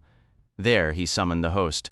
Seated on the edge of the narrow bed that had emerged from the wall, the chairs being absurdly undersized for a man of his stature, he folded his large, pale hands over his stomach. "I wish to make arrangements for an immediate return to my ship," he stated. The host, a diminutive man who barely reached Tuf's chest, appeared genuinely confused. "But your reservation was for another 10 days, he said. "Plans are subject to change," Tuf replied evenly. "I would be grateful if you could facilitate a prompt departure to orbit. You've barely scratched the surface of what Suthlam has to offer," the host exclaimed. "What I have sampled," Tuf said, "proves more than sufficient. You did not enjoy your stay." It suffers from a surplus of Suthlamese, Haviland Tuf answered. He raised a long finger. The cuisine is largely abysmal, chemically reconstituted, bland, with a disagreeable texture and disquieting artificial colors. The portions are, frankly, inadequate. Furthermore, I have grown weary of the persistent attention from newsfeed reporters. I recognize them by the multifocus cameras embedded in their foreheads like a third eye. I estimate no fewer than 20 have been documenting my every move from the lobby to the dining area. You are a celebrity, the host insisted. The entire planet is fascinated by you. Surely if you declined interviews, they respected your privacy? Professional ethics were technically observed, Tuf interjected. They maintained a physical distance. Yet each evening, upon accessing the news feeds in this insufficient room, I was treated to footage of myself surveying the city, consuming rubbery meals, visiting tourist sites, and even entering sanitary facilities. While I possess a certain vanity, I confess the novelty of this notoriety has worn thin. Most camera angles were profoundly unflattering, and the commentators' attempts at humor bordered on insulting. A simple fix, the host said brightly. A privacy shield clipped to the belt. It jams any recorder within 20 meters and delivers a rather potent headache to the operator. Less easily remedied, Tuf continued, his tone flat, is the utter absence of animal life I have witnessed. Vermin? The host said, aghast. You are distressed by the lack of vermin? Not all animals are pests, Tuf stated. On civilized worlds, creatures such as birds, canines, and particularly cats are cherished companions. When I arranged this visit, Portmaster Tolly Mune assured me her crew would tend to my cats. Yet if no Suthlamese has ever encountered a non-human animal, I have legitimate concerns regarding the quality of care they are currently receiving. We have animals, the host protested weakly, in the agrifactory zones. I've seen educational tapes. No doubt, said Tuf. But a tape of a cat and an actual cat are fundamentally different. One requires food, water, and affection. The other can simply be stored on a shelf. A flicker of dry, unamused irony entered his voice. It appears your world has mastered the art of preserving everything except a sense of proportion. Haviland Tuf gestured toward the host. Cats, of course, cannot. He continued, these are minor complaints, however. The true issue, as I have stated, is not their behavior but their sheer quantity. There are simply too many people, sir. I am constantly jostled. In dining establishments, the tables are practically on top of one another. The chairs are ill-suited to my frame, and strangers often sit beside me, assaulting me with their elbows. Theater and sensorium seats are painfully narrow. The sidewalks, lobbies, and transport tubes are all congested everywhere. People touch me without invitation. The host offered a practiced, professional smile. Ah, humanity, he declared with enthusiasm. The very heart of Osuthlam, the bustling crowds, the endless sea of faces, the grand spectacle of existence. Is there anything more stimulating than connecting with our fellow beings? Perhaps not, Tuf replied dryly. Yet I find myself thoroughly stimulated already. I might also note that the average Suthlamese citizen is too short to reach my shoulders, and has therefore settled for brushing against my arms, legs, and midsection. The host's smile vanished. You are adopting the wrong perspective, sir. To truly understand our world, you must view it through Suthlamese eyes. I am disinclined to crawl about on my knees, said Haviland Tuf. You aren't opposed to life itself, are you? The host inquired. Certainly not, Tuf answered.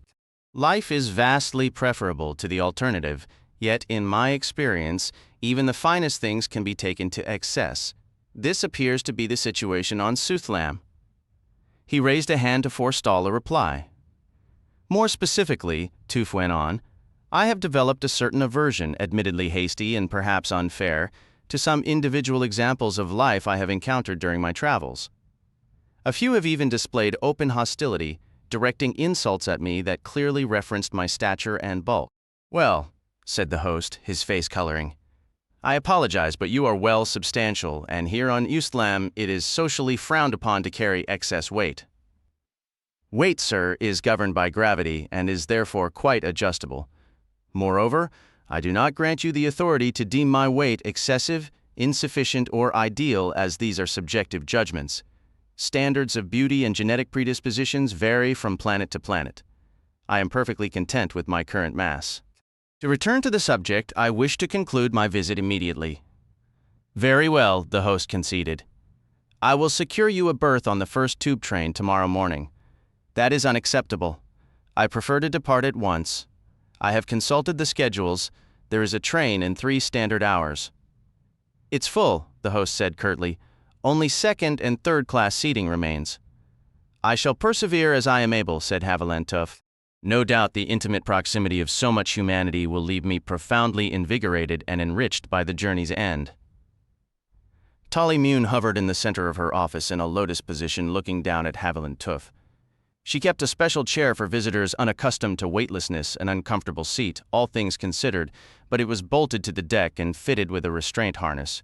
Tuf had maneuvered to it with a clumsy dignity, fastening himself securely, while she positioned herself comfortably before him, level with his head.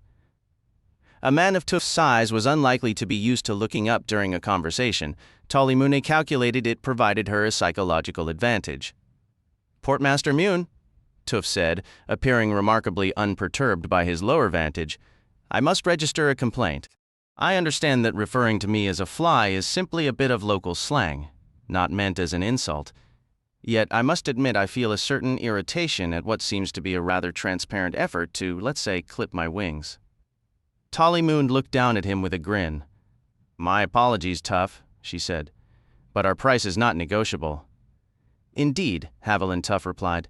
"Not negotiable, a fascinating term. Were I not so profoundly respectful of your esteemed position and cautious of causing offense, I might even suggest this inflexibility borders on the extreme. Out of courtesy, I will refrain from making any pointed observations about greed, avarice, or what some might call high-orbit banditry to advance my position in these difficult talks. I will, however, note that 50 million standards is a sum exceeding the entire annual economic output of several smaller planets." "Those are very small planets," Tolly Mune countered. "And this is an enormous job. You're sitting on one hell of a massive ship." Tuf's expression remained unchanged. "I grant that the ark is sizable, yet I fail to see the relevance, unless you have begun charging by the square foot instead of by the hour." Tolly Mune let out a short laugh. "This isn't slapping some new pulse rings on a beat-up freighter. We're talking about thousands of work hours, even with 3 full spinneret crews running around the clock. We're talking about major systems overhauls by our top cyber techs, fabricating custom components that haven't been seen in centuries, and that's just to get started. We'll have to study this floating museum of yours from stem to stern before we take a single panel off, or we'll never reassemble it. We'll have to coax specialists from the surface up the elevator, maybe even recruit from outside the system. Consider the time, the power, the resources, just the docking fees. Tough. That ship is over 18 miles long. You can't fit it into a standard web. We'd have to construct a dedicated cradle around it, and it would still occupy space for 300 ordinary vessels. You really don't want to know the final tally." She tapped a quick calculation into her wrist unit and shook her head. "If you're here for 1 local month, and that's optimistic, the docking fees alone approach 1 million calories. That's over 300,000 standards in your currency." "Indeed," said Haviland Tuf, his tone drier than the Martian outback. Tolly Mune spread her hands in a gesture of helplessness. "If our terms don't suit you, you are, of course, free to seek services elsewhere." "That proposal is regrettably unworkable," Tuf stated. "While my requirements are straightforward, it seems only a select few worlds retain the necessary technical capability, a rather dismal reflection on the current state of human innovation." "Only a select few?" Tolly Mune allowed one corner of her mouth to quirk upward. "Perhaps we haven't priced our services high enough, madam," said Haviland Tuf. "Surely you would not be so mercenary as to exploit my candid admission." "No," she said, her grin returning. "As I told you, our price is firm." Then we appear to have arrived at a most awkward and tangled stalemate. "You have your price. I, lamentably, do not possess it. I never would have guessed. With a ship like that, I assumed you had calories to spare. No doubt I shall soon embark upon a prosperous career in ecological engineering," Tuf said. However, that enterprise has not yet commenced, and in my previous line of work I experienced some perplexing financial setbacks. Perhaps you have an interest in a collection of exquisite plastic reproductions of Kuglish ceremonial masks? They serve as uniquely stimulating wall art and are rumored to possess certain esoteric, invigorating properties. I'm afraid not, Tolly Mune replied. Then her expression shifted, becoming almost conspiratorial. But you know what, Tuf? Today just might be your lucky day. I fear you are having sport with me, said Haviland Tuf. Even if you were to announce a half-off promotion or a buy-one-get-one-free deal, I am not in the most advantageous position to benefit. I will be painfully direct with you, Portmaster Mune, and confess that I am currently experiencing a short-term financial shortfall. I have a proposal, Tolly Mune replied. Indeed, said Tuf. You're a merchant, Tuf. A vessel as massive as the Ark is hardly necessary for your trade, is it? And you possess no expertise in ecological engineering. This drifting hulk is of no conceivable use to you, yet it holds significant worth as salvage. She offered a congenial smile. I've consulted with the authorities dirtside on Suthlam. The High Council believed it might be in your best interest to simply sell us your discovery. Their consideration is truly moving, Haviland Tuf remarked. We'll provide a substantial salvage payment, she continued, 30% of the ship's appraised value. The appraisal to be conducted by your people, Tuf stated plainly. Yes, but there's more. We'll add 1,000,000 standards in hard currency, on top of the salvage fee, and we'll furnish you with a new ship.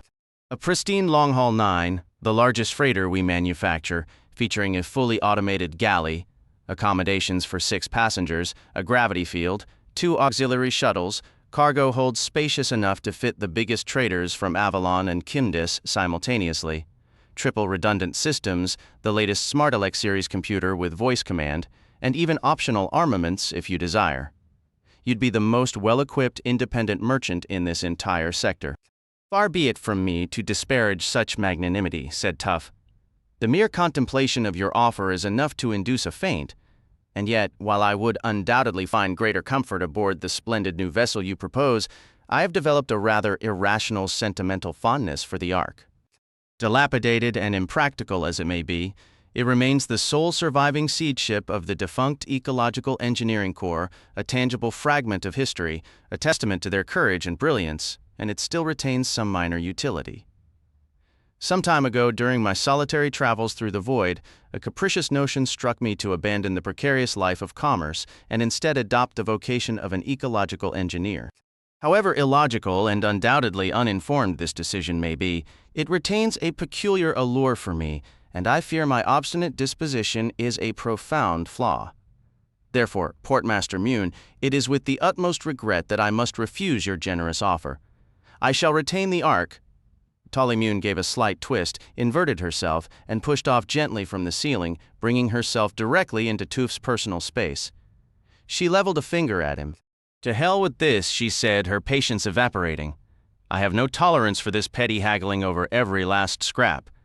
Tuf, I'm an exceedingly busy woman, and I lack the time or energy for your merchant's gambits. You are going to sell. I know it, and you know it, so let's conclude this. State your terms. She prodded his nose lightly with her fingertip. State, prod. Your, prod. Terms, prod. Haviland Tuf released his harness and pushed off from the deck. His immense size made her feel almost delicate, her who had been called a giant for half her life. Please desist in your physical harassment, he said. It can have no favorable influence on my decision. I fear you gravely misunderstand me, Portmaster Mune. I have been a trader, true, but an unsuccessful one, perhaps precisely because I have never acquired the haggling prowess you erroneously attribute to me. I have articulated my position clearly. The Ark is not for sale. I retain a degree of fondness for you, from our time together upstairs. Josen Rael's voice came through crisply on a secure channel. And your record as Portmaster is undeniably exemplary. Otherwise, I would relieve you of duty immediately. You allowed him to return to his ship? What were you thinking? I credited you with greater judgment. I thought you were a politician, Tolly Mune retorted, a thread of scorn in her voice. Josen, Consider the catastrophic repercussions if I had security seize him right in the middle of Spiderhome. The public spectacle alone would have been a nightmare. She paused, a new, sharper edge entering her tone. Honestly, sometimes I wonder if you people downstairs have any concept of the real world up here. You sit in your comfortable chambers making calculations, while we're the ones navigating the actual consequences. Tuf was hardly a subtle figure, even when he attempted to disguise with that ridiculous wig. The area was crawling with Vandini operatives, Jazzbot informants, and Henrys, all of them keeping a close watch on both Tuf and the Ark, anticipating our next move. He'd already been approached by a Vandini agent, for heaven's sake. They were seen having an intense discussion on the tub train. "I'm aware," the counselor replied, his tone heavy with concern. Even so, there should have been... You could have arranged for a discreet retrieval. And then what? Tolly shot back. "Dispose of him and dump the body out an airlock? I won't do it, Josen, and don't you dare arrange it behind my back. If you try, I'll take it straight to the news feeds and bring this whole shaky operation crashing down." Josen Rael wiped the perspiration from his brow. "I have principles too, you know," he said defensively. "I wasn't suggesting anything of the sort. But we must secure that vessel. Now that Tuf is back aboard, our task has become significantly more complicated. The Ark's defenses are formidable. I've run simulations. There's a strong chance it could survive a full assault from our entire planetary defense flotilla. Good grief, Josen. He's parked barely 5 kilometers beyond the Tube 9 terminus. A full-scale attack by anyone would likely obliterate the port and drop the elevator right on top of your head. Just be patient and let me handle this. I'll convince him to sell, and I'll do it through proper channels." "Very well," the counselor conceded. "I'll grant you a little more time, but be warned, the High Council is monitoring this situation closely, and their patience is wearing thin. You have 3 days. If Tuf hasn't signed a transfer document by then, I'm sending in assault teams." "Don't worry," Tolly said calmly. "I have a plan." Inside the Ark's communications room, a long, narrow space lined with dark, silent telescreens, Haviland Tuf had made himself comfortable with his feline companions. Havoc, the energetic black and white female, was asleep on his lap, while the long-haired gray kitten Chaos scampered back and forth across Tuf's broad shoulders, nuzzling his neck and purring contentedly. Tuf waited patiently, hands resting on his stomach, as the ship's systems processed his inquiry, relayed it through various nodes, and cross-referenced the request. After a considerable wait, the shifting geometric patterns on the screen dissolved to reveal the sharp, aged features of a Suthlamese woman. "Curator," she stated, "Council Databanks." "I am Haviland Tuf of the Starship Ark," he announced. She offered a thin smile. "I recognized you from the news feeds. How may I assist you?" Her eyes flickered. "Oh, there's something on your shoulder."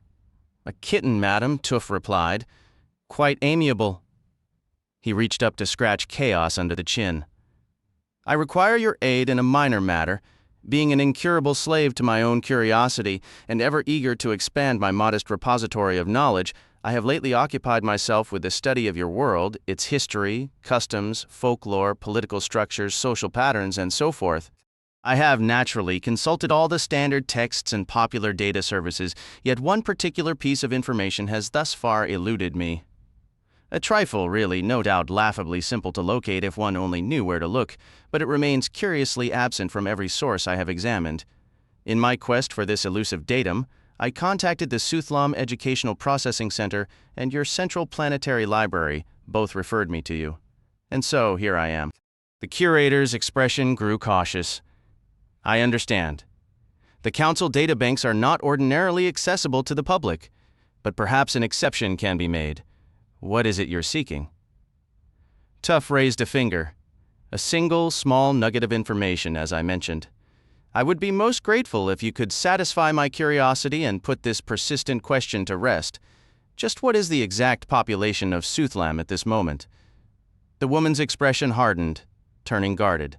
"That data is classified," she stated bluntly, and the screen went dark. Haviland Tuf waited a beat before reconnecting to the data service he had been using. "I require a broad overview of Suthlamese religious practices," he instructed the search program. with specific emphasis on the doctrines and moral codes of the Church of Life Evolving. Several hours later, Tuf was thoroughly engrossed in his reading and distractedly entertaining a now awake and ravenous Havoc when the call from Tolly Mune came through. He saved his research and brought her image up on a different screen. "Portmaster," he greeted. "I hear you've been snooping around for planetary secrets, Tuf," she said with a grin. "I assure you no such intention existed," Tuf replied, though my efforts proved entirely fruitless, confirming my profound unsuitability for espionage. "Let's have dinner," Tolly Mune proposed. "Maybe I can satisfy your curiosity." "Indeed," said Haviland Tuf. "In that event, Portmaster, I must extend an invitation to dine aboard the Ark. My culinary offerings, while humble, are arguably more palatable and certainly more generous than what your port facilities provide." "Can't do it," Tolly Mune said. "Too many duties chaining me here, Tuf." "Don't get your feathers ruffled, though. A major freighter just docked from the larder, our farm asteroids, terraformed and bursting with produce.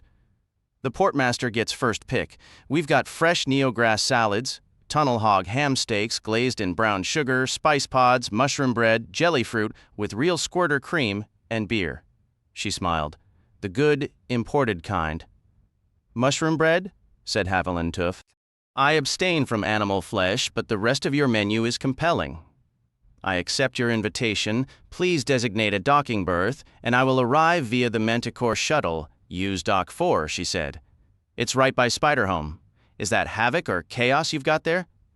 "Havoc," Tuf answered. "Chaos is off on his own inscrutable feline business, as is his custom." "I've never seen a real living animal up close," Tolly Mune said brightly. "I shall bring Havoc for your educational benefit. See you shortly?" Tolly Mune signed off. They dined in the gentle pull of 1/4 gravity. The crystal room was attached to Spiderhome's underbelly, its outer wall a vast dome of clear crystalline plasteel.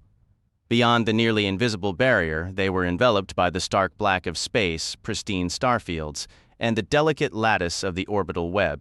Beneath them sprawled the station's rocky hull, a chaotic snarl of transport tubes, the silvery bulges of habitat modules, and the sleek soaring towers of luxury hotels piercing the void.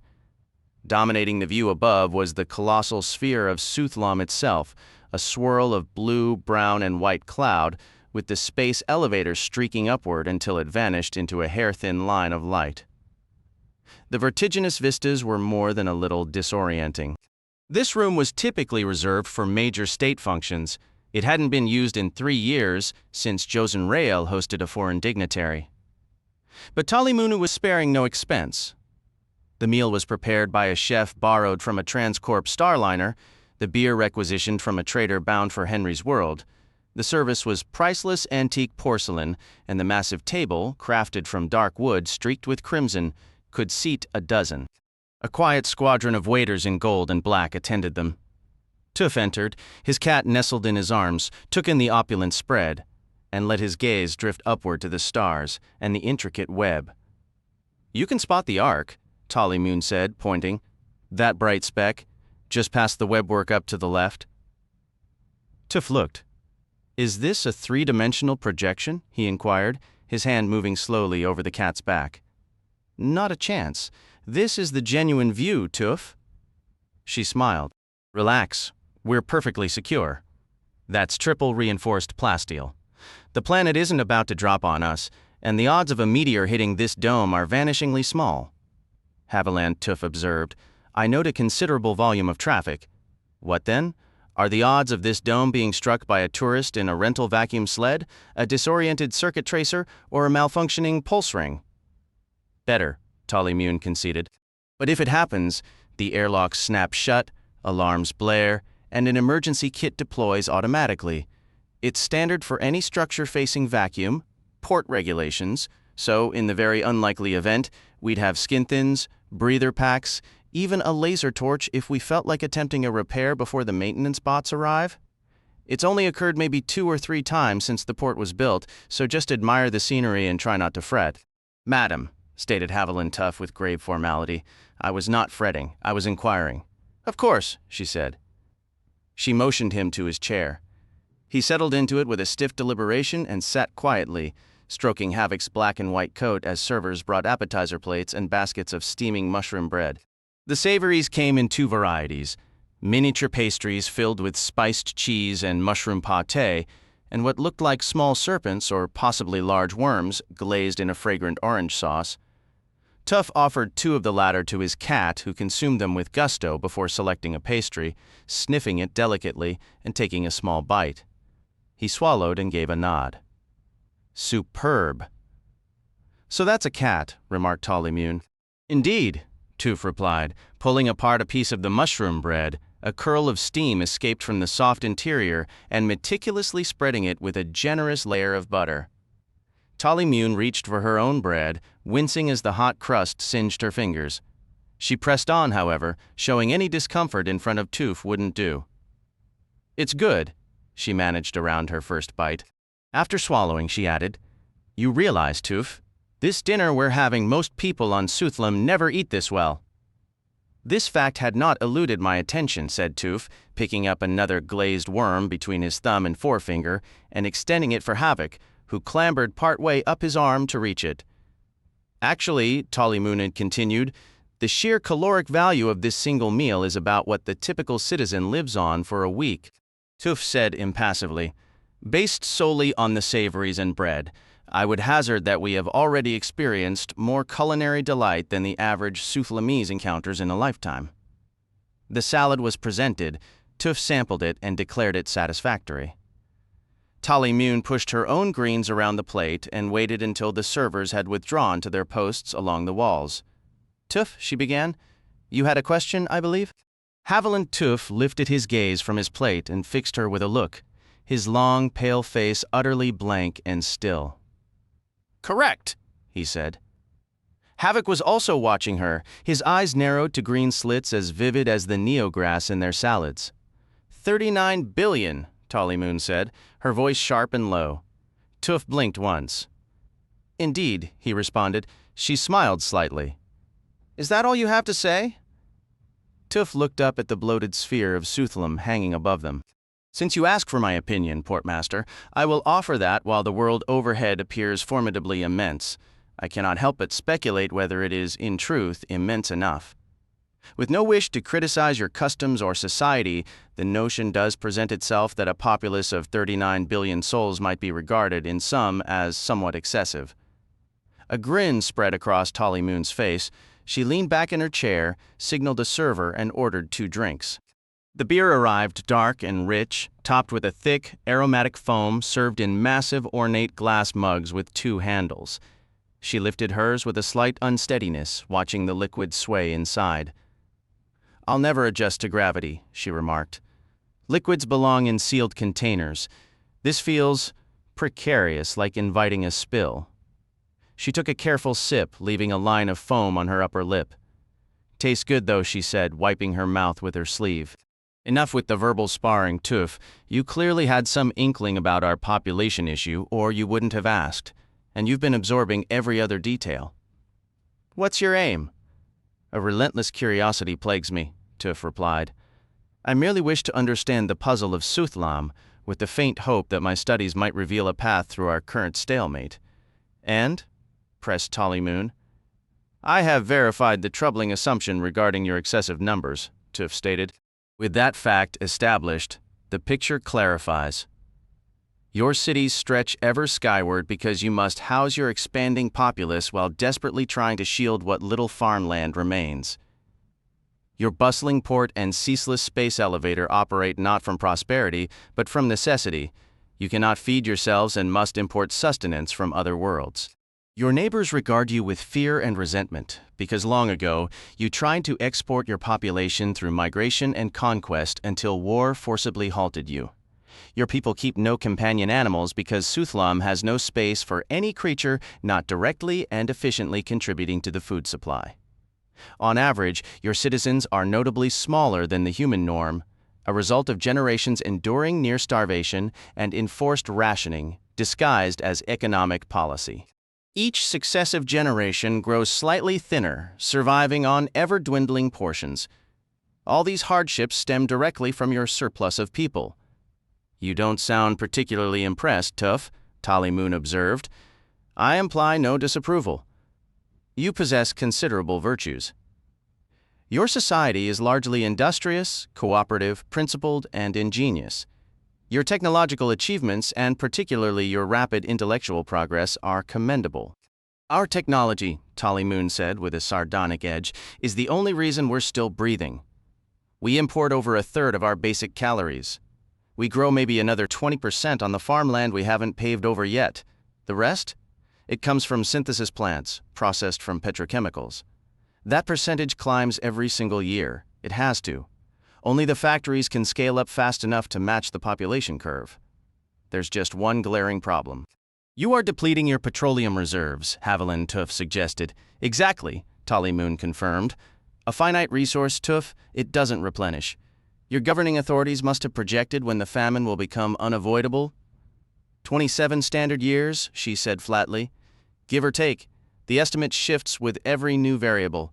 Some of our analysts think war will find us before famine does, or perhaps we'll be blessed with both. Either scenario ends with mountains of the dead.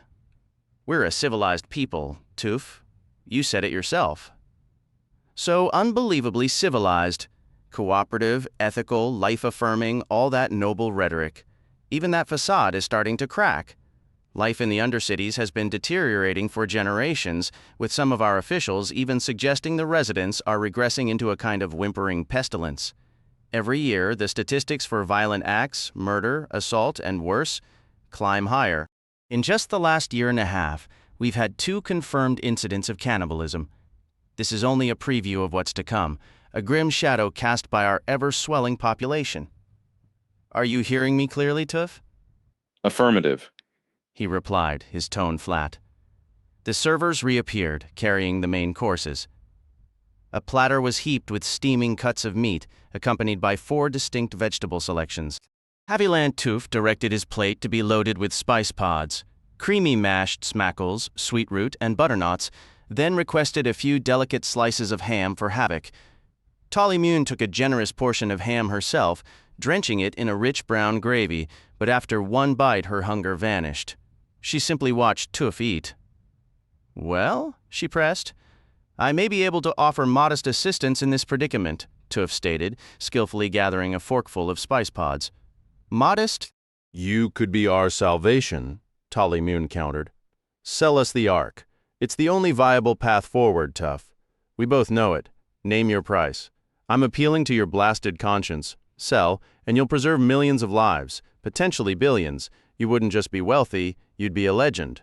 Give the word, and we'll rename the entire planet in your honor. A provocative proposal, said Tuf. However, setting aside my ego, I suspect you vastly overrate the capabilities of even the legendary Ecological Engineering Corps. Regardless, the Ark is not available for purchase, as previously stated. Might I instead propose a rather evident remedy to your troubles? Should it prove successful, I would be content to have a modest municipality or a minor asteroid bear my name. Tolly Moon let out a short laugh and took a long drink of her beer. She needed it. Go ahead, Tuf. Enlighten me. What is this simple, obvious answer? A variety of descriptors apply, Tuf began. The core principle is population management, achievable through chemical or physical contraception, voluntary celibacy, societal reprogramming, or legislative action. The methods may differ, but the objective is immutable. The Suthlamese must reproduce at a significantly reduced rate. Not a chance, Tolly Moon snapped. That assertion is demonstrably false, Tuf countered. Many worlds, far more ancient than Suthlam, have implemented precisely such policies. Doesn't matter one damn bit, Tolly Moon said, gesturing sharply with her mug and spilling beer across the table. She paid it no mind. You're not breaking new ground here, Tuf. This idea is centuries old. We even have a political bloc that's been pushing for it for hundreds of years, the Zeros. They aim to flatten the population growth line. Maybe 8% of the public backs them. Widespread starvation will undoubtedly swell their ranks, Tuf observed, lifting a fork piled with mashed smackles. Havoc meowed in apparent agreement. By then it'll be too damned late, and you know it, she fired back. The real issue is the teeming billions below don't believe the disaster is coming, no matter what the politicians claim or how many grim forecasts flood the news feeds. We've heard it all before, they say, and they're right. Their grandparents heard the same warnings about imminent famine. But Suthlam has always skirted the edge of disaster. For centuries, the technocrats have maintained power by constantly pushing the day of collapse one more generation into the future. They always find a temporary fix. Most people are utterly convinced they always will. Such expediencies are, by definition, merely delays, Haviland Tuf commented. This should be self-evident. Authentic resolution lies solely in population control. You don't understand us, Tuf. You're looking at numbers and graphs, not people. They don't live in fear of a future collapse. They live in the grinding reality of today. Proposing they have fewer children isn't a policy to them. It feels like an attack on the only future they believe they can actually have. The idea of limiting births is utterly unthinkable to most people on Suthlam.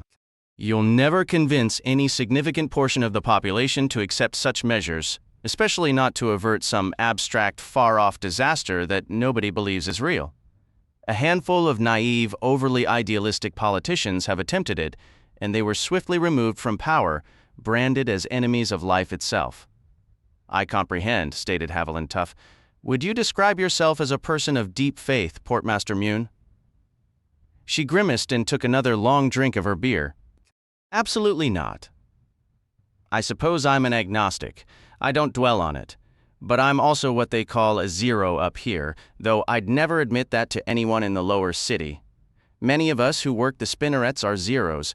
In a confined system like the port, the consequences of unchecked reproduction become painfully obvious and frankly terrifying. Down below, it's not so glaringly clear, and the dominant faith, are you aware of the Church of Life evolving? I possess a rudimentary understanding of its doctrines, Tuf replied, admittedly acquired quite recently. Suthlam was founded by the elders of that very church, Mune explained. They were fleeing religious persecution on their homeworld of Terra, persecuted precisely because they reproduced so rapidly they were overwhelming the planet, which the other Terran factions rather resented. A sentiment I can appreciate, said Tuf. She continued. It's the same blasted mindset that doomed the expansionists' colonization efforts centuries ago. The Church's core belief is that the purpose of intelligent life is to populate the cosmos, that life is the supreme good. Its opposite, entropy and decay, is the ultimate evil. They preach that life and anti-life are in a race. We must evolve, they say, ascending through ever higher states of consciousness and genius toward eventual divinity, and we must reach that state in time to prevent the universe's final cold death. Since evolution functions through biological reproduction, we must therefore breed relentlessly, constantly expanding and enriching the gene pool, scattering our seed among the stars, to restrict childbirth. She paused, her voice dripping with sarcastic mimicry. Would be to potentially stifle the next step in human evolution, to abort a future genius, a nascent god, the very individual carrying the miraculous genetic mutation that would hoist humanity up to the next glorious rung on the cosmic ladder. I believe I have apprehended the fundamental tenets, Tuf said. We're a free society, Tuf, Mune pressed on, a bitter edge to her words. Religious diversity, freedom of choice, all that noble rhetoric. We have Ericaners, old Christers, children of the dreamer. We have Steel Angel bastions and Melder communes, take your pick. But over 80% of the populace still swears allegiance to the Church of Life evolving, and if anything, their convictions are more fervent now than ever. They look around and see all the apparent proof of their faith's success. When you have tens of billions of people, you get millions operating at a genius level, fueled by intense competition, cross-pollination of ideas, and desperate necessity. So, of course, it seems perfectly logical. Suthlam has achieved miraculous technological wonders. They see our towering cities, our space elevator, visitors from 100 worlds coming here to study, our civilization outshining all our neighbors. They don't see a looming catastrophe, and their priests assure them all will be well, so why in the bloody hell should anyone stop having children? She slammed her palm on the table, startling a nearby waiter. You, she barked. Another beer? Now. She turned her intense gaze back to Tuf. So spare me these simplistic proposals. Birth restrictions are completely unworkable in our reality. Impossible. Do you finally understand that, Tuf?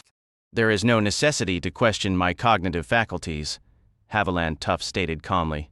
He stroked Havoc, the large cat now contentedly settled in his lap after its fill of ham. The predicament of Suthlam has moved me. I shall strive to do what is within my power to alleviate your world's suffering. Then you'll sell us the Ark? She asked sharply, leaning forward. This is an unfounded conclusion, Tuf responded. Nevertheless, I will perform my duties as an ecological engineer to the best of my ability before departing for other systems. Servers arrived with the final course, plump turquoise jellyfruit floating in dishes of dense, heavy cream. Catching the scent, Havoc jumped onto the table for a better look just as Haviland Tuf picked up his long silver spoon. Tolly Mune waved a dismissive hand. Take mine away, she ordered. It's far too rich. Just bring me another beer. Tuf glanced up, raising a single finger. A moment, if you please. It would be a shame to discard such a delightful treat. Havoc would be most appreciative. The portmaster took a long drink from a new mug of dark ale and frowned. I'm out of arguments, Tuf. We are facing a catastrophe. We need that vessel. This is your final opportunity. Will you sell? Tuf regarded her calmly. Havoc was already investigating the dessert. My stance remains firm. Then I'm sorry, Tolly Mooney said, a tightness in her voice. I didn't want it to come to this. She snapped her fingers sharply. In the sudden quiet, broken only by the sound of Havoc lapping at the cream, the snap echoed like a shot. Around the clear crystal walls, the tall, watchful servers reached inside their fitted gold and black uniforms and drew neural disruptors. Tuf blinked, turning his head slowly from side to side, examining each man while Havoc continued her feast. Treachery, he stated plainly. This is a profound disappointment. My trust and accommodating nature have been sorely abused. You left me no choice. Tuf, you impossible man. Such coarse language only deepens the offense rather than excusing it, said Tuf, still holding his spoon. Am I to be murdered here in this underhanded fashion? We are a civilized society.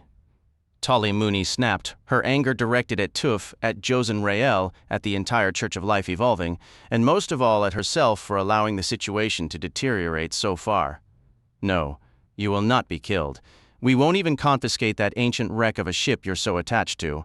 This is entirely legal, Tuf. You are under arrest. Indeed, said Tuf. I surrender. I am ever eager to adhere to local statutes. Upon what charge am I being detained? Tolly Mune offered a thin, joyless smile, already hearing the whispers of the Steel Widow that would circulate in Spiderhome by nightfall. She pointed to the far end of the table where Havoc was cleaning cream from her whiskers. Introducing prohibited vermin into the port of Suthlam, she declared. Tuf set his spoon down with care and folded his hands over his stomach. My recollection is that I brought Havoc here at your specific invitation. Tolly Mune shook her head. That won't hold, Tuf. Our conversation is recorded. Yes, I mentioned I'd never seen a live animal, but that's a simple statement of fact. No court could interpret it as encouragement to break our biosecurity laws. Certainly not one of our courts. Her smile was nearly regretful. I understand, said Tuf. In that case, let us bypass lengthy judicial procedures. I will plead guilty and remit the standard penalty for this trivial violation. Good, said Tolly Moon. The fine is 50 standards. She gestured, and one of her officers stepped forward to lift Havoc from the table. Naturally, she concluded, the offending creature must be euthanized. Later, after finishing her report on the dinner, Tolly Moon glared at Josen Rael's enlarged, smiling image on her screen. I despise gravity, she told him. It wears me out, and I can't stand thinking what that constant pull is doing to my muscles and my insides. How do you groundworms stand it, and all that rich food? The way he consumed it was revolting, and the smells were overwhelming. Portmaster, we have more pressing matters, Rael interrupted. It's settled then? We have him in custody? We have his cat, she said morosely. To be precise, I have his damned cat. As if on command, Havoc let out a mournful yowl and pushed her face against the plasteel mesh of the makeshift cage security had installed in a corner of the apartment. The cat's distressed yowls echoed in the weightless cage, its every attempt at movement sending it into an uncontrolled, helpless spin. Each time it thumped against the bars, Tolly Mune felt a sharp pang of guilt. I was certain he'd authorized the transfer to save the miserable creature. Josen Rael's expression was one of clear disapproval. I must question the logic of your strategy, Portmaster. What rational being would trade an asset as monumental as this ark for a single animal? Particularly when, by your own account, he possesses other specimens of the same pestilence on his ship? Because his connection to this specific pest is emotional, not rational? Talimune replied with a weary sigh. The problem is, Tuf is more shrewd than I anticipated. He saw right through my play. Then eliminate the animal. Prove our resolve is genuine. Oh, for sanity's sake, Josen, what would that accomplish? If I kill the cat, my sole bargaining chip vanishes. Tuf understands that perfectly. He knows I understand it, and he knows I'm aware that he knows. At least this way, we retain something he desires. We're at an impasse. Then we amend the regulations. Josen Rael proposed, a spark of inspiration in his eyes. Allow me to draft it. The penalty for smuggling prohibited fauna shall include forfeiture of the vessel used in the offense. A brilliant, god-damned masterstroke, Talimune said dryly. A shame the planetary charter explicitly forbids retroactive enforcement. I have yet to hear a superior alternative from you. That's because I'm still working on it, Josen, but I will find one. I'll talk him out of it, or I'll outmaneuver him. We know his vulnerabilities, his appetite, his cats. Perhaps there's another, something we can exploit. A hidden conscience, an appetite for vice, a fondness for drink or games of chance. She paused, her gaze turning inward. Games of chance, she repeated slowly. Yes, he does enjoy his amusements. She pointed at the communication screen. Stay out of my way. You granted me 3 days, and my time isn't expired. So contain your impatience. She cleared his image from the vast display, replacing it with the star-dusted void and the silent bulk of the ark. The cat, perhaps recognizing the familiar shape on the screen, let out a thin, mournful cry. Talimune glanced over, frowned, and opened a channel to her security desk. Tuf's location now. He's in the Star-class gaming salon at the Worldview Hotel, Portmaster, the duty officer reported. The Worldview? She groaned. Of course he'd pick a worm palace. What's the gravity there? Full standard. Never mind, it doesn't matter. Just ensure he remains on site. I'm on my way. She located him engaged in a 5-sided quandary match. His opponents included 2 elderly long-term residents, a suspended cyber tech accused of system piracy, and a moon-faced trade negotiator from Jasbo whose corpulent frame seemed to overflow his chair. A formidable pile of gaming counters sat before Tuf, indicating he was dominating the table. With a snap of her fingers, Talimune summoned a chair from the hostess and positioned herself beside him, placing a light hand on his arm. Tuf. He turned his head and subtly withdrew from her touch. Kindly refrain from physical contact, Portmaster Mune. She retracted her hand. What are you doing here, Tuf? At present, I am testing a novel strategic configuration of my own design against negotiator Diaz. I suspect it may contain a fatal flaw, but the experiment proceeds. In a broader sense, I am endeavoring to offset the considerable expense of a stay on Suthlam through the application of statistical probability and behavioral assessment. The Jazzbot negotiator, his long hair slick with iridescent oil and his fleshy face marked by ritual scars, gave a coarse laugh, revealing a mouth of polished black teeth studded with tiny crimson gems. I issue a challenge, Tuf, he declared, pressing a button to project his array onto the illuminated table surface. Tuf leaned forward for a brief inspection.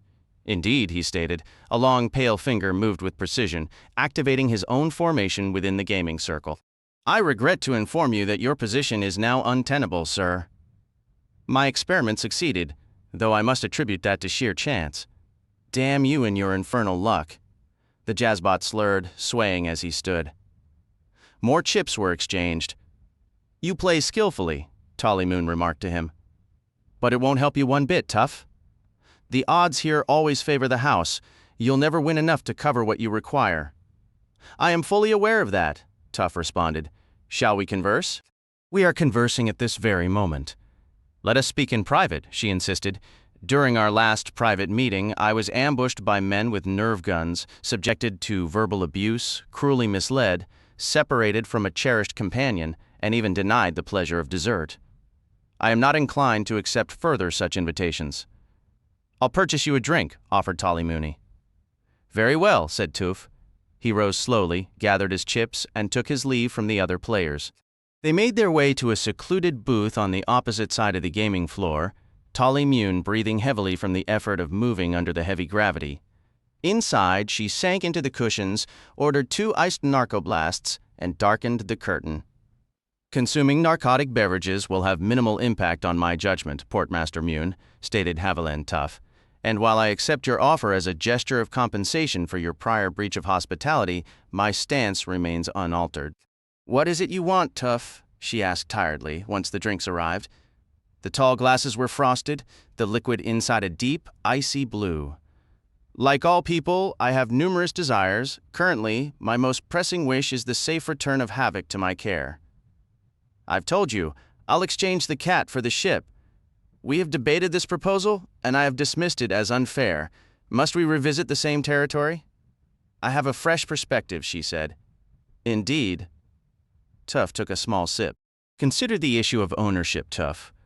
By what right do you claim the Ark? Did you build it? Were you involved in its creation? Absolutely not. I discovered it, Tuf replied. Admittedly, this discovery was made alongside 5 others, and it cannot be disputed that their claims were, in certain respects, stronger than mine. They, however, are deceased, and I am not. This significantly bolsters my position. Furthermore, I currently possess the artifact in question.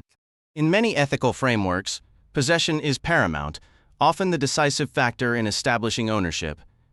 There are worlds where the state claims all valuable property, where your precious ship would have been confiscated immediately. I am cognizant of this and deliberately avoided such worlds when selecting my destination, Haviland Tuf noted. We could simply take your ship by force if we wished, Tuf. Perhaps power is what truly conveys ownership? It is true that you command the fierce loyalty of numerous subordinates armed with nerve guns and lasers, while I am alone, a modest trader and novice ecological engineer accompanied only by his harmless cats. Nevertheless, I am not entirely without my own modest resources. It is theoretically possible I have programmed defensive measures into the Ark that could make such a seizure more challenging than you anticipate. This, of course, is purely speculative, but you would be wise to consider it. In any event, resorting to brute force would violate Sutlam's laws. Tolly Moon let out a weary sigh. Some societies believe utility grants ownership, others prioritize need. I am acquainted with these philosophies. Good. Sutlam needs the Ark far more than you do, Tuf. Incorrect. I require the Ark to practice my chosen profession and sustain myself. Your world does not need the ship itself, but rather the service of ecological engineering. Therefore, I offered you my expertise only to have my generous proposal rejected and deemed inadequate. Utility? Tolly Moon cut in sharply, her tone shifting from weary negotiation to one of blunt, almost sarcastic realism. Let's be brutally honest. Your profession is a hobby compared to the survival of billions. You talk of ethics and possession while playing games in a casino, sipping expensive drinks as a world starves. The sheer absurd disconnect would be laughable if it weren't so tragic. You need a ship to feel important. We need solutions to avoid collapse. So forgive me if I find your philosophical musings a little hollow.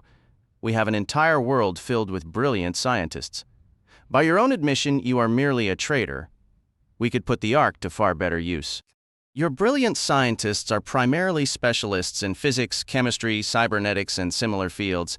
Suthlam is not notably advanced in biology, genetics, or ecology. This fact is glaringly apparent. If you possess the expertise you imply, your need for the Ark would not be so desperate, and your ecological crisis would never have been permitted to escalate to its current, threatening scale. Consequently, I challenge your claim that your people would utilize the vessel more effectively. Since discovering the Ark and beginning my journey here, I have applied myself diligently to study. I would venture to suggest I am now the single most qualified ecological engineer in human space, with the possible exception of the experts from Prometheus. Haviland Tuf's pale, elongated face remained impassive. He crafted each statement with precision and delivered them in cool, measured volleys. Yet for all his unflappable demeanor, Moon detected a vulnerability behind that calm mask, a pride, an ego, a vanity she could exploit. She thrust a finger toward him. Just words, Tuf. Nothing but pathetic, empty chatter. You can label yourself an ecological engineer all you like, but the title means nothing. You could call yourself a jellyfruit, but you'd still look ridiculous sitting in a bowl of clotted cream.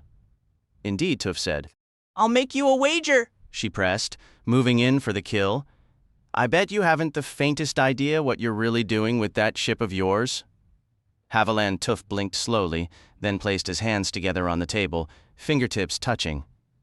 This is a proposition of some interest, he stated. Please continue. Talimuna allowed herself a smile. Your cat against your ship? I've outlined our problem, solve it, and you get Havoc back safe and sound. Fail, and the Ark becomes ours. Tuf raised a single finger. The proposed terms are flawed. While the task is formidable, I am not averse to the challenge. Were the stakes not so unbalanced? Both the Ark and Havoc are my property, though you have, unscrupulously if legally, taken custody of the latter. Thus, by winning, I would merely recover what is rightfully mine to begin with, while you stand to gain a monumental prize. This is inequitable. I have a counter-proposal. I came to Suthlam for specific repairs and modifications.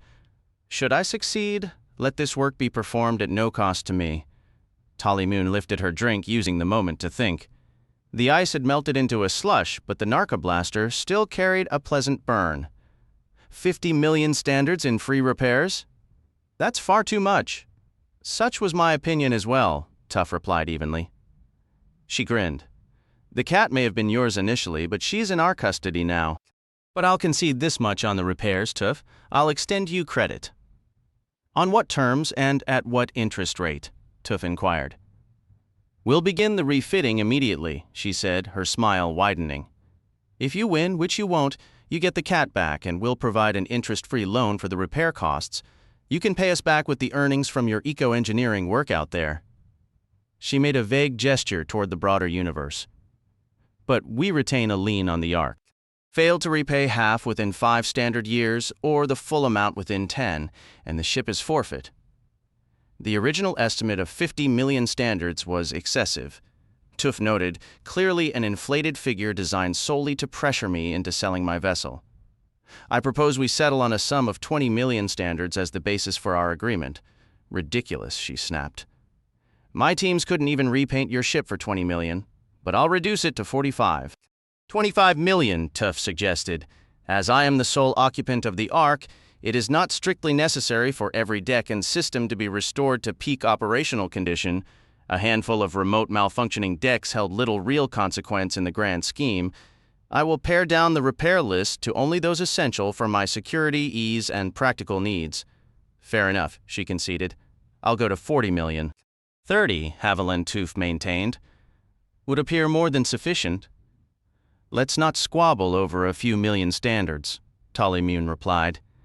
You're going to lose, so it doesn't matter one bit. I hold a rather different perspective. 30 million, 37, she countered. 32, Tuf answered. Obviously, we're just going to land on 35, right? Done deal. She thrust out her hand. Tuf regarded it silently. 34, he stated with calm finality. Talimune laughed, pulled her hand back, and said, What's the difference? 34 it is. Haviland Tuf rose to his feet. Have another drink, she offered, gesturing. To our friendly wager. I regret I must refuse, Tuf said. I shall celebrate upon my victory. For now there is work to be done. I cannot believe you've done this, Josen Rail's voice boomed, amplified by Talimune's comm unit, which she had turned up to drown out the persistent grating complaints of her captive cat. Grant me a shred of sanity, Josen, she said with weary irritation. This is absolutely brilliant. You've wagered the future of our entire world, billions upon billions of lives. Do you honestly expect me to honor this little agreement of yours? Talimune took a long pull from her beer bulb and sighed. Then, adopting the tone one might use for a particularly dim child, she explained, We cannot lose, Josen. Think it through. If the sluggish thing in your skull isn't too softened by gravity to manage a thought. Why did we want the Ark in the first place? To feed everyone, obviously, to avert the famine, to solve the crisis, to work some miraculous biological magic. To multiply the loaves and fishes? Loaves and fishes? The first counselor asked, confused times infinity. It's a classical reference, Josen. Christian, I believe. Tuf is going to take a stab at making fish sandwiches for 30 billion. I think he'll just end up with flour on his face and choking on a bone, but that's irrelevant. If he fails, we get the seed ship, all neat and legal. If he succeeds, we don't need the Ark anymore. We win either way. And the way I've arranged things, even if Tuf does win, he'll still owe us 34 million standards. If by some wild chance he actually pulls it off, odds are we'll get the ship anyway when he can't cover his debt. She took another swig of beer and grinned at him. Josen, you're incredibly lucky. I don't want your job. Has it ever occurred to you that I'm significantly smarter than you are? You're also significantly less diplomatic, Ma, he retorted, and I doubt you'd last a single day in my position. I can't deny you perform your own duties well, however. I suppose your plan is workable. You suppose? She said. There are political realities to consider. The expansionists want the ship itself, you must understand, for the day they regain influence. Thankfully, they're a minority. We'll outvote them in council once again. See that you do, Josen, Tali Moon said. She terminated the connection and floated in the dim light of her home. On her vid screen, the Ark swam back into view. Her work crews were swarming over it now, hastily assembling a temporary docking rig. A permanent solution would come later. She anticipated the Ark being around for centuries, so they needed a proper place to keep the colossal thing, and even if Tuf somehow managed to slip away with it, a major expansion of the docking web was long overdue and would provide new facilities for hundreds of ships.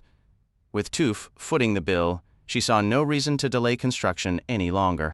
A lengthy translucent plasteel tube was being pieced together, section by section, to link the massive seed ship to the terminus of the nearest main spur, allowing easier access for material shipments and teams of engineers. Cybertechs had already infiltrated the vessel, interfacing with its core systems to reprogram them according to Tuf's specifications, while quietly disabling any defensive protocols he might have embedded. These were covert directives from the Steel Widow herself, a precaution Tuf remained unaware of, just a little insurance in case he proved a sore loser. She had no intention of letting any engineered horrors or latent plagues escape her new prize when she finally claimed it. Meanwhile, her sources indicated Tuf had scarcely left his own computer suite since departing the Worldview's gaming lounge. Using her authority as portmaster, she had granted him full access to the council databases, and from the reports flooding in, he was certainly making exhaustive use of it, driving the Ark's computers through a relentless storm of projections and complex simulations. Tali Moon had to admit the man was putting in a monumental effort. A sudden thump came from the corner cage as Havoc hurled herself against the bars, emitting a pained, tiny mewl. She felt a pang of sympathy for the confined cat, and, surprisingly, for Tuf as well. Perhaps if he failed, she could still arrange that long-haul 9 for him after all. 47 days slipped by. For 47 days, work crews operated on triple shifts, creating a constant, frenzied hive of activity around the Ark. A silvery web of scaffolding enveloped the seed ship, thick cables coiled around its hull like metallic ivy, a network of pneumatic tubes stabbed into its airlocks, giving it the appearance of a critical patient in a med center. Plasteel domes bulged from its surface like gleaming silver blisters. A crisscrossing lattice of steel and duralloy supports resembled a skeletal system, and vacuum sleds, trailing fiery exhaust, darted about its massive frame like aggravated wasps. Inside and out, squads of spinnerets marched in ceaseless procession. By the end of those 47 days, the Ark stood repaired, refitted, updated, and fully resupplied. For the entire duration, Haviland Tuf did not set foot outside his ship, not even for a moment. Initially, Spinneret reports placed him perpetually in his computer room, surrounded by the ceaseless hum of running simulations and cascading data streams. More recently, he had taken to traversing the seed ship's vast 30-kilometer central shaft in a small, three-wheeled cart, a peculiar green duck-billed cap atop his head, with a small, long-haired gray cat named Chaos curled in his lap. He paid minimal attention to the Suthlamese workers, but would periodically stop to adjust instrumentation at random workstations or inspect the endless rows of vats, large and small, that lined the colossal walls. The cybertechs quietly noted that specific cloning sequences had been activated and the chronowarp engaged, siphoning staggering amounts of power. Tuf spent those 47 days in near total isolation, accompanied only by chaos, utterly absorbed in his work. Concurrently, for those same 47 days, Tali Moon spoke neither to Tuf nor to First Counselor Josen Rael. Her neglected portmaster duties, set aside during the initial Ark crisis, now demanded her full attention.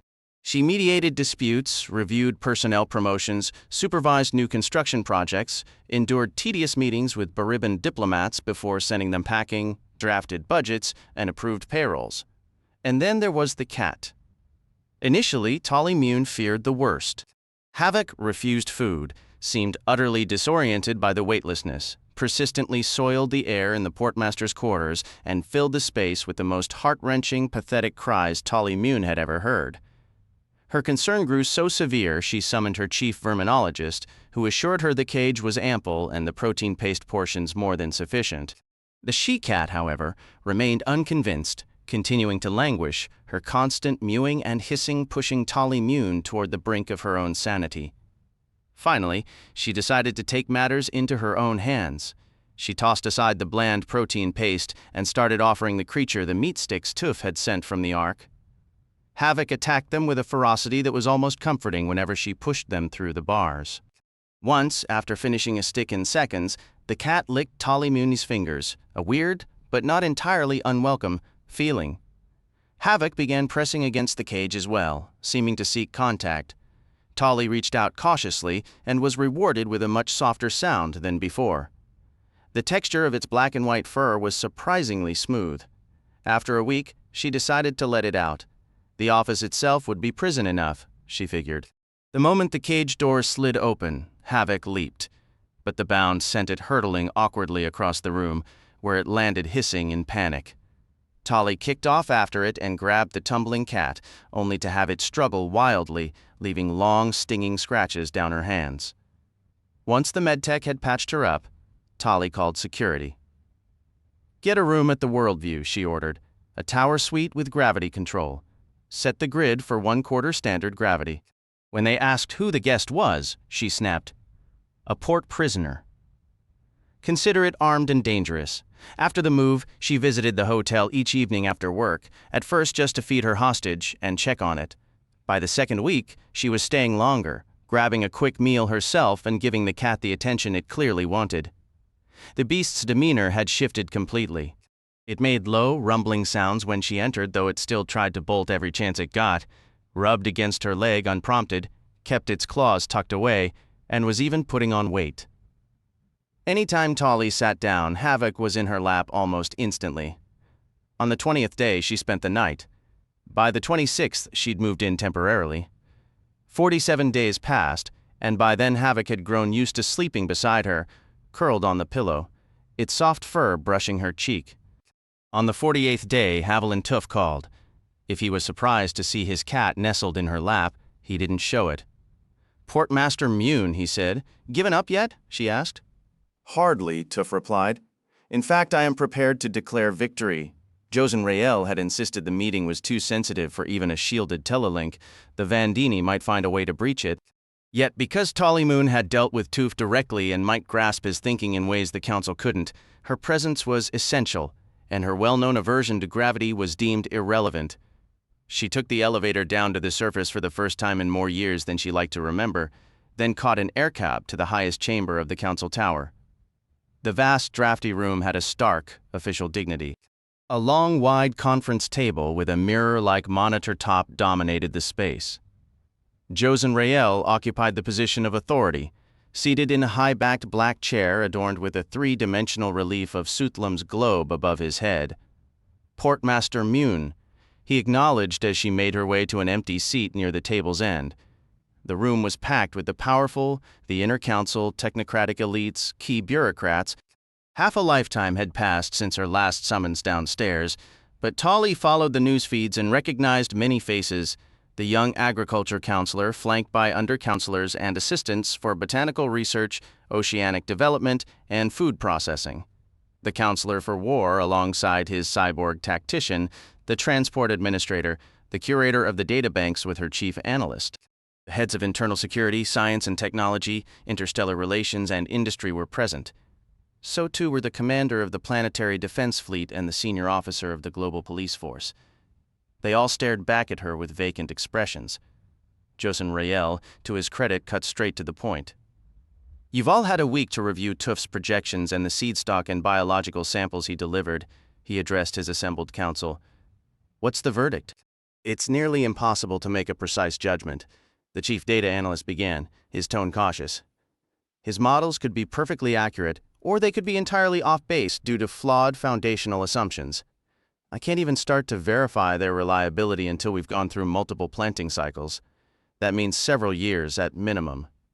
Every single organism Tuf has cloned for us, from the plants to the animals, is completely alien to Suthlam. Without practical, hands-on experience to see how they'll actually thrive in our specific conditions, we can't possibly know what kind of impact they'll truly have." "If any impact at all," interjected the internal security counselor, a woman built like a solid, uncompromising block. "If any at all," the analyst echoed quietly. "You're all being far too timid," countered the agriculture counselor, the youngest person in the room and known for his blunt manner. At that moment, his grin was so wide it seemed it might split his narrow face. "My preliminary reports are nothing short of spectacular." A substantial stack of crystal data chips sat before him on the conference table. He selected one, slid it into a port at his station, and lines of text began scrolling across the reflective table surface. "This is our analysis of what he calls omni-grain. It's astonishing, truly, a genetically engineered hybrid, and every single part of the plant is edible. The stalks grow about waist-high, similar to neograss packed with carbohydrates. They have a crunchy texture, not bad, with a little seasoning, honestly, but their primary value is as livestock feed. The seed heads produce a superior cereal grain with a better edible-to-waste ratio than our current nanoheat or S-rice. It's easy to transport, stores indefinitely without any special conditions, is virtually damage-proof, and is high in protein. And the roots? Edible tubers? On top of all that, it grows so rapidly we could potentially double our harvests per growing season, based on initial modeling, if we replace the acreage currently dedicated to nanowheat, neograss, and rice with omni-grain. We could be looking at 3 to 4 times the caloric yield from the same land." "There must be a catch," Joseph Rael objected, skepticism clear in his voice. "It sounds implausibly perfect. If this grain is so miraculous, why is it unknown to us?" "Tuf certainly didn't invent it in the last few months." "Of course he didn't," the agriculture counselor replied. "It's centuries old. Believe it or not, I found a reference to it in the historical archives. It was developed by the EEC during the war as a military ration crop. It grows so fast, it's ideal for situations where you might not be around to harvest what you've sown, but it was never adopted for civilian use. The taste was considered mediocre, not terrible, just inferior to established grains. More critically, by itself, it depletes soil nutrients catastrophically fast." "I knew it," the internal security counselor said flatly. "So, it's a kind of trap alone?" "Absolutely. You'd get maybe 5 years of incredible harvests followed by a complete agricultural collapse, but Tuf didn't send it alone. He also provided what he calls vermin, remarkable organisms like superworms for soil aeration, and a symbiote, a type of slime mold designed to coexist with the omni-grain. This symbiote feeds on, get this, airborne pollutants and certain useless petrochemical waste products, using them to replenish and enrich the soil instead." He spread his hands in a gesture of awe. "It's a closed-loop system, an incredible breakthrough. If our own research divisions had achieved this, we'd be celebrating in the streets." Joseph Rael's expression remained stern. "And the other specimens? What about them?" The first counselor's expression remained unmoved, a stark contrast to his subordinate's animated report. "Nearly as promising," he stated flatly. "Our oceans have always been a caloric disappointment given their vastness, and the previous regime's sea sweepers nearly stripped them bare. Tuf is providing us with a dozen strains of rapidly reproducing fish alongside a specialized plankton. He sifted through the materials before him, selected another data chip, and slotted it home. This particular plankton will congest surface shipping lanes naturally, but with 90% of our trade moving below the waves or through the air, it's a negligible concern. The new fish species will consume it voraciously. Under optimal conditions, the plankton itself will proliferate into a dense, living mat, covering the ocean surface to a depth of nearly 10 feet like an endless gray-green rug. A disturbing image, remarked the war counselor. Can humans eat it? Not directly, the agricultural counselor replied with a thin smile. But in its deceased decomposing state, it will become an excellent feedstock for our synthesis plants once our petroleum reserves are exhausted. From her seat at the table's far end, Tolly Mune let out a sharp, incredulous laugh. Every head swiveled toward her. "I'll be damned," she declared. "The man actually delivered loaves and fishes." "The plankton isn't technically a fish," the counselor objected. "If it swims in the damned ocean, it's close enough for me," Tolly shot back. "Loaves and fishes?" the industry counselor asked, perplexed. "Proceed with your report?" Josen Rael cut in, his voice edged with impatience. Was there more? There was considerably more. The list included a hardy, nutritious lichen for the highest mountain peaks and another variant capable of surviving the airless, irradiated void. More larder asteroids, the agricultural counselor announced, without the decades-long terraforming projects and their staggering caloric costs. There were aggressive, parasitic food vines designed to invade the planet's equatorial swamps, systematically choking out the fragrant, toxic native flora. A grain dubbed snow oats could take root in frozen tundra, while tunnel tubers would turn the very earth beneath glaciers into a labyrinth of passages lined with rich, buttery nut meat. The report detailed genetically enhanced livestock and poultry, a new avian species engineered to eradicate Southlum's primary agricultural pest, and 79 novel varieties of edible fungi that could be cultivated in the Undercity's darkness, nourished by recycled human waste. When the counselor finally fell silent, a heavy quiet filled the room. "He's done it," Tolly Mune said, her grin widening. While the others waited for Josen Rael's lead, she refused to play the political game. "I'll be damned, Tuf actually pulled it off." "We cannot be certain of that," cautioned the databank's curator. "Meaningful statistical validation will take years," the analyst added. "There could be a hidden trap," warned the war counselor. "We must exercise extreme caution." "Oh, to hell with caution," Tolly Mune retorted. "Tuf has demonstrated. Portmaster." Josen Rael's interruption was a whip-crack of authority. Tolly Mune fell silent, startled by a tone she had never heard from him before. All eyes were now fixed on the first counselor. He withdrew a cloth and dabbed at the perspiration on his forehead.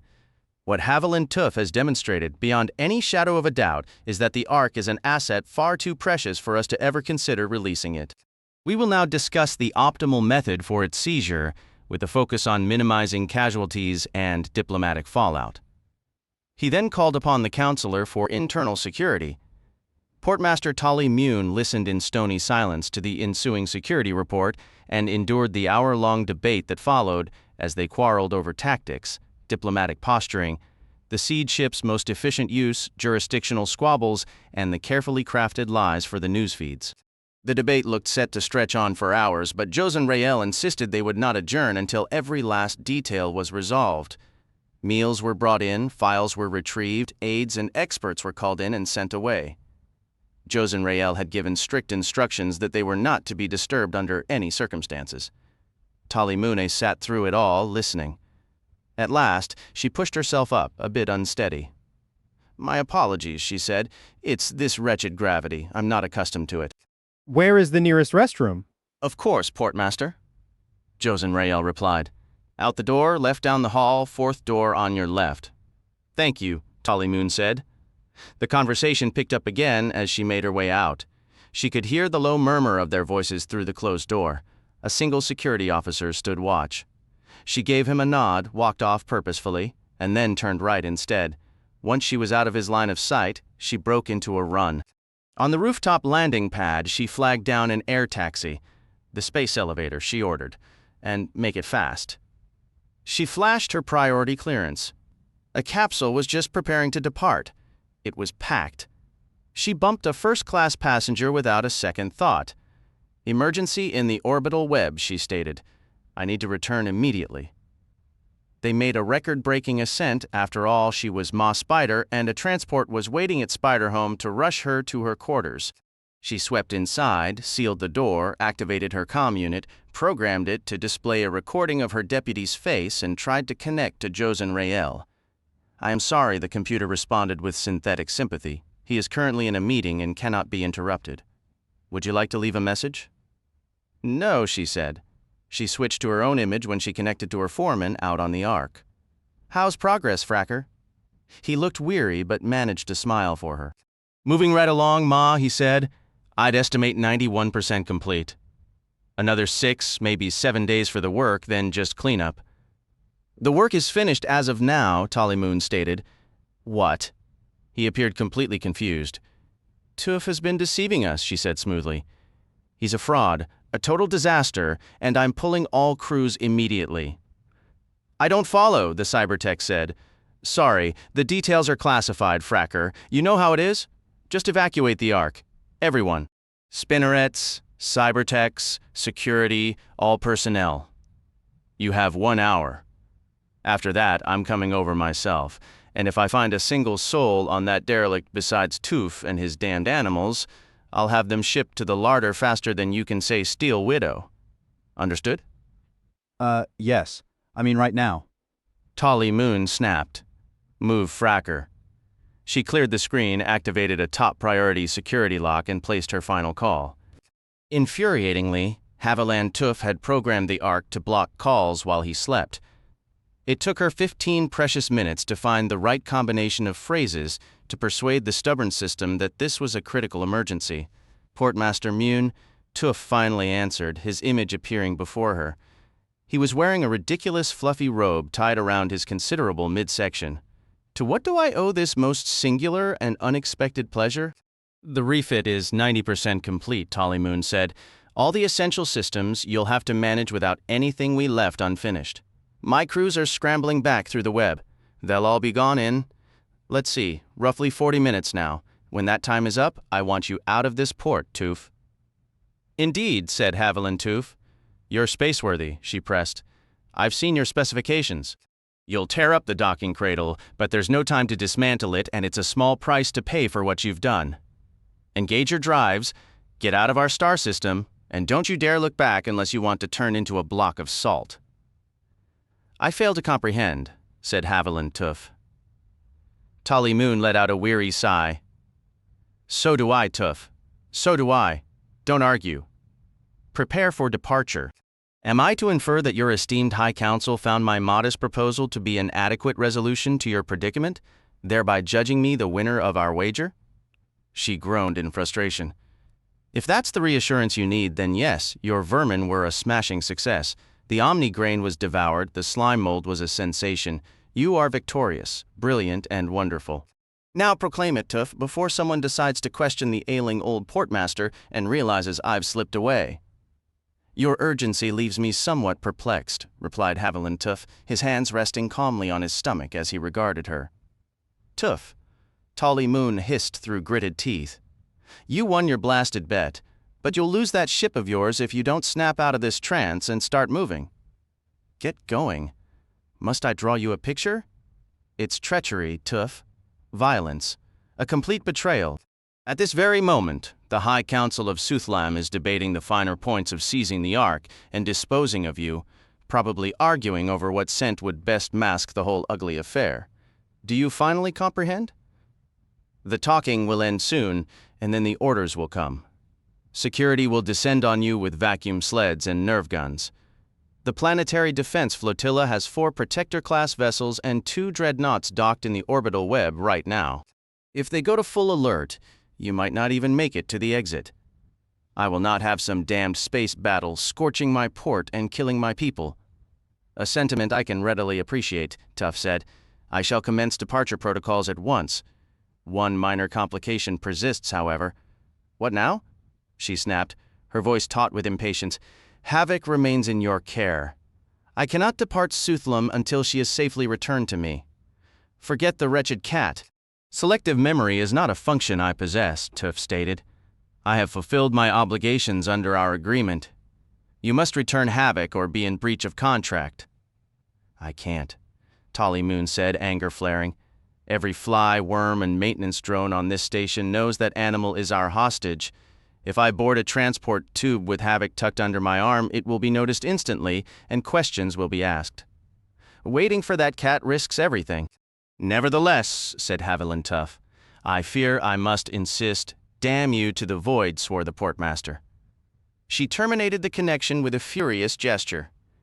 When she arrived at the Worldview Hotel's spacious atrium, the manager greeted her with a beaming smile. Portmaster! How good to see you! You're being paged repeatedly. If you'd like to take the call in my private office... Sorry, she cut in. Urgent business. I'll check in from my suite. She brushed past him toward the elevators. Outside her door stood the guards she had posted earlier. Portmaster Mune, the guard on the left said, we were notified to watch for you. You're to contact the security office immediately. Of course, she replied. You two, get down to the atrium and make it quick. Is there a problem? A major one. A brawl has broken out.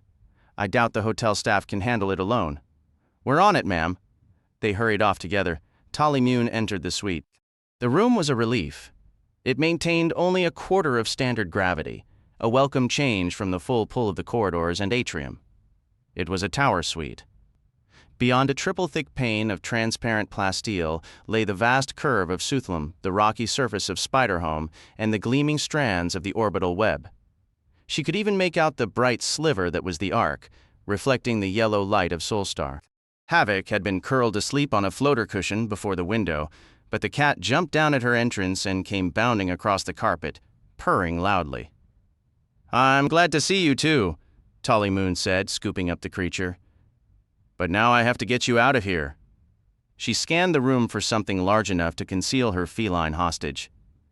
The comm unit began to shrill in alarm. She ignored it and kept searching. A sudden grim laugh escaped her. Here she was, portmaster of the greatest orbital facility in the system, potentially about to be arrested for treason, and her most pressing problem was smuggling out a pampered pet. The sheer absurdity of it was almost refreshing. Blast it, she muttered furiously. She had to hide the creature, but how? She tried wrapping Havoc in a bath towel, but the cat squirmed and protested vehemently. The comm unit screen cleared, a security override. The stern face of the head of port security was staring back at her. Portmaster Mooney, Danja began, his tone respectful for now, though she doubted his deference would hold once he grasped the full picture. There you are, the first counselor mentioned you might be having an issue. Is everything all right? Perfectly fine, she replied. What's the reason for this invasion of my quarters, Danja? He appeared genuinely embarrassed. My apologies, Ma. Direct orders. We were told to find you at once and confirm your location. Consider it done, she said. He offered another apology before the screen went dark. Clearly, no one had briefed him yet about the Ark being evacuated. That was a small victory, buying her a few more precious minutes. She conducted a final, thorough sweep of her suite, spending a solid 10 minutes checking every conceivable nook for a hiding spot for Havoc, before finally admitting defeat. There was simply no place to conceal the cat. Her only option was to walk out with confidence, head straight to the docks, and officially request a vacuum sled, skin thins, and a carrier. She approached the door, opened it, stepped into the corridor, and immediately spotted the guards sprinting in her direction. She jumped back inside, Havoc letting out a sharp meow of complaint. Tolly Moon engaged the triple lock and activated the privacy shield. It didn't silence the pounding on the door.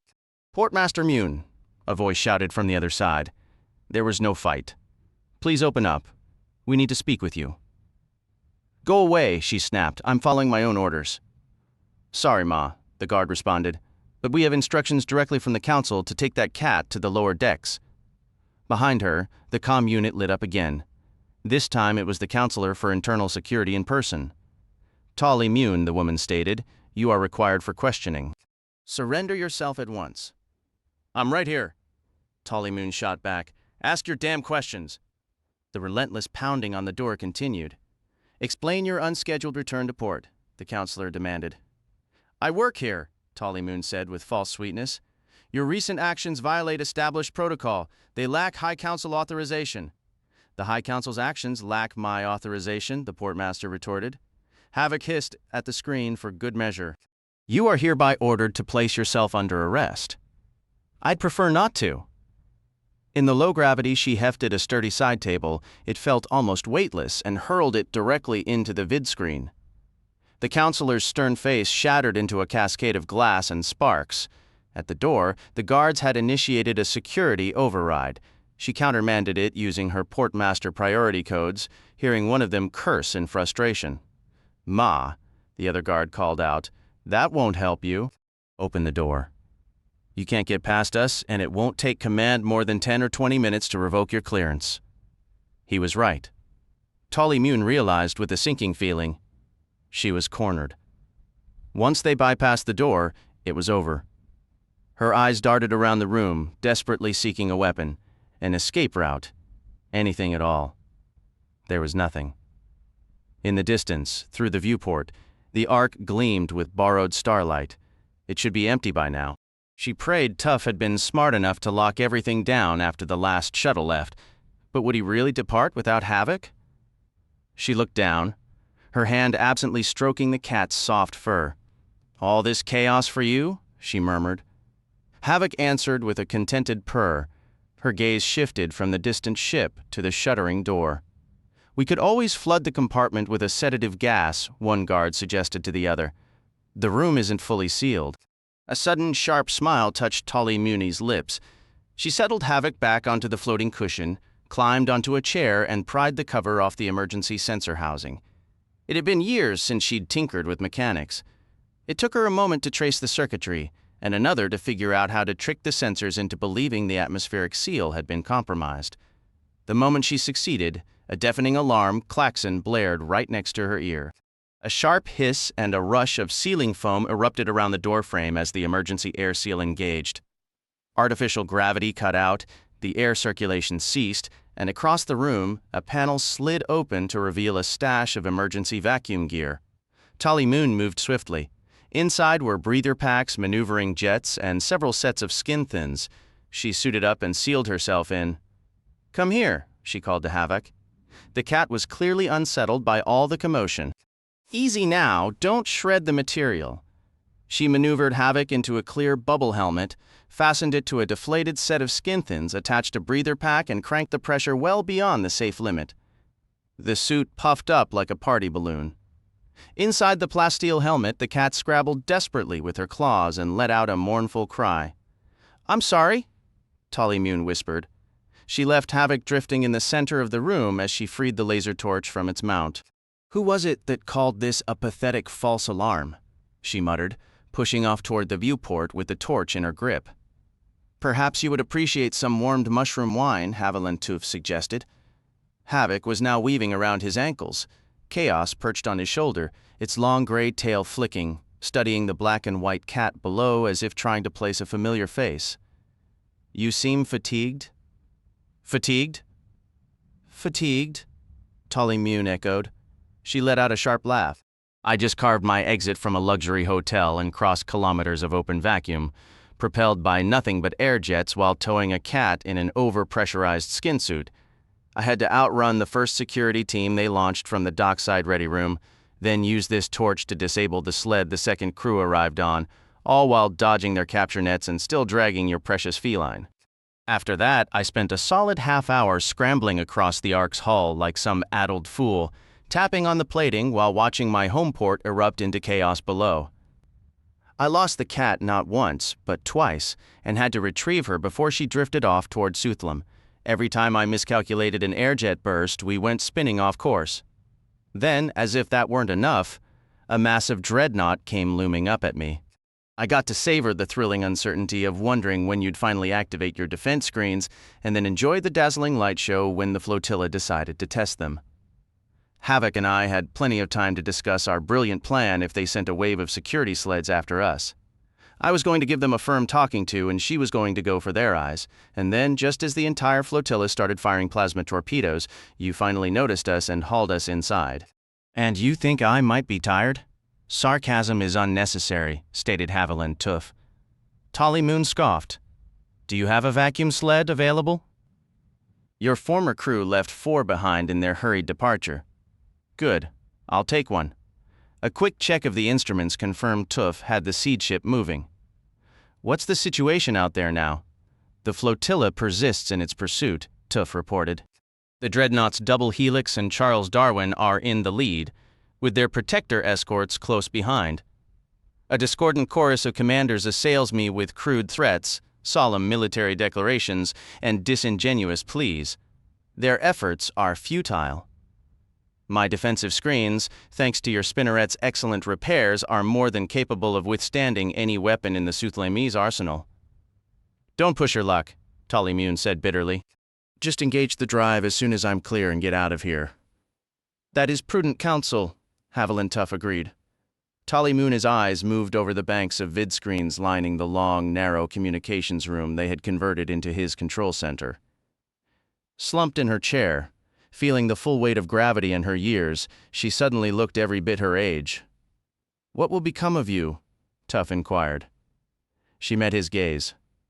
What a fantastic question. Disgrace, arrest, removal from office, possibly a trial for high treason. Don't fret, they won't execute me.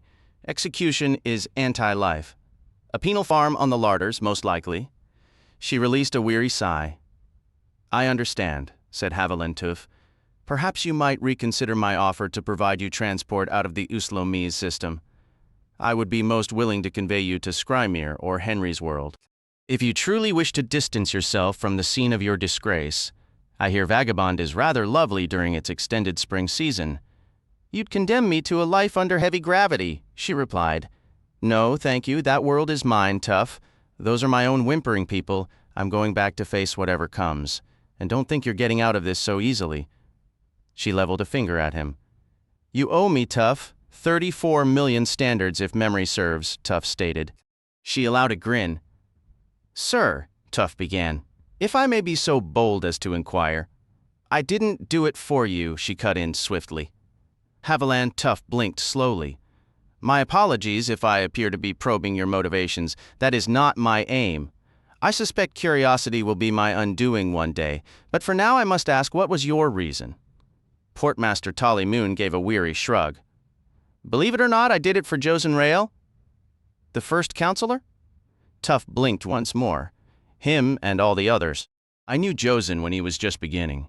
He isn't a wicked man, Tuf. He isn't evil. None of them are truly evil. They're decent people trying their best. All they really want is to provide for their families.